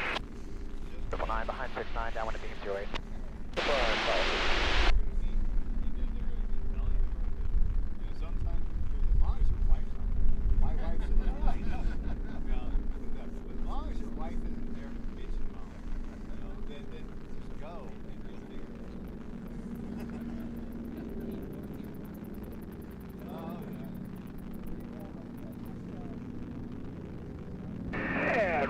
Control T6 base is the beam runway 8. T6 base, inbound 7. Got them all 3 in sight. Base Control, race 2, base gear 8. Base 2, clear to land. Base 2, clear to land.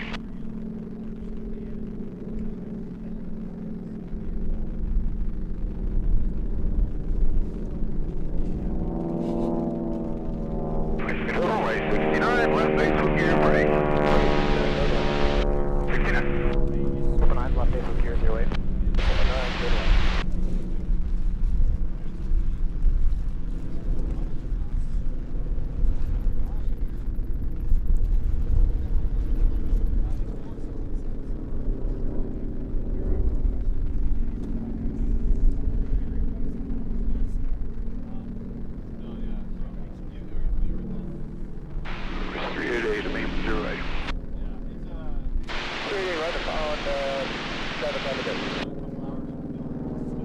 T6 base, base with gear.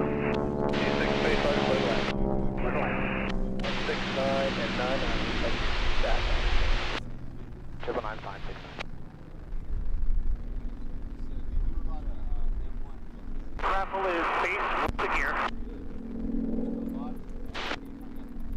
Base, clear to land. T6 base.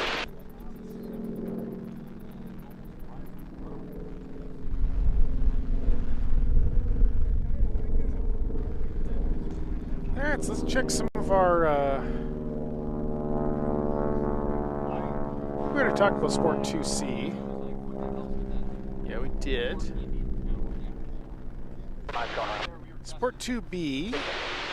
Unofficial timings, Breathless Ramp Race, Bad Dingo, Griffin, Screaming Mimi, Moto Mio, KXP Racing, Cruise Missile, DNF'd. He was the one who had a Mayday. He pulled off the course on that one. T6 traffic for land. 99 left traffic, your discretion.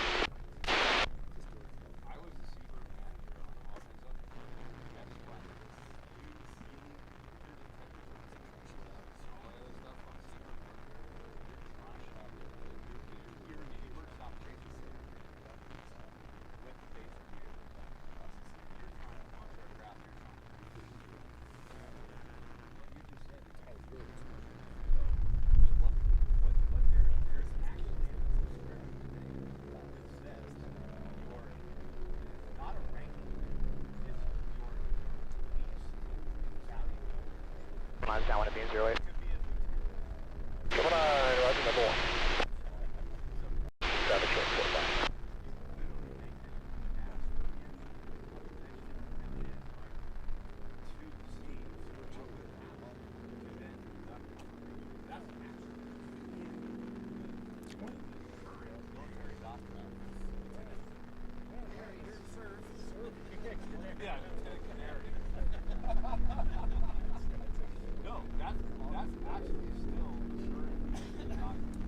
On stage with gears early. Triple on third one. And T6 will run race to the way of the jet. 90 rather, the way of the jet going out to London. Base 90.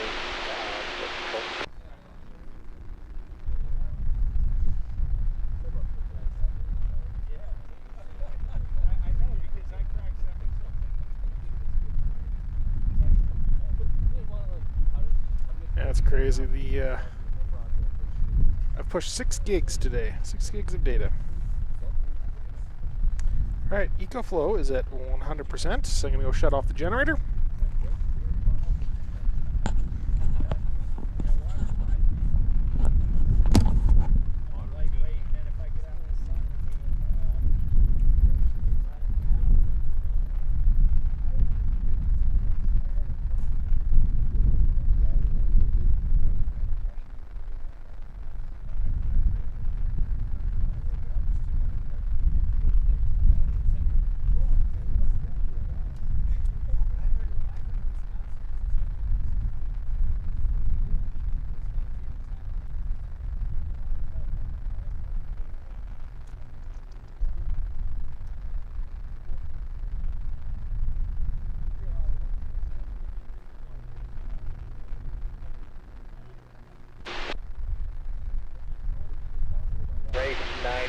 should angle toward the grandstand to do a parade lap with the flight that is going.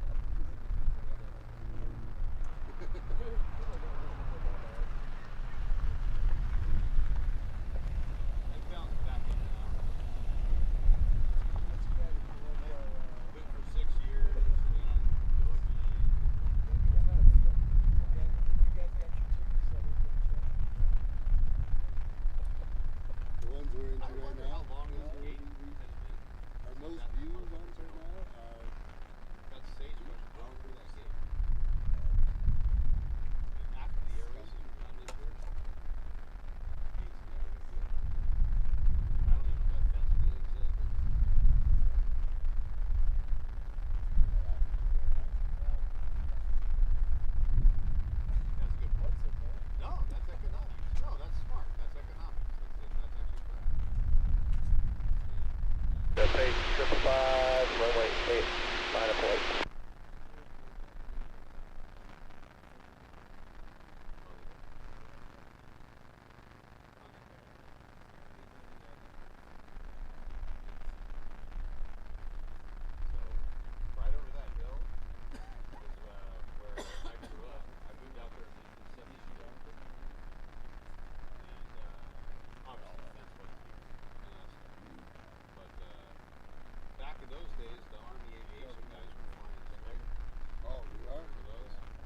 Page 555, runway 8, looks good now.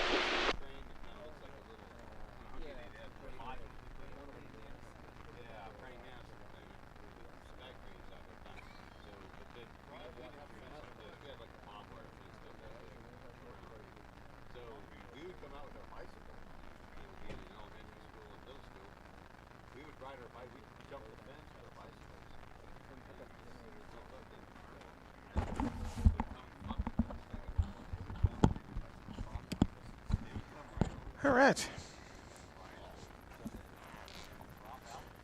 What did I miss? Had to move some solar panels too, because I'm not where I'd like to be on the right side of the road, but good enough. Means I effectively have no solar energy past about 3 o'clock where I am.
There Wednesday, but couldn't make it back at the end of the days. Ah, yeah.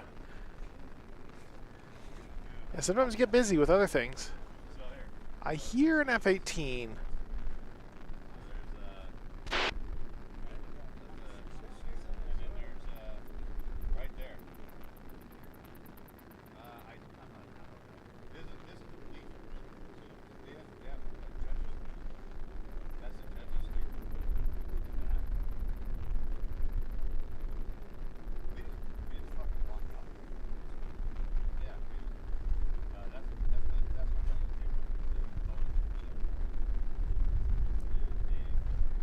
That actually looks like the Jet 2A people. Makes sense. Skip ahead the F-18. and just go straight to jet class. The other possibility is that the F-18 is going to do performance while they do a rejoin, but jets are usually pretty quick to rejoin.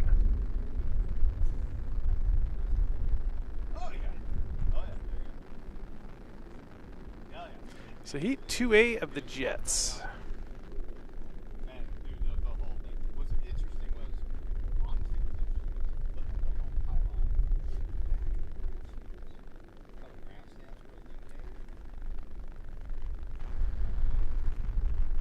Let's go Michael Stagger, Pete Zaccagnino. Pete I think is also flying in the unlimited class. Jerry Jive Kirby, David Sterling in race number 8, Scott Gusakov in the Tumbling Goose, and Matt Guthmiller in number 12 Alpine Thunder.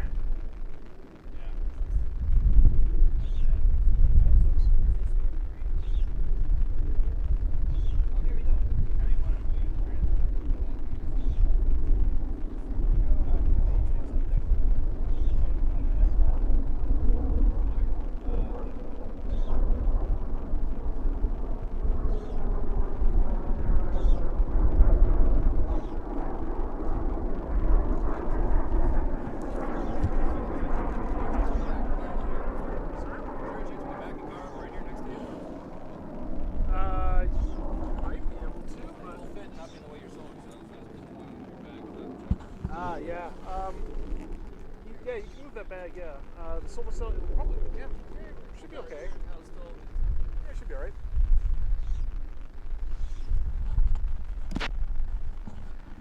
Alright, Jet 2A. Third, Jet, Heat 2A. Nope, 2A.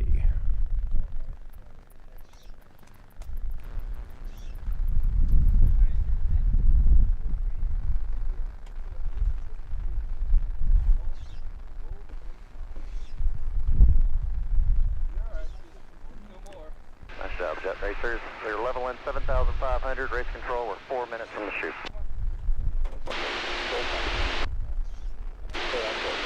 Copy, cleared on course, jet pace.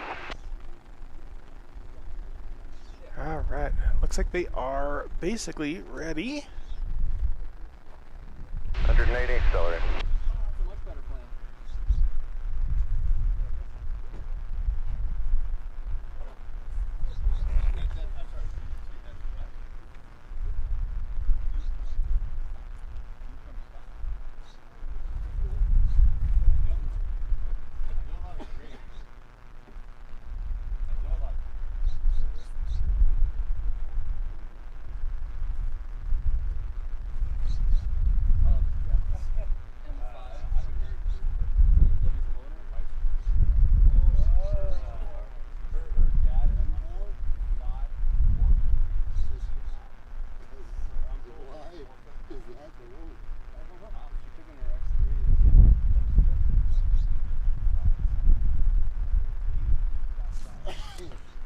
Alright, so they are somewhere back around backside of the course. We'll hear them until they come back around.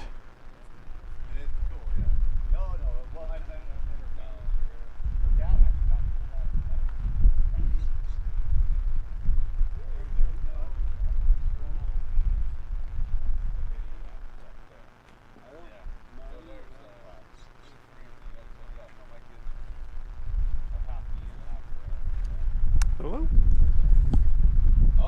I do, yeah.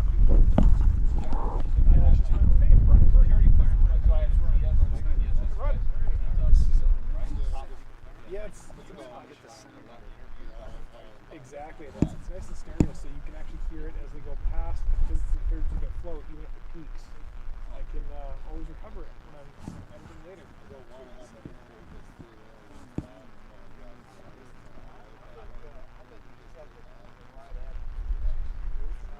Brian Murray.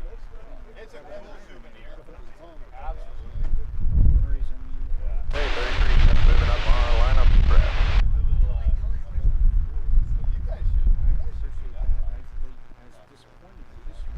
Descending, accelerating 56. Good, everybody. 8 points flat, further forward, everybody else hold what you got.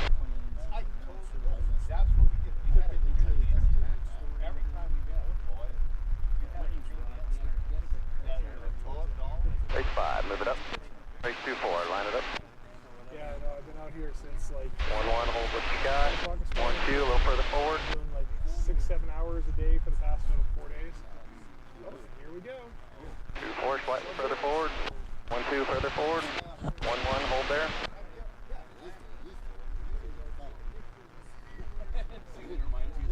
No, it bounces you back into the lane. Gentlemen, do you have a race? Yeah.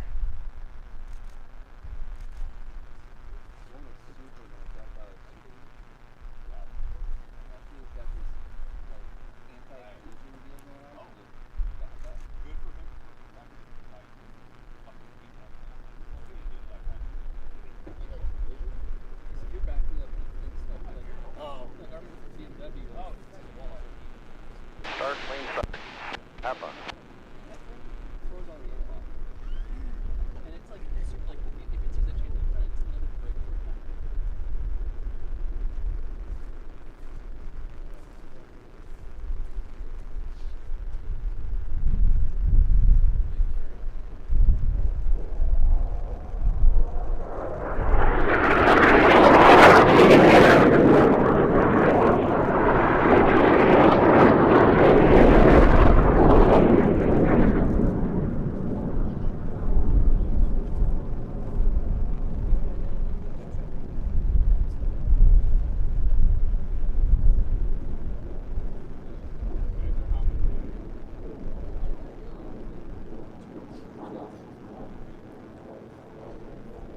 A little bit of a battle going on up front here.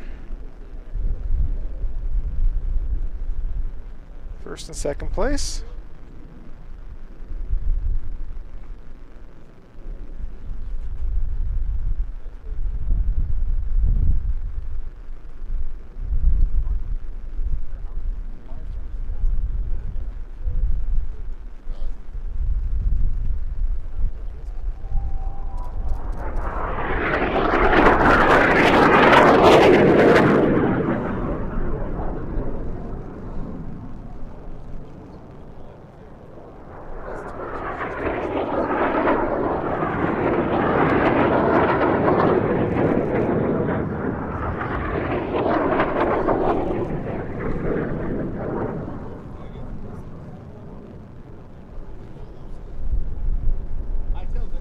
Much of a race there.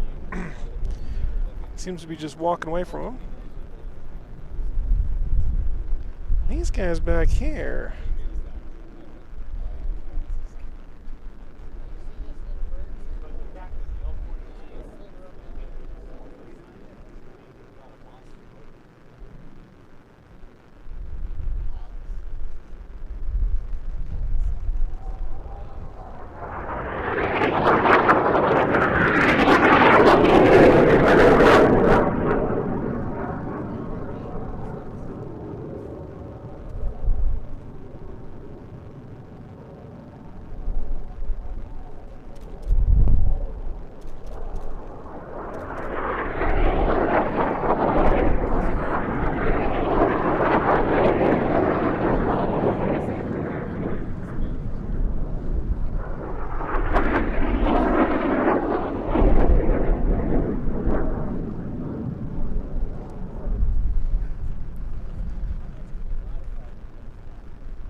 Number 12, Matt Guthmiller.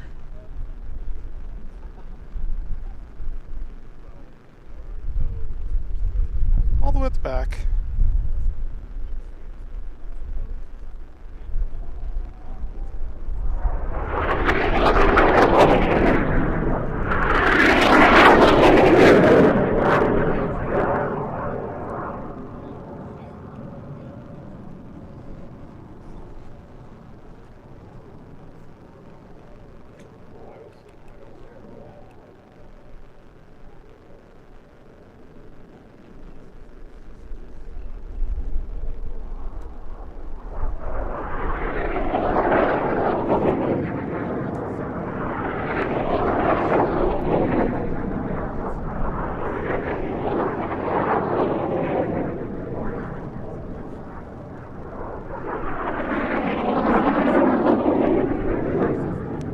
Flying pretty high.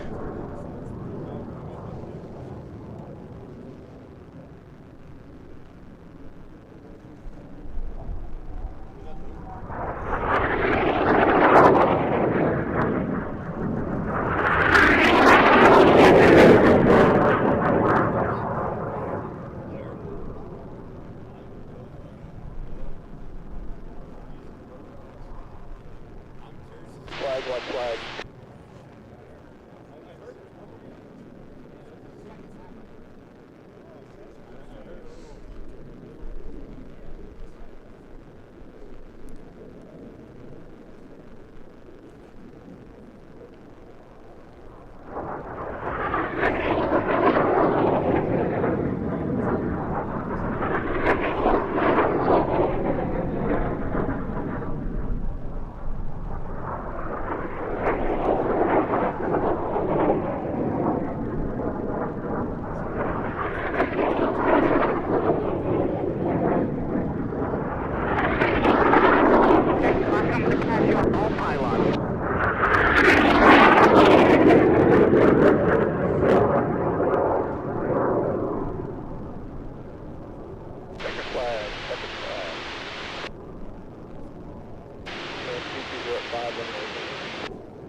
Awesome.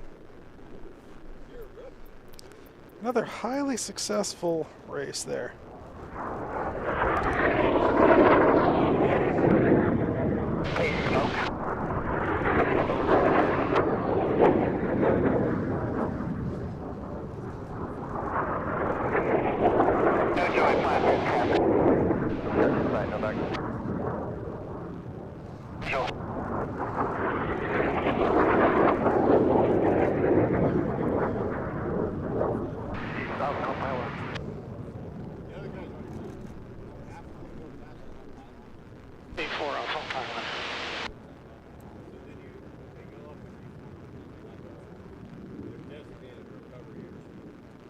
Jet base exiting Cooldown over the numbers.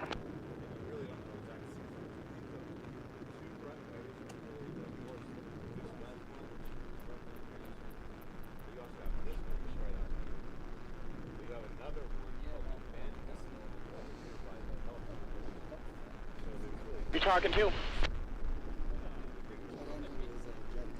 Okay.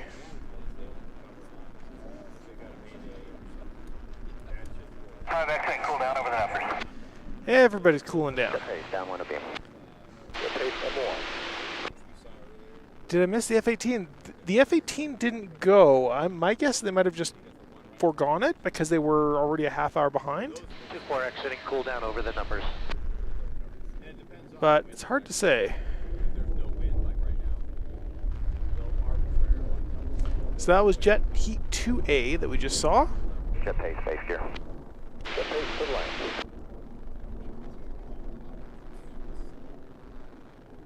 Where you at, Pete? I'm just turning downwind. Copy. Base 1-1 exiting Cooldown over the numbers. So we might see the Dassault, or we might see the F-18. Who knows? Oh, so last Base 5 down one to beam. Base 5,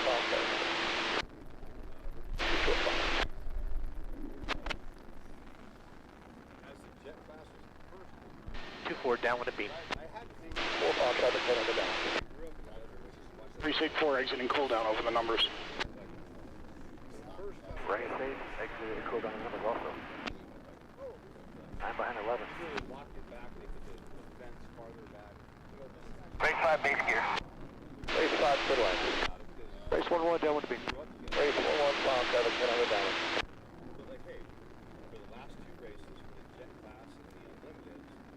Base 1-2 exiting Cooldown over the numbers.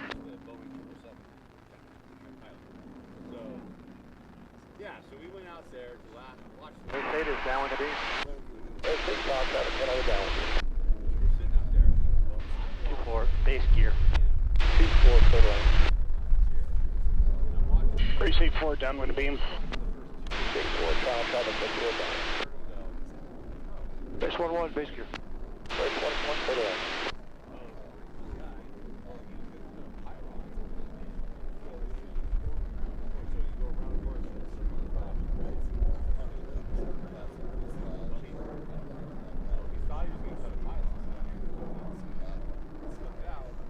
Two down one to beam. Base 1-2 under cloud traffic about to turn base. Ray, Mayday, base here. Ray, base for that.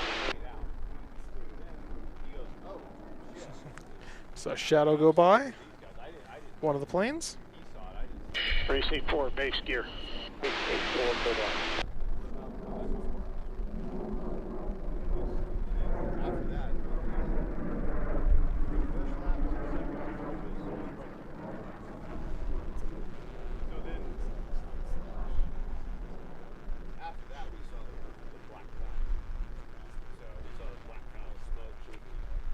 Race 1-2, base gear.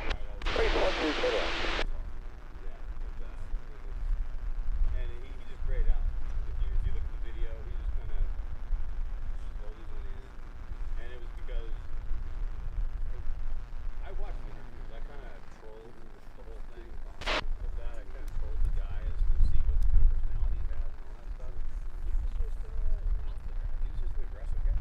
He's just a guy who's like, fuck you, I'm gonna do my shit, right? And he was an aggressive guy. And so fucking pulled that corner and grayed out for just a half a second. He's flat. Yeah. I can tell you something.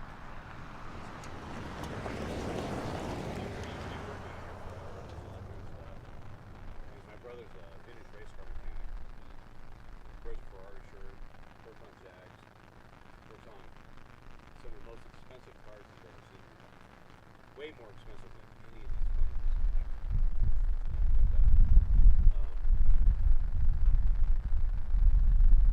They stopped by their race shop the day before. And my brother was looking at that trailer, and he goes, fucking tools are willy-nilly. There's a certain way, there's a certain way as a mechanic, you understand the state of the vehicle based upon the shop. Alright, let's see what we got for other statistics that came in. So we got another 3. T6B. And that one went to undecided. Second place was Bare Essentials. Big Red moved up quite substantially. I remember Big Red started at the back. Easy 6, 69, and Eros bringing it up behind. So quite a substantial difference there. But undecided barely beat Bare Essentials by only about a second. Oh, not even a second. 0.2 of a second. That's unofficial, though. Unofficial. Sport 2B. Breathless Ramp Rat. Bad Dingo Griffin. I think we already talked about this guy. DNF Cruise Missile. Those are official results now. And the Sport 2D. Official rates. I believe we talked about those already. Disqualification for Green Streak. So the fact that, and you know what happened, right? The trim tab, right? The screw failed. Right.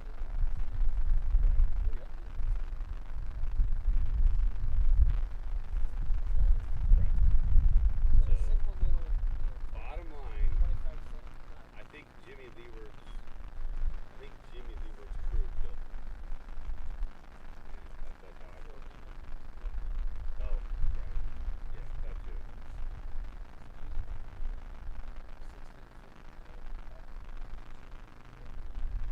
We all got turned up, man. I worked Ramstein about a year after the Italians went in. Are you familiar with that one? Yeah. So I was at Ramstein about a year after that. And worked with German civilians.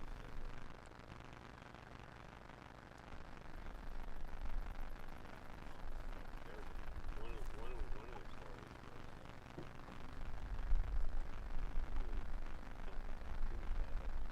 but one of the stories was Dad had a kid on his shoulder with that. I'll turn that down.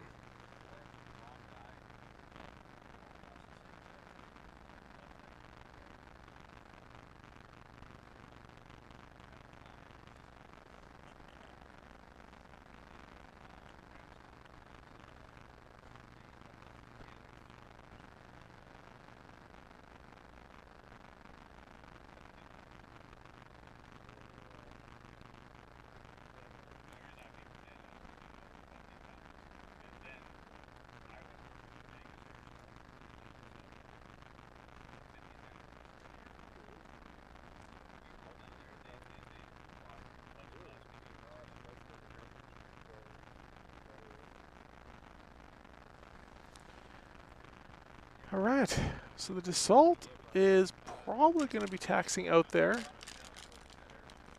don't see it, but that doesn't mean it's not there.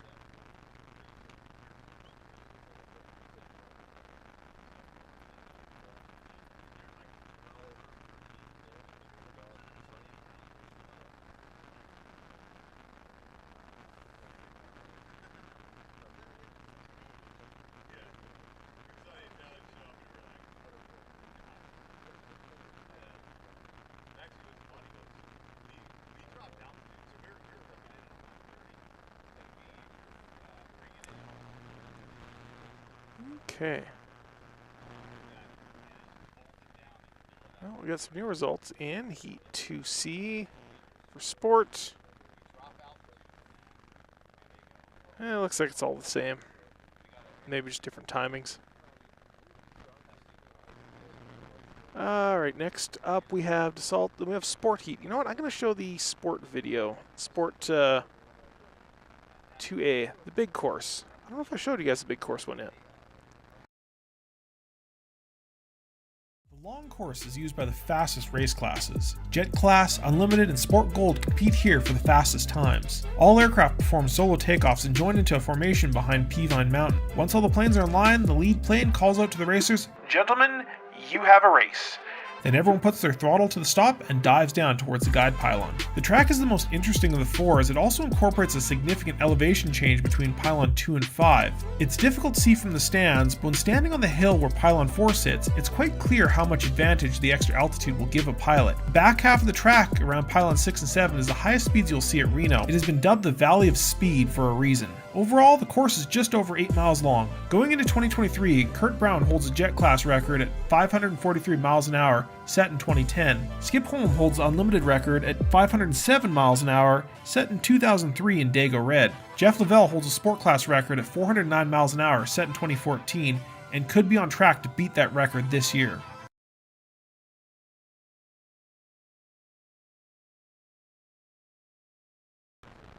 I do believe Jeff did set a new record the other day in qualifiers. Ports. Let's check.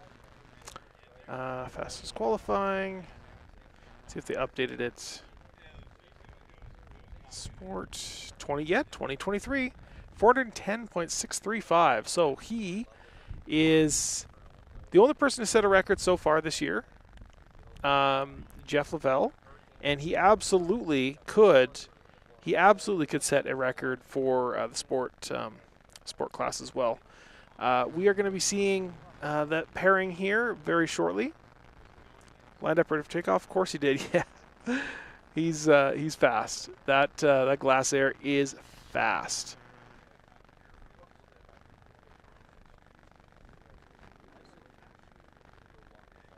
So let's check our leaderboard. And we'll go sport.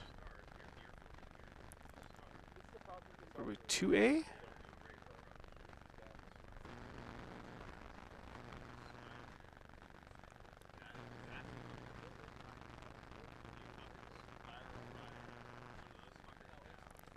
Did I not load those in? I guess I didn't.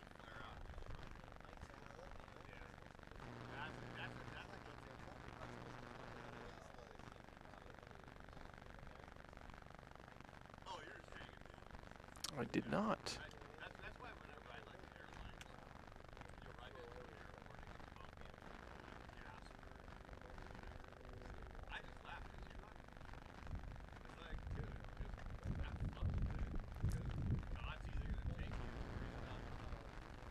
So let's go check what the report says.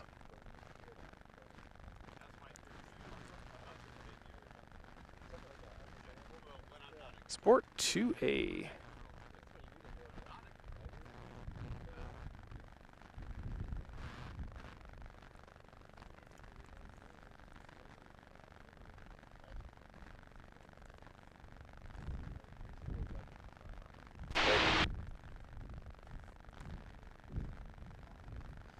Man, Sean is doing well. Sean Van Hatten.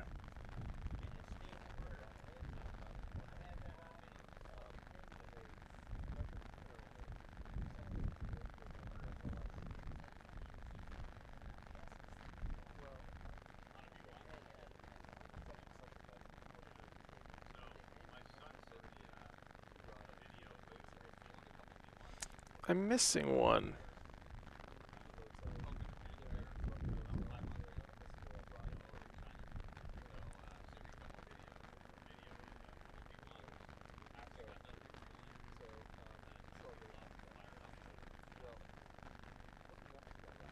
Oh, I guess he's like a backup, I suppose. Matt.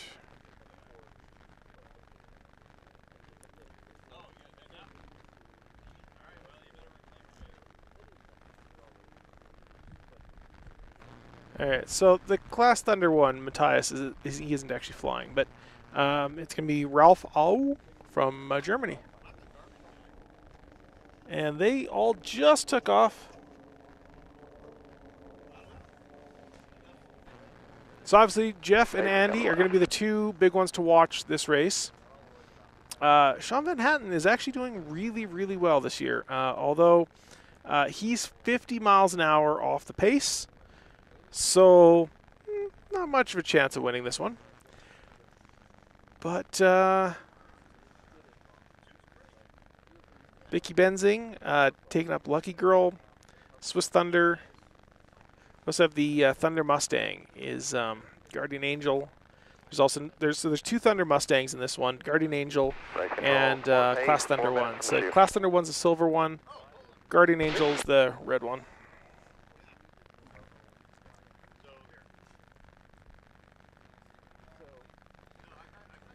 Now on the last race, Heat 1A, Jeff and Andy were separated by about 6/10 of a second, 6 to 7/10 of a second. So this is going to be a very, very good race.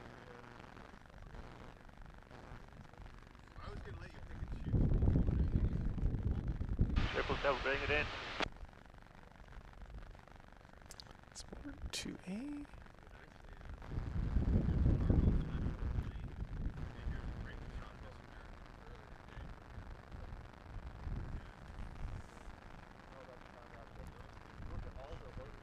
So this is one of them that I'm super excited about.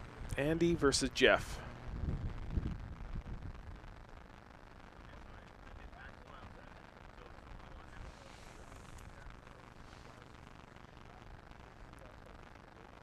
Jeff did some cowling mods, yeah. Well, he was already the record holder. And it's pretty much... Control, port base, 2 minutes from the shoot. Let me check the race home.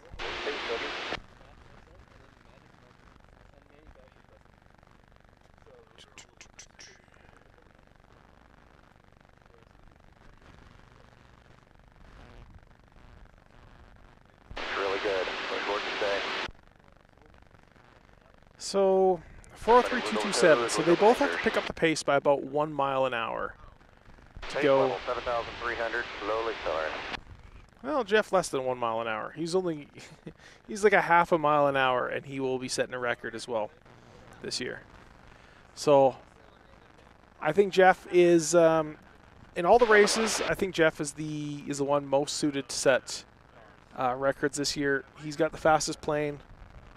He's already set one, probably going to set another one. The only question is, can he keep the plane together until the end of gold, and the end of gold is Sunday? Because that's the problem he's had for the past few years.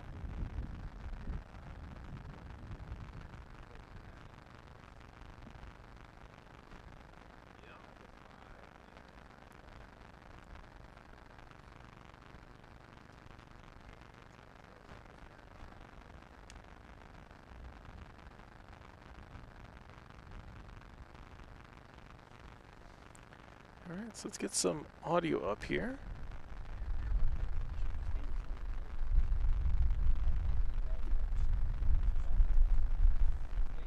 Backed up to about there somewhere.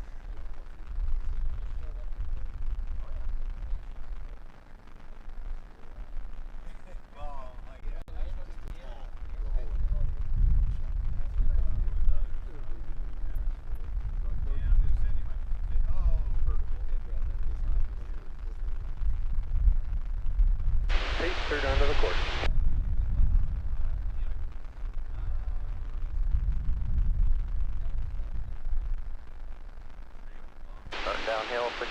900, passing through 200 knots. Starting downhill. See if we can find him. Alright, everybody line abreast, 39, slightly further forward. 210. 30, work it back, 3, slightly back, everybody else hold. Hold that 3, 4, line up with everybody. 77 back. 30, hold what you got.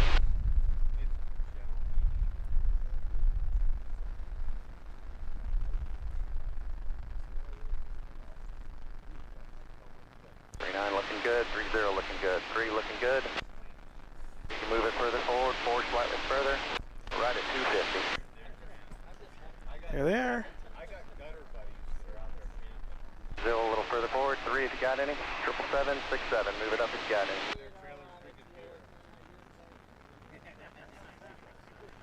Gentlemen, you have a race. Away we go.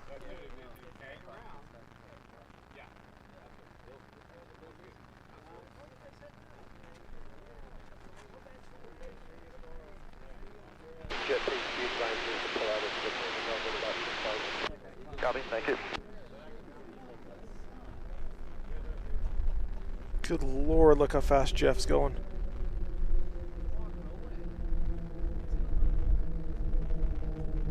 Holy crap, Jeff. So there's Jeff. And there's the rest of the course already. They're not even... Good start, have fun. Now that pace plane should have pulled off way sooner, so that's going to be an issue.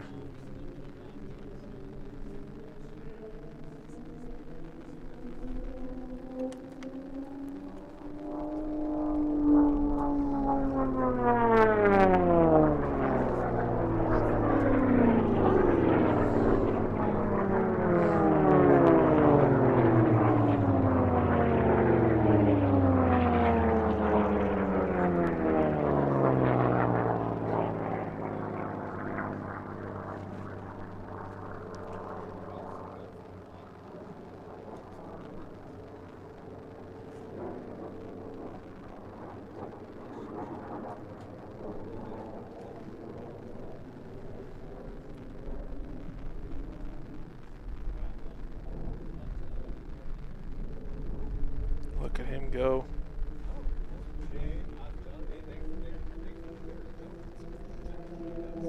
It's entirely possible in this flight he sets a record.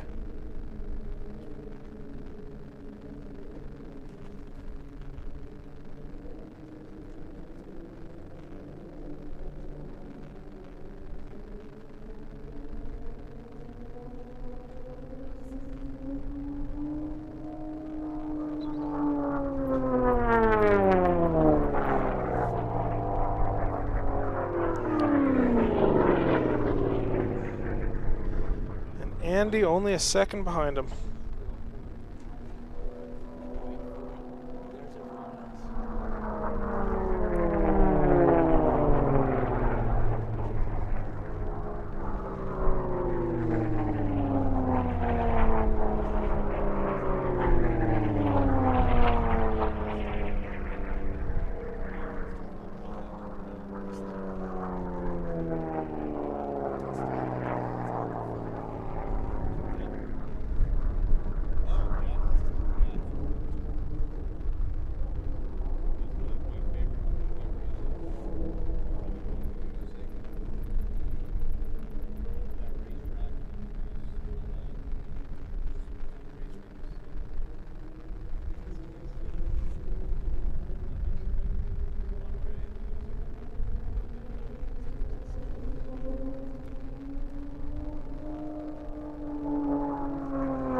He's definitely a high flyer, you can tell.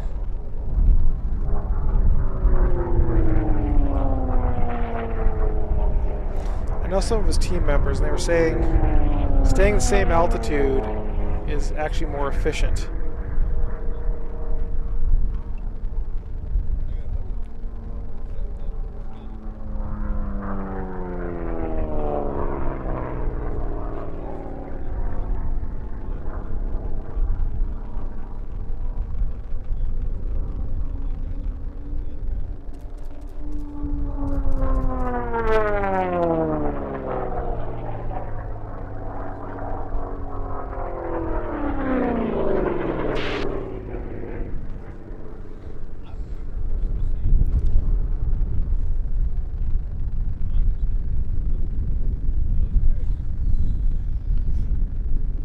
Focus.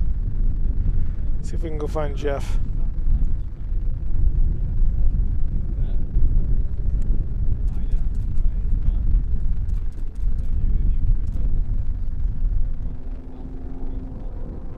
There he is.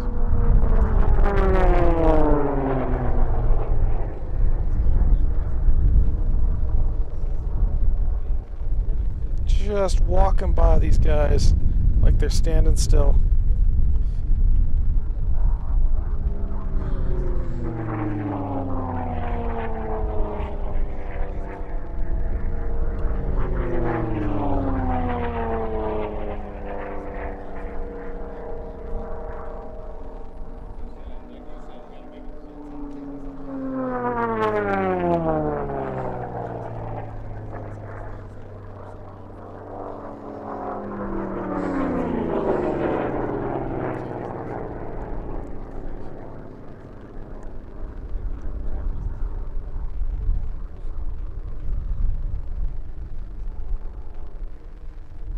Flag, white flag. White flag, last lap. Andy is nowhere near Jeff.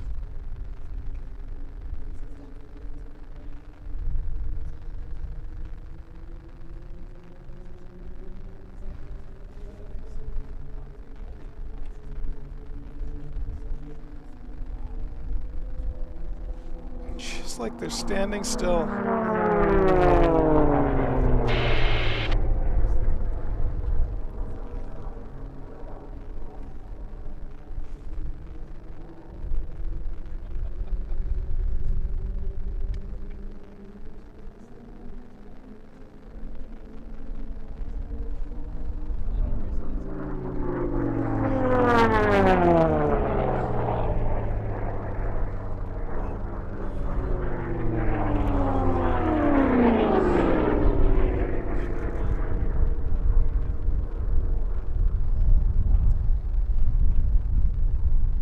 Flag, checkered flag.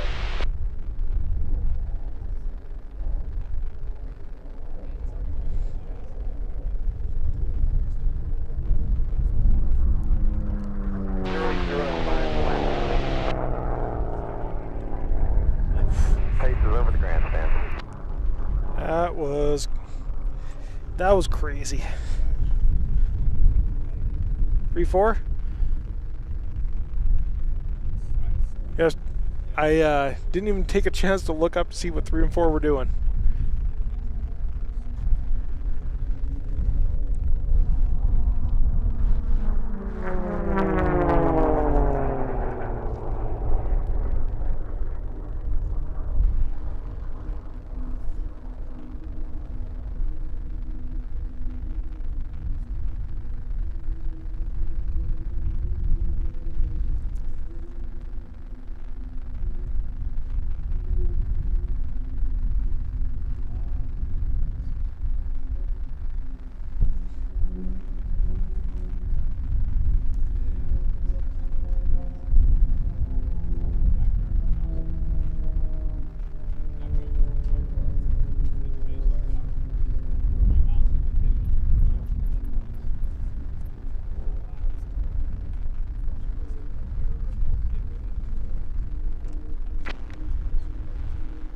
Alright, so coming up, we have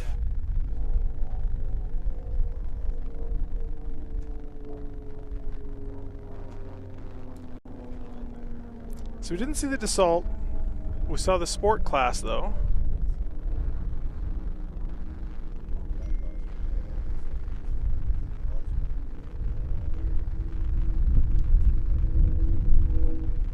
Supposed to start basically just now. So we're finally back on track. Maybe a little bit ahead.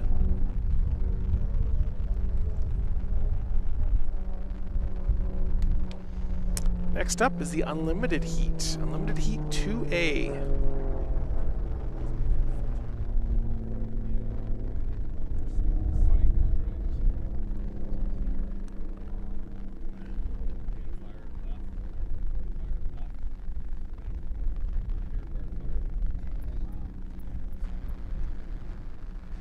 Alright, so we got ourselves Bardal Special Argonaut 924. Was of Russian Thunder, Miss Trinidad, and Plum Crazy. But the big three we're looking for to see finally go up against each other is Bardal Special Argonaut and 924. Go head to head. I don't think there's much of expectation that Bardal won't win this one. But we're waiting right now for Miss America to see what Miss America is able to pull off. And she's the only one who can possibly give Bardal a run for its money. 3-9, that's your position. Pylon 9. 6-7, dog in the B, mate.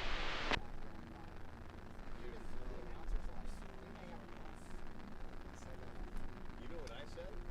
I said kudos to the ATC guys. They got their shit together. They fucking planned that perfectly. The air traffic control. The tower, all of that was clear. All air traffic control. So the race was way back here. Right. See, from the tower, from the vantage point of the ground, it looked like 15 between the race. Oh, no. Oh, that. 6-7, base, secure. ATC guys. 6-7, clear to land, runway. It was perfectly executed. They timed this perfectly. They got those boys on the ground while the other guys were on the ground. And that is, but that's a kind of a high risk maneuver. 3-9, stand with you. It's a high risk maneuver that you don't normally see anymore. Normally they are like, well, you know, clear any kind of thing. But I thought that was really awesome. Oh, man. Yeah, I thought that was awesome. And it was. It's not an average maneuver. But dude, that's what these races are. Races. 3-0, leaving Cooldown, home pylon. That's a 15 zone. 3-9, space. 4-3-9, clear to land, runway. Get them on the ground. Because other than that, they're going to deploy it, right?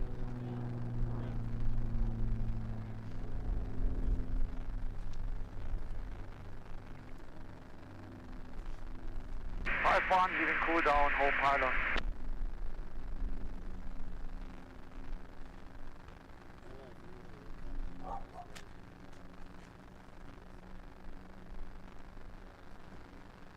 Down with the beam. 777's leaving Cooldown, home pylon.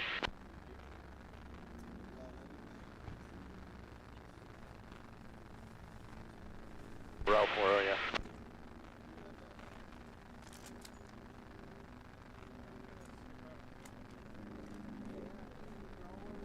Leaving Cooldown, home pylon behind 777.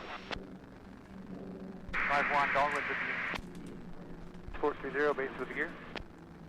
430, clear to land, runway.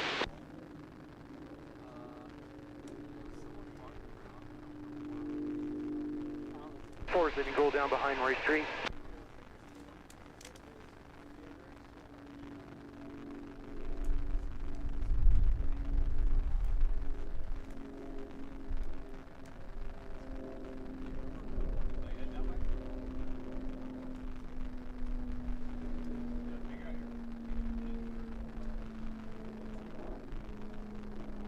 One base with the gear. 5-1, clear to land, runway. Or you do have the number 3 in sight. 4's got 3.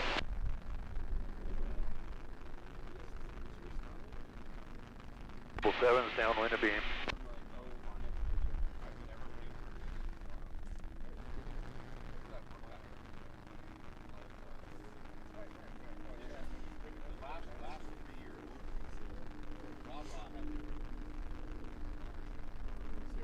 Downwind of beam, home pylon.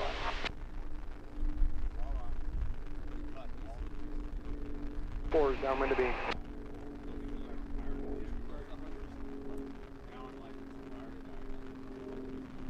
Four pace exiting cooldown of the home pylon.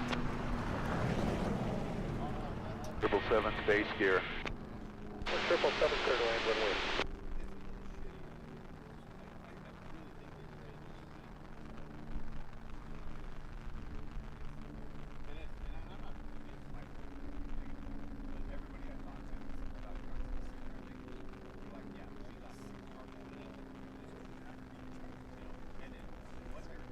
Base gear. 3 clear to land when wind. Four pace downwind of beam.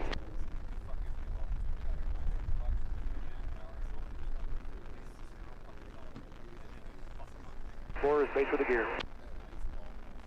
4 clear to land when wind.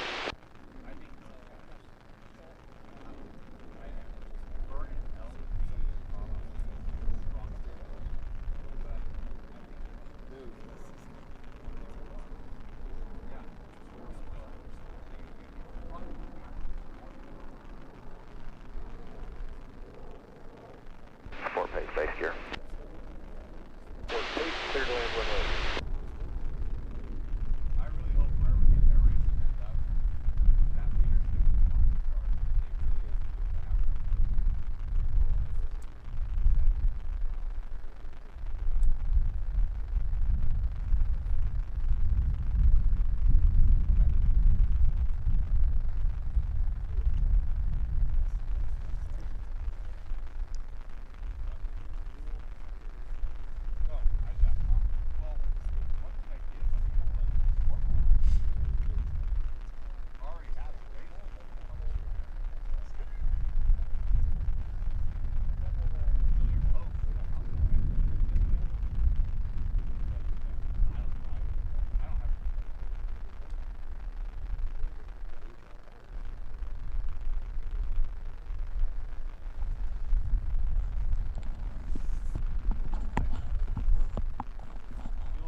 Yeah, I don't think they are doing the F-18. They kind of skip right over it. They did an F-15 demo, and they did the U-2 flyover, but no F-18.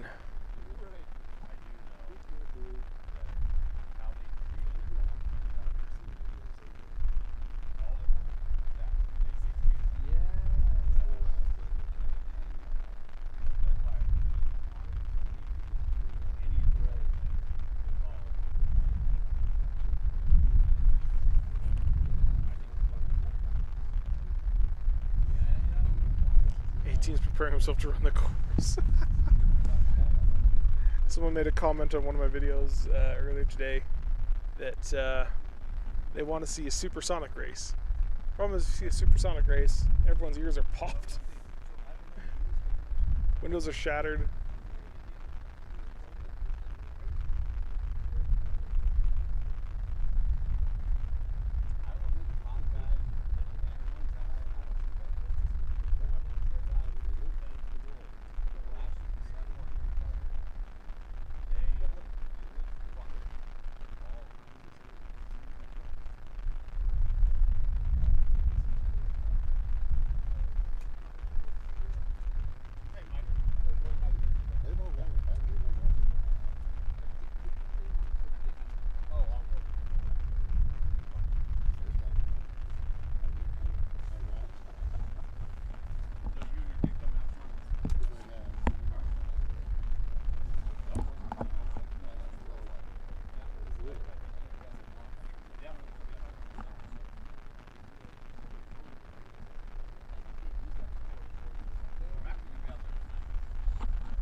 I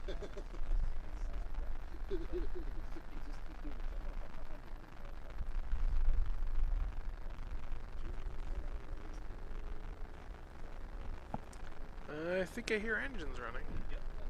So.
Dark Star?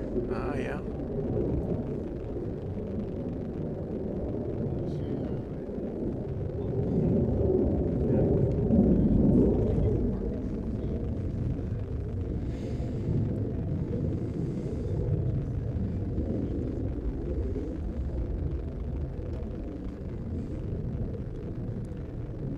There's something up. Seriously, looks like a... Can't tell. Probably an F-18 though.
Go straight up above us. We can't see him. I can't see him.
no, I lost him in the sun.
Can touch down and then come off. Yep, there it goes. Every air show, same trick.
line might not be in the right place.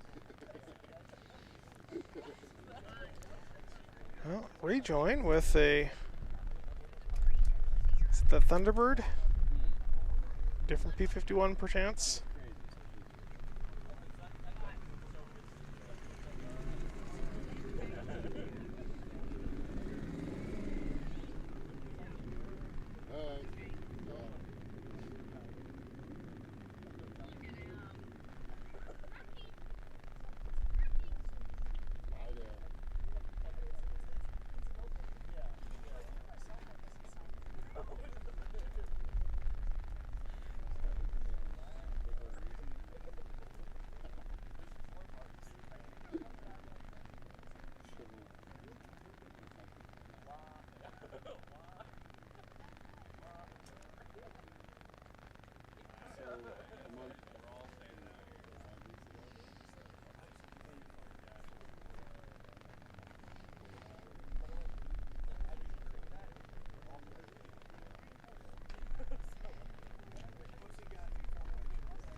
Gorgeous.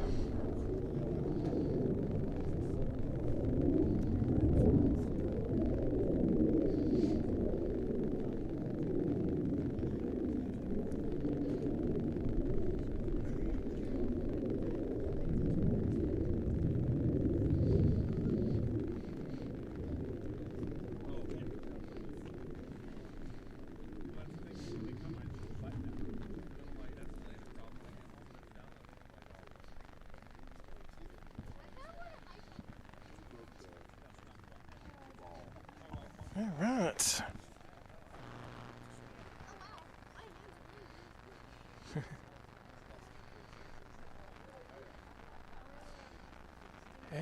Have I been to Oshkosh? Yeah, I've been to Oshkosh a couple times now. One thing we have left on the schedule here is the Unlimited Heat, Heat 2A.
Cool.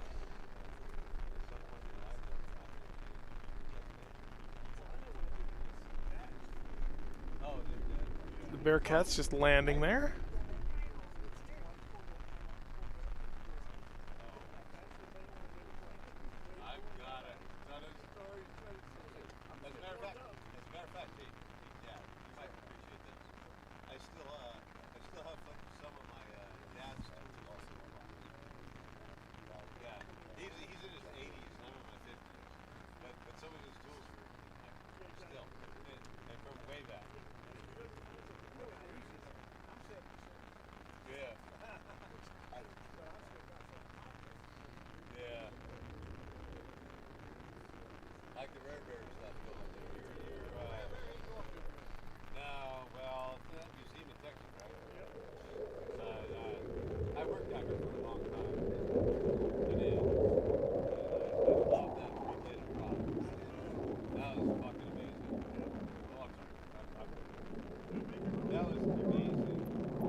Yeah, Oshkosh.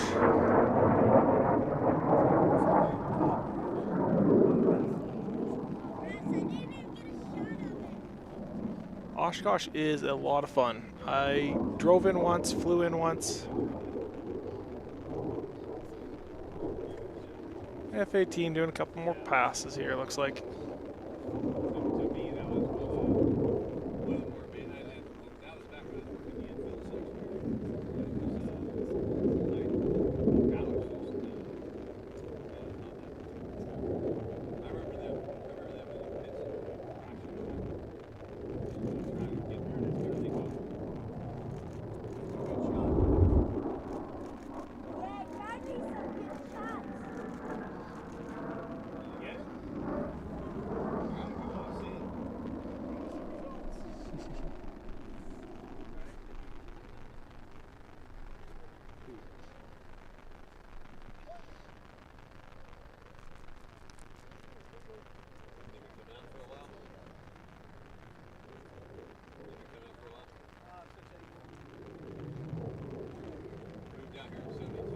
Yeah, Sun and Fun. I haven't done Sun and Fun either, but that's definitely on my bucket list.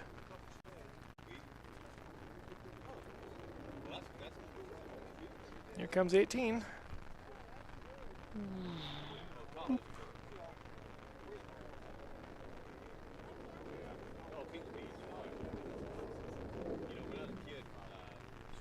Kings Beach. We used to snorkel out there, and they pulled it all out. But at Kings Beach, there used to be when you snorkel out there. Great, great. But when you would snorkel out there in Kings Beach, you would see gas lines and gas pumps from a station. You remember that back in the 80s? Oh yeah. Huh? Right. You snorkel out, you'd see that. And we'd also throw,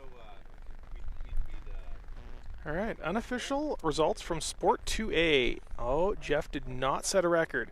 398.437. He was fast though, very, very fast though. Just a couple miles an hour off of a record. Andrew Finley came in second, 391. So he's about 10 seconds off of a record. 10, 12 seconds off getting a record.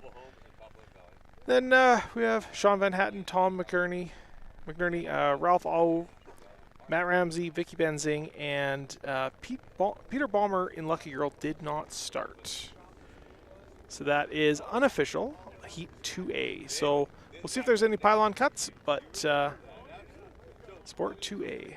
so snowballs, they would drop cars. Hey, somebody parked in the wrong. They did drop a snowball. Oh yeah.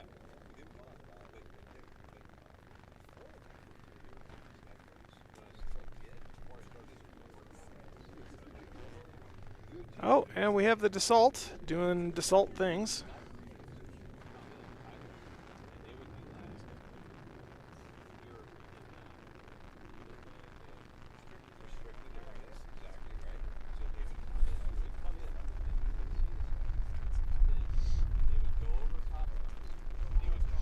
So if you're a billionaire and in the market for a airliner, get you from point A to point B, this one's for you.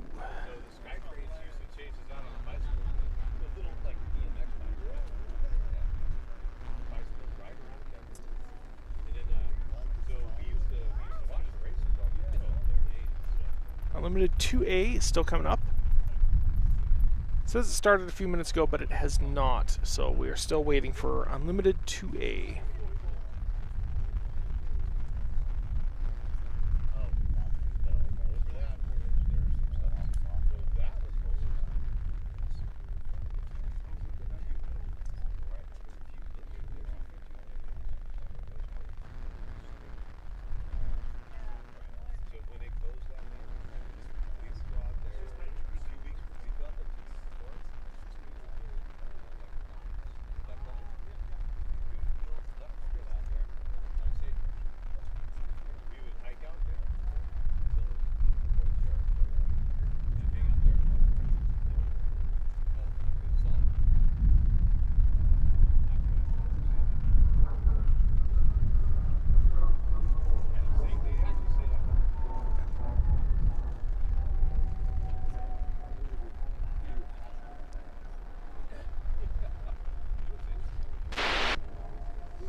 Check power usage.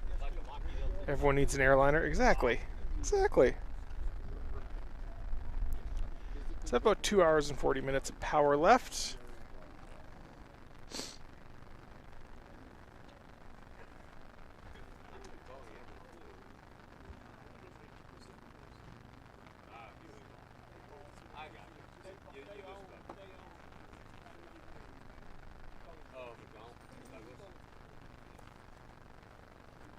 Yeah, I don't know what that's on. But there was some issue.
Yeah, when we were trying to develop it, and if you drive around here, I don't know. So you got Deer Boulevard, you got Boya, Boya there, South the other. Did you? Nice. Here on the wall, like, But there's a bunch of street names all out there. I don't even know what one.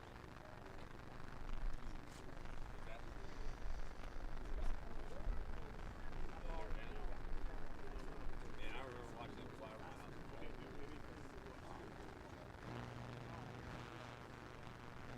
Well, and the funny thing was, is the plane that they would always fly with,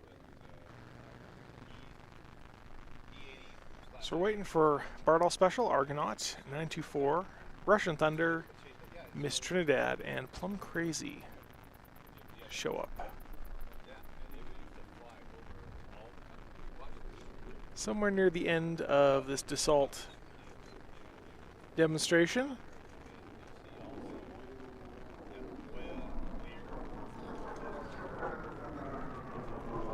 we will see them starting to take off.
White things?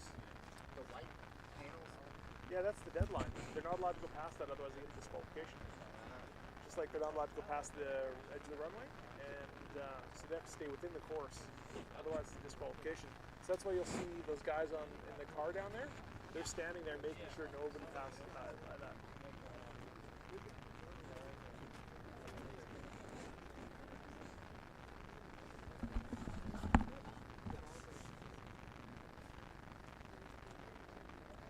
Did the whole course used to come farther out this way? No, it's pretty much always kind of come out of this far. I just feel like I've seen videos of guys going down these power lines. Yeah. It depends on how you kind of film it too. So if you film it in a certain way, you can definitely see them where they're going right down the power lines. Plus, a lot of this infrastructure out here has changed with the houses being built. Is this pretty much the closest you can get by road? Yeah, without having a press pass or media pass or whatnot, yeah, this is the closest you can get. Yeah. This is closer than the grandstands over there? Oh yeah, way closer. Oh.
Oh, not a whole lot's going on right now. We're just waiting for the Unlimited Heat 2A to get up and running. So they should be lining up there somewhere. The Dassault flying around for the billionaires.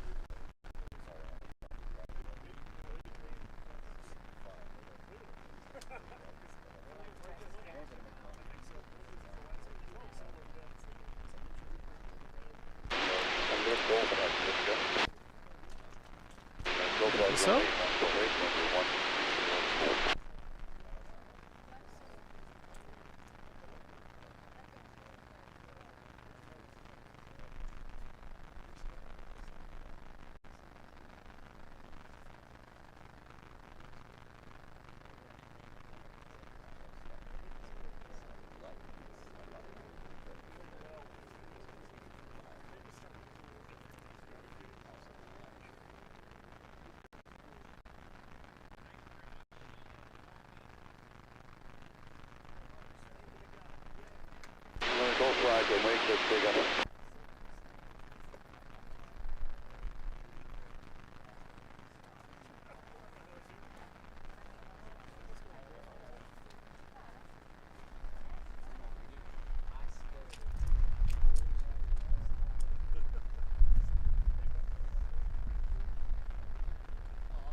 Is this a multiple day thing? This is, yes. So we are, depends on how you count it, but I guess Monday and Tuesday were the first days of qualifying.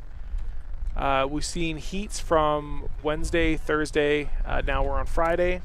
So we're going to be seeing the last heats.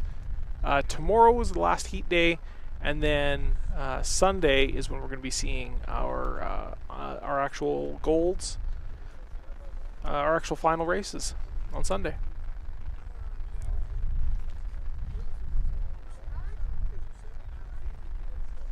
I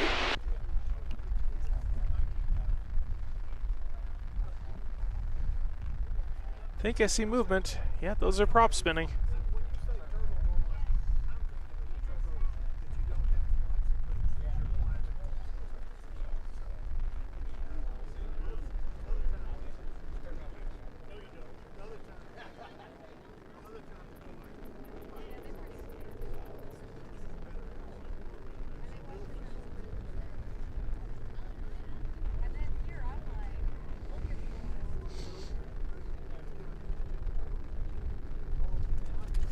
We'll have another stream tomorrow.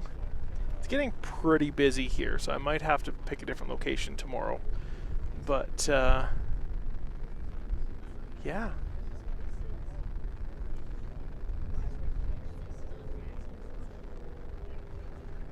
And that is the sound of high performance Merlin engines.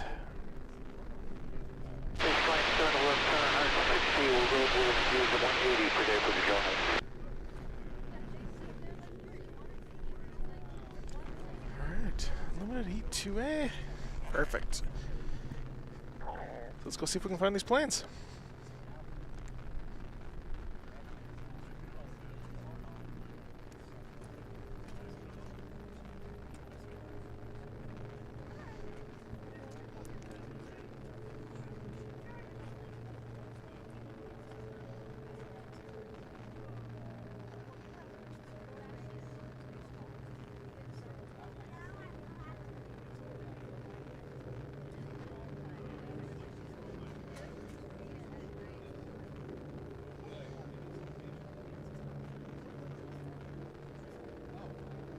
I see a white plane that looks like a Bardol to me. Westbound, Nice another plane. 6,000 feet, 180 knots. Kind of looks like Argonaut there.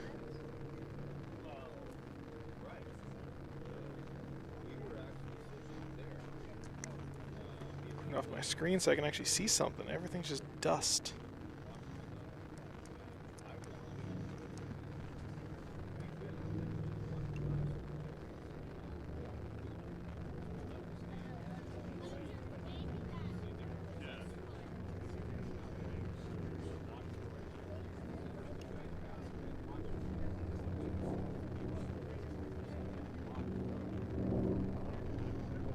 That would be Bartle.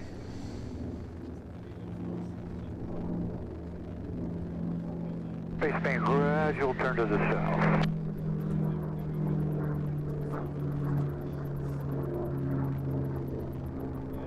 Argonaut.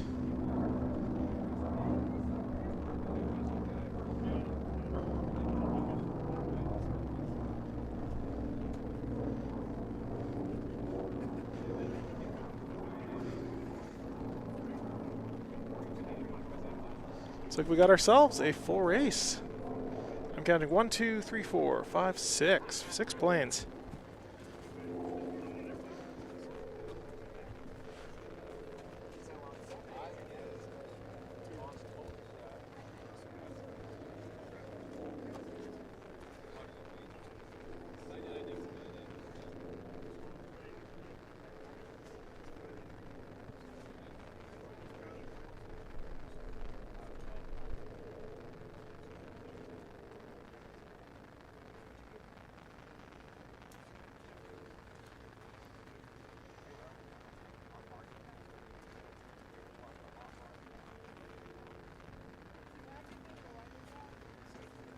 All right, now we just wait for them to come down the chute.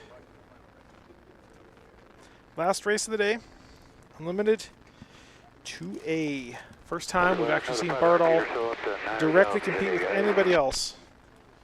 Well, at least this week.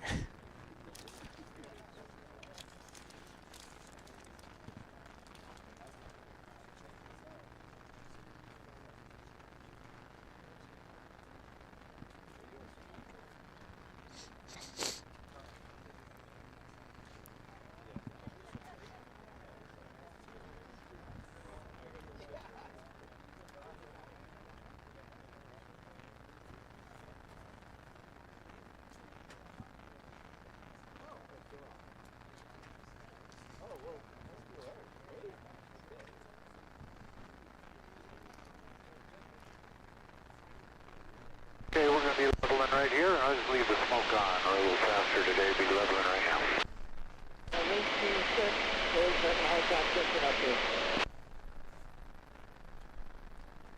Okay, say again. Yep, it's City Boy. That's correct. Yeah.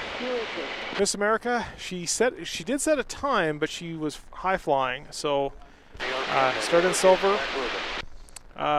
Blew away silver this morning. So she'll be doing, started in bronze this morning.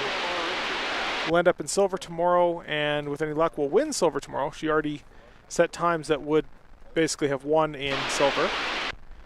And then Sunday, we should see Miss America versus Bardol. And that should be the race to the icing on the cake. So we're waiting for that one. Yeah, Miss America wasn't lining up today because she's she did line up earlier, but it was for the bronze.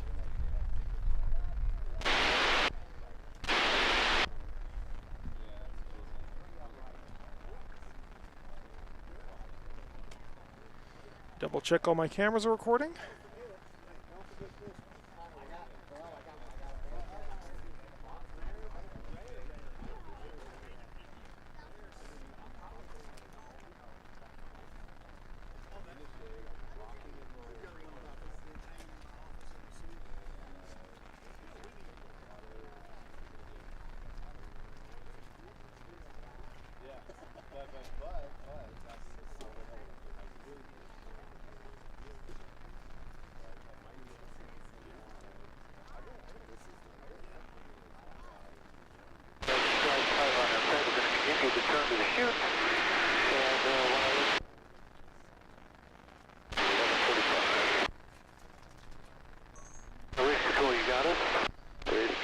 Clear on course. Clear.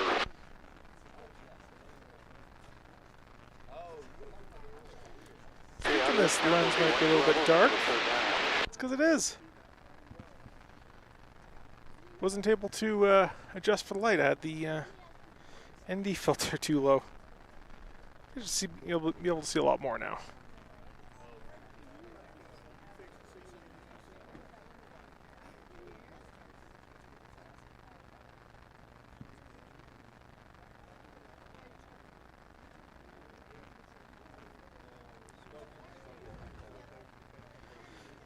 So the racers heading behind P-Vine, all lining up.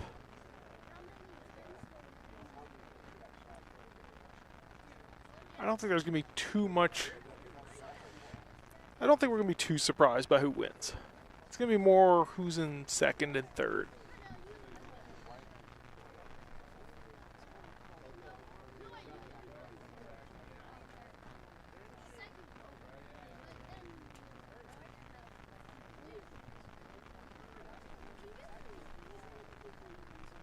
Are there?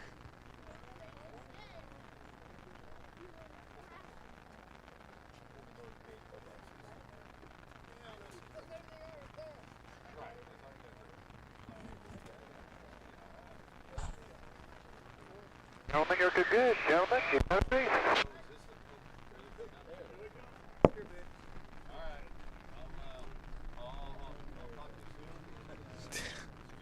Look at that. Yeah, that's not surprising.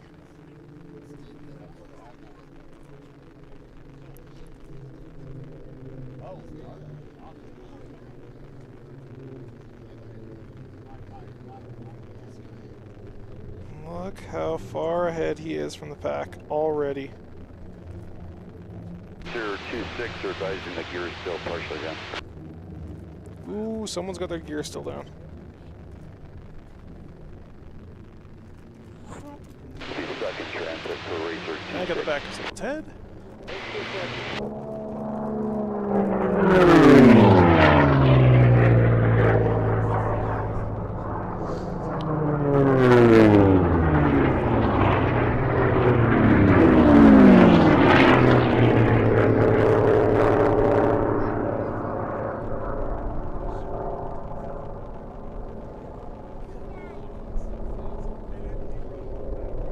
There he is.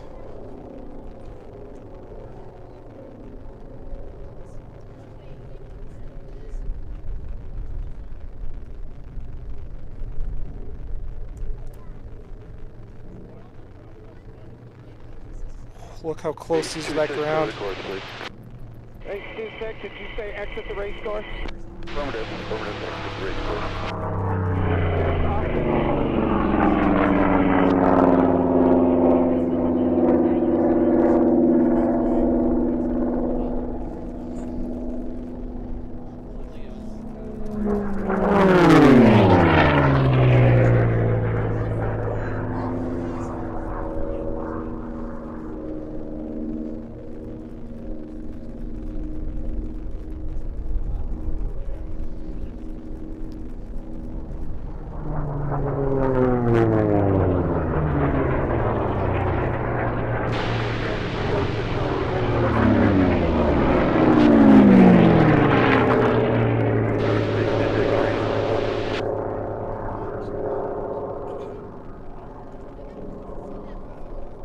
That's not a good one there.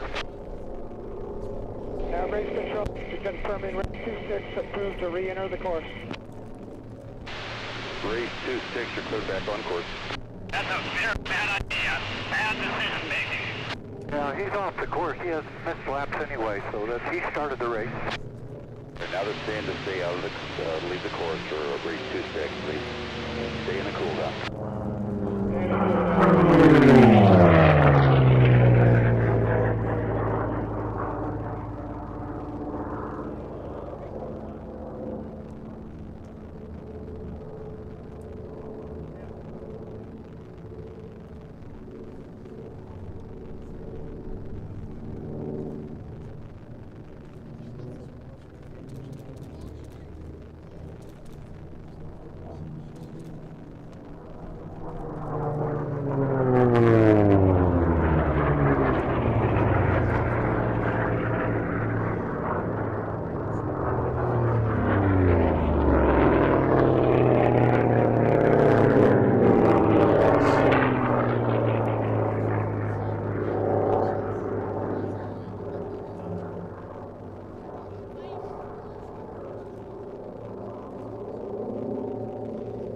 how much of a gap there is between 1, 2, and 3.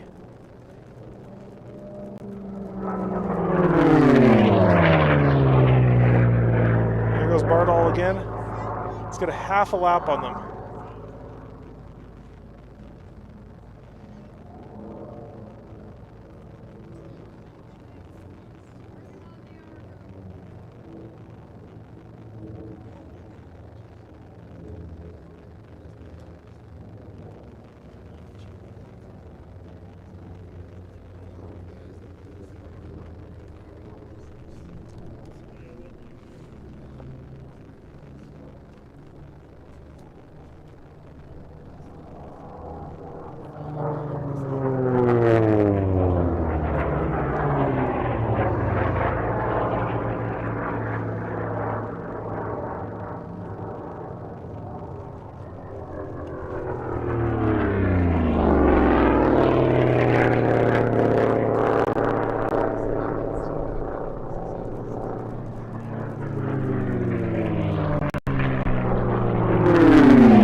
Flag, white flag.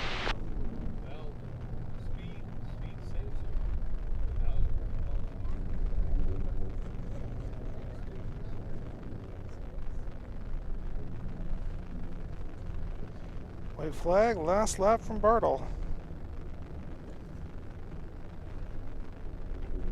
See him again tomorrow, obviously.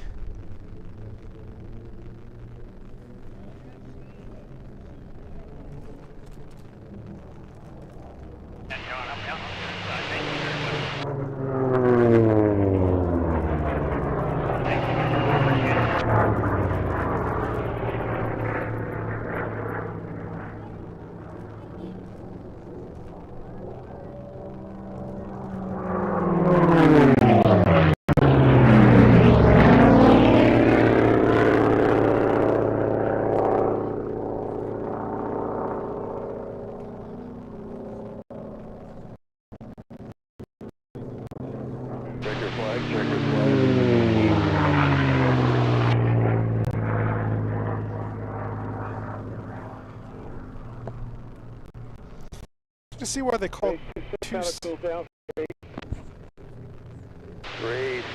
remaining cooldown. Remaining cooldown. Interesting to see why they called 2-6 off the course there. That was a spicy exchange too afterwards. Where are you at? Race 26 is at the end of 1-4, left-hand turn. 8,700.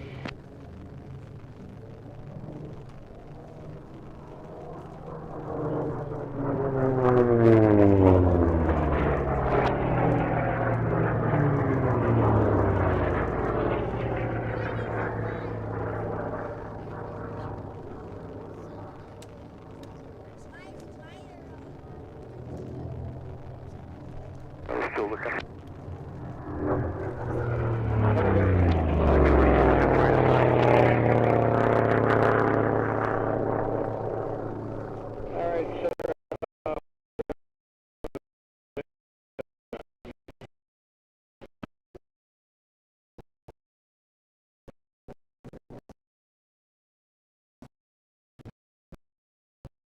Okay, we got you now.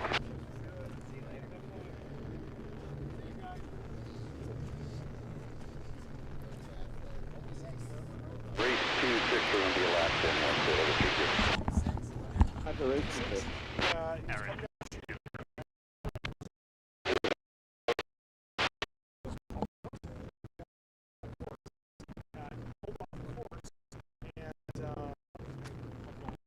Tonight, but that's pull off the course. We then asked, well, can I just go back on the course? And someone from race control said, yeah, you can go back on the course. And course, so don't let it back on the course. Bad decision. Don't do that. Yeah. And they said, okay, stay up there. So that's going to be spicy. What is your YouTube? I want to check you out later. Ryan.Murray. I'm also going to do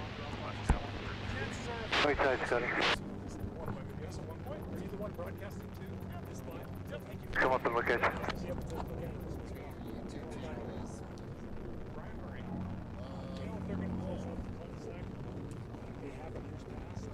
Race 27, we got a shimmy going on with the rudder, sorry. You guys can take a look at too, please. Oh yeah, Scotty, you look clean and nice. Your gear doors aren't bent or anything. Where you at, Johnny? I'm just coming up on the inner runway 8 at 8,000 feet. And flying parallel to the runway there. Fast you going? 185 is what I'm showing. Okay, I'm right over the numbers right now. You got me? Yeah, I got this. Go hard left and then right. Gotcha. Race 3 down one of you. Okay. Cooldown, pylon 3, yes, race 3 inside. Go back the other way. Steve did just pass Vicky on the inside, yeah. And sorry, you said 180 knots? Yeah, 175 now. See if the one guy got his gear belt up down. 4 is down, Winnipeg. Yeah. I think you're on 924 there, Steve. Johnny's underneath Argonaut in front of me.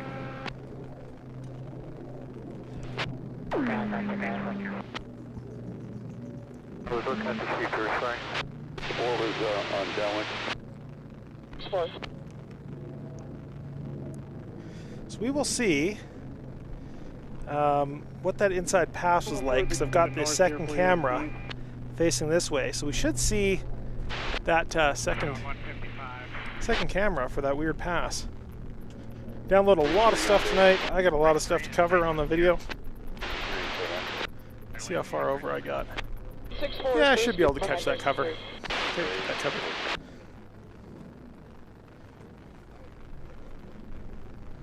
Now race 924 is coming out of Cooldown. I might bring out camera number 3 tomorrow. We will see. That's your rudder trim tab, John. Rudder trim tab. Yeah, I don't know if I was on the inside either. I wasn't watching that. I was watching a different part of the race with the camera. Flapping back and forth, so just slow down.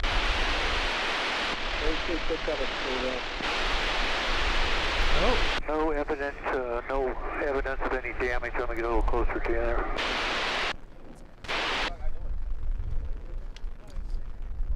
But it's shaking pretty good, so the slower the better. Matter of fact, I think race 27 needs a priority landing right now.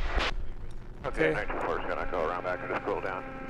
Race number 27, it needs a priority landing, which is this guy up here. Race 114, 924, 268, and cool down.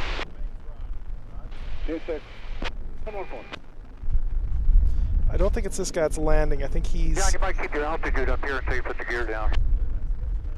It's the guy... the guy up here. I'll see if I can get him. Get a good shot of him. There he is. So he's being chased in. This is the guy... I think 2-4. I think he's the guy that asked to pull off. 3, we run 112. Okay, we'll land on runway 8 and entering it downwind right now. His landing gear didn't come all the way up, and at the high speeds, it may have damaged them. So we are going to keep a very close eye on this little guy. You look good, John. You look fine. Just nice and easy.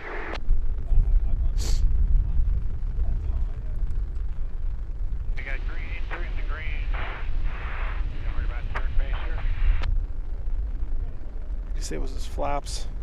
I'll have to review the tapes tonight. I've got high definition recordings of all the radio recordings.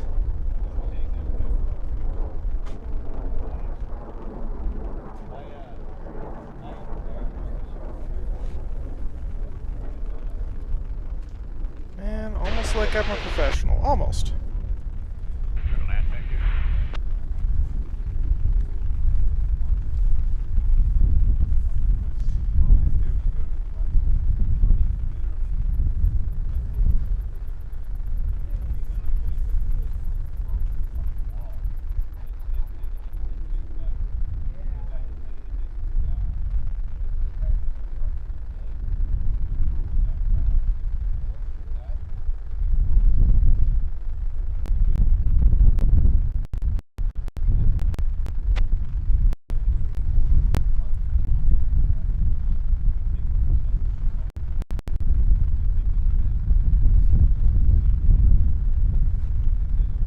Looks like he's down safe. It's only John, it's fine.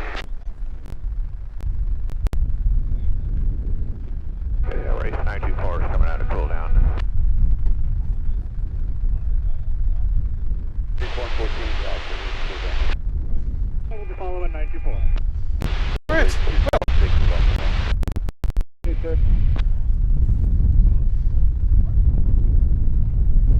we had a fun day today. There's going to be some fun drama in the daily wrap-up video. Yeah, it was either for flaps or gear that they pulled them off. The race Mustang still going at it, exactly. Trim tab during cooldown. Yeah, I think it might be two separate ones. I can't remember which number they called off for each one, but yes, I will review all the tapes tonight, and there'll be something a little in the cooldown in the video. So with that,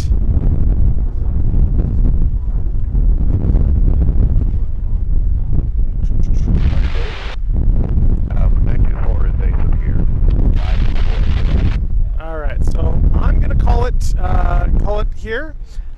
Thank you everyone for stopping in and saying hi and watching the live stream. We will be back tomorrow. We might actually be back a little bit earlier, mostly because it's starting to get chaotic around here, and I didn't exactly get the most ideal position for the cameras today. So tomorrow I'm going to try and get a little bit more, yeah. So I'm going to try and get a little bit more. And worst case, people are saying that they do sometimes close this road off. So I do have two backups where I might have to pull some of those off. So.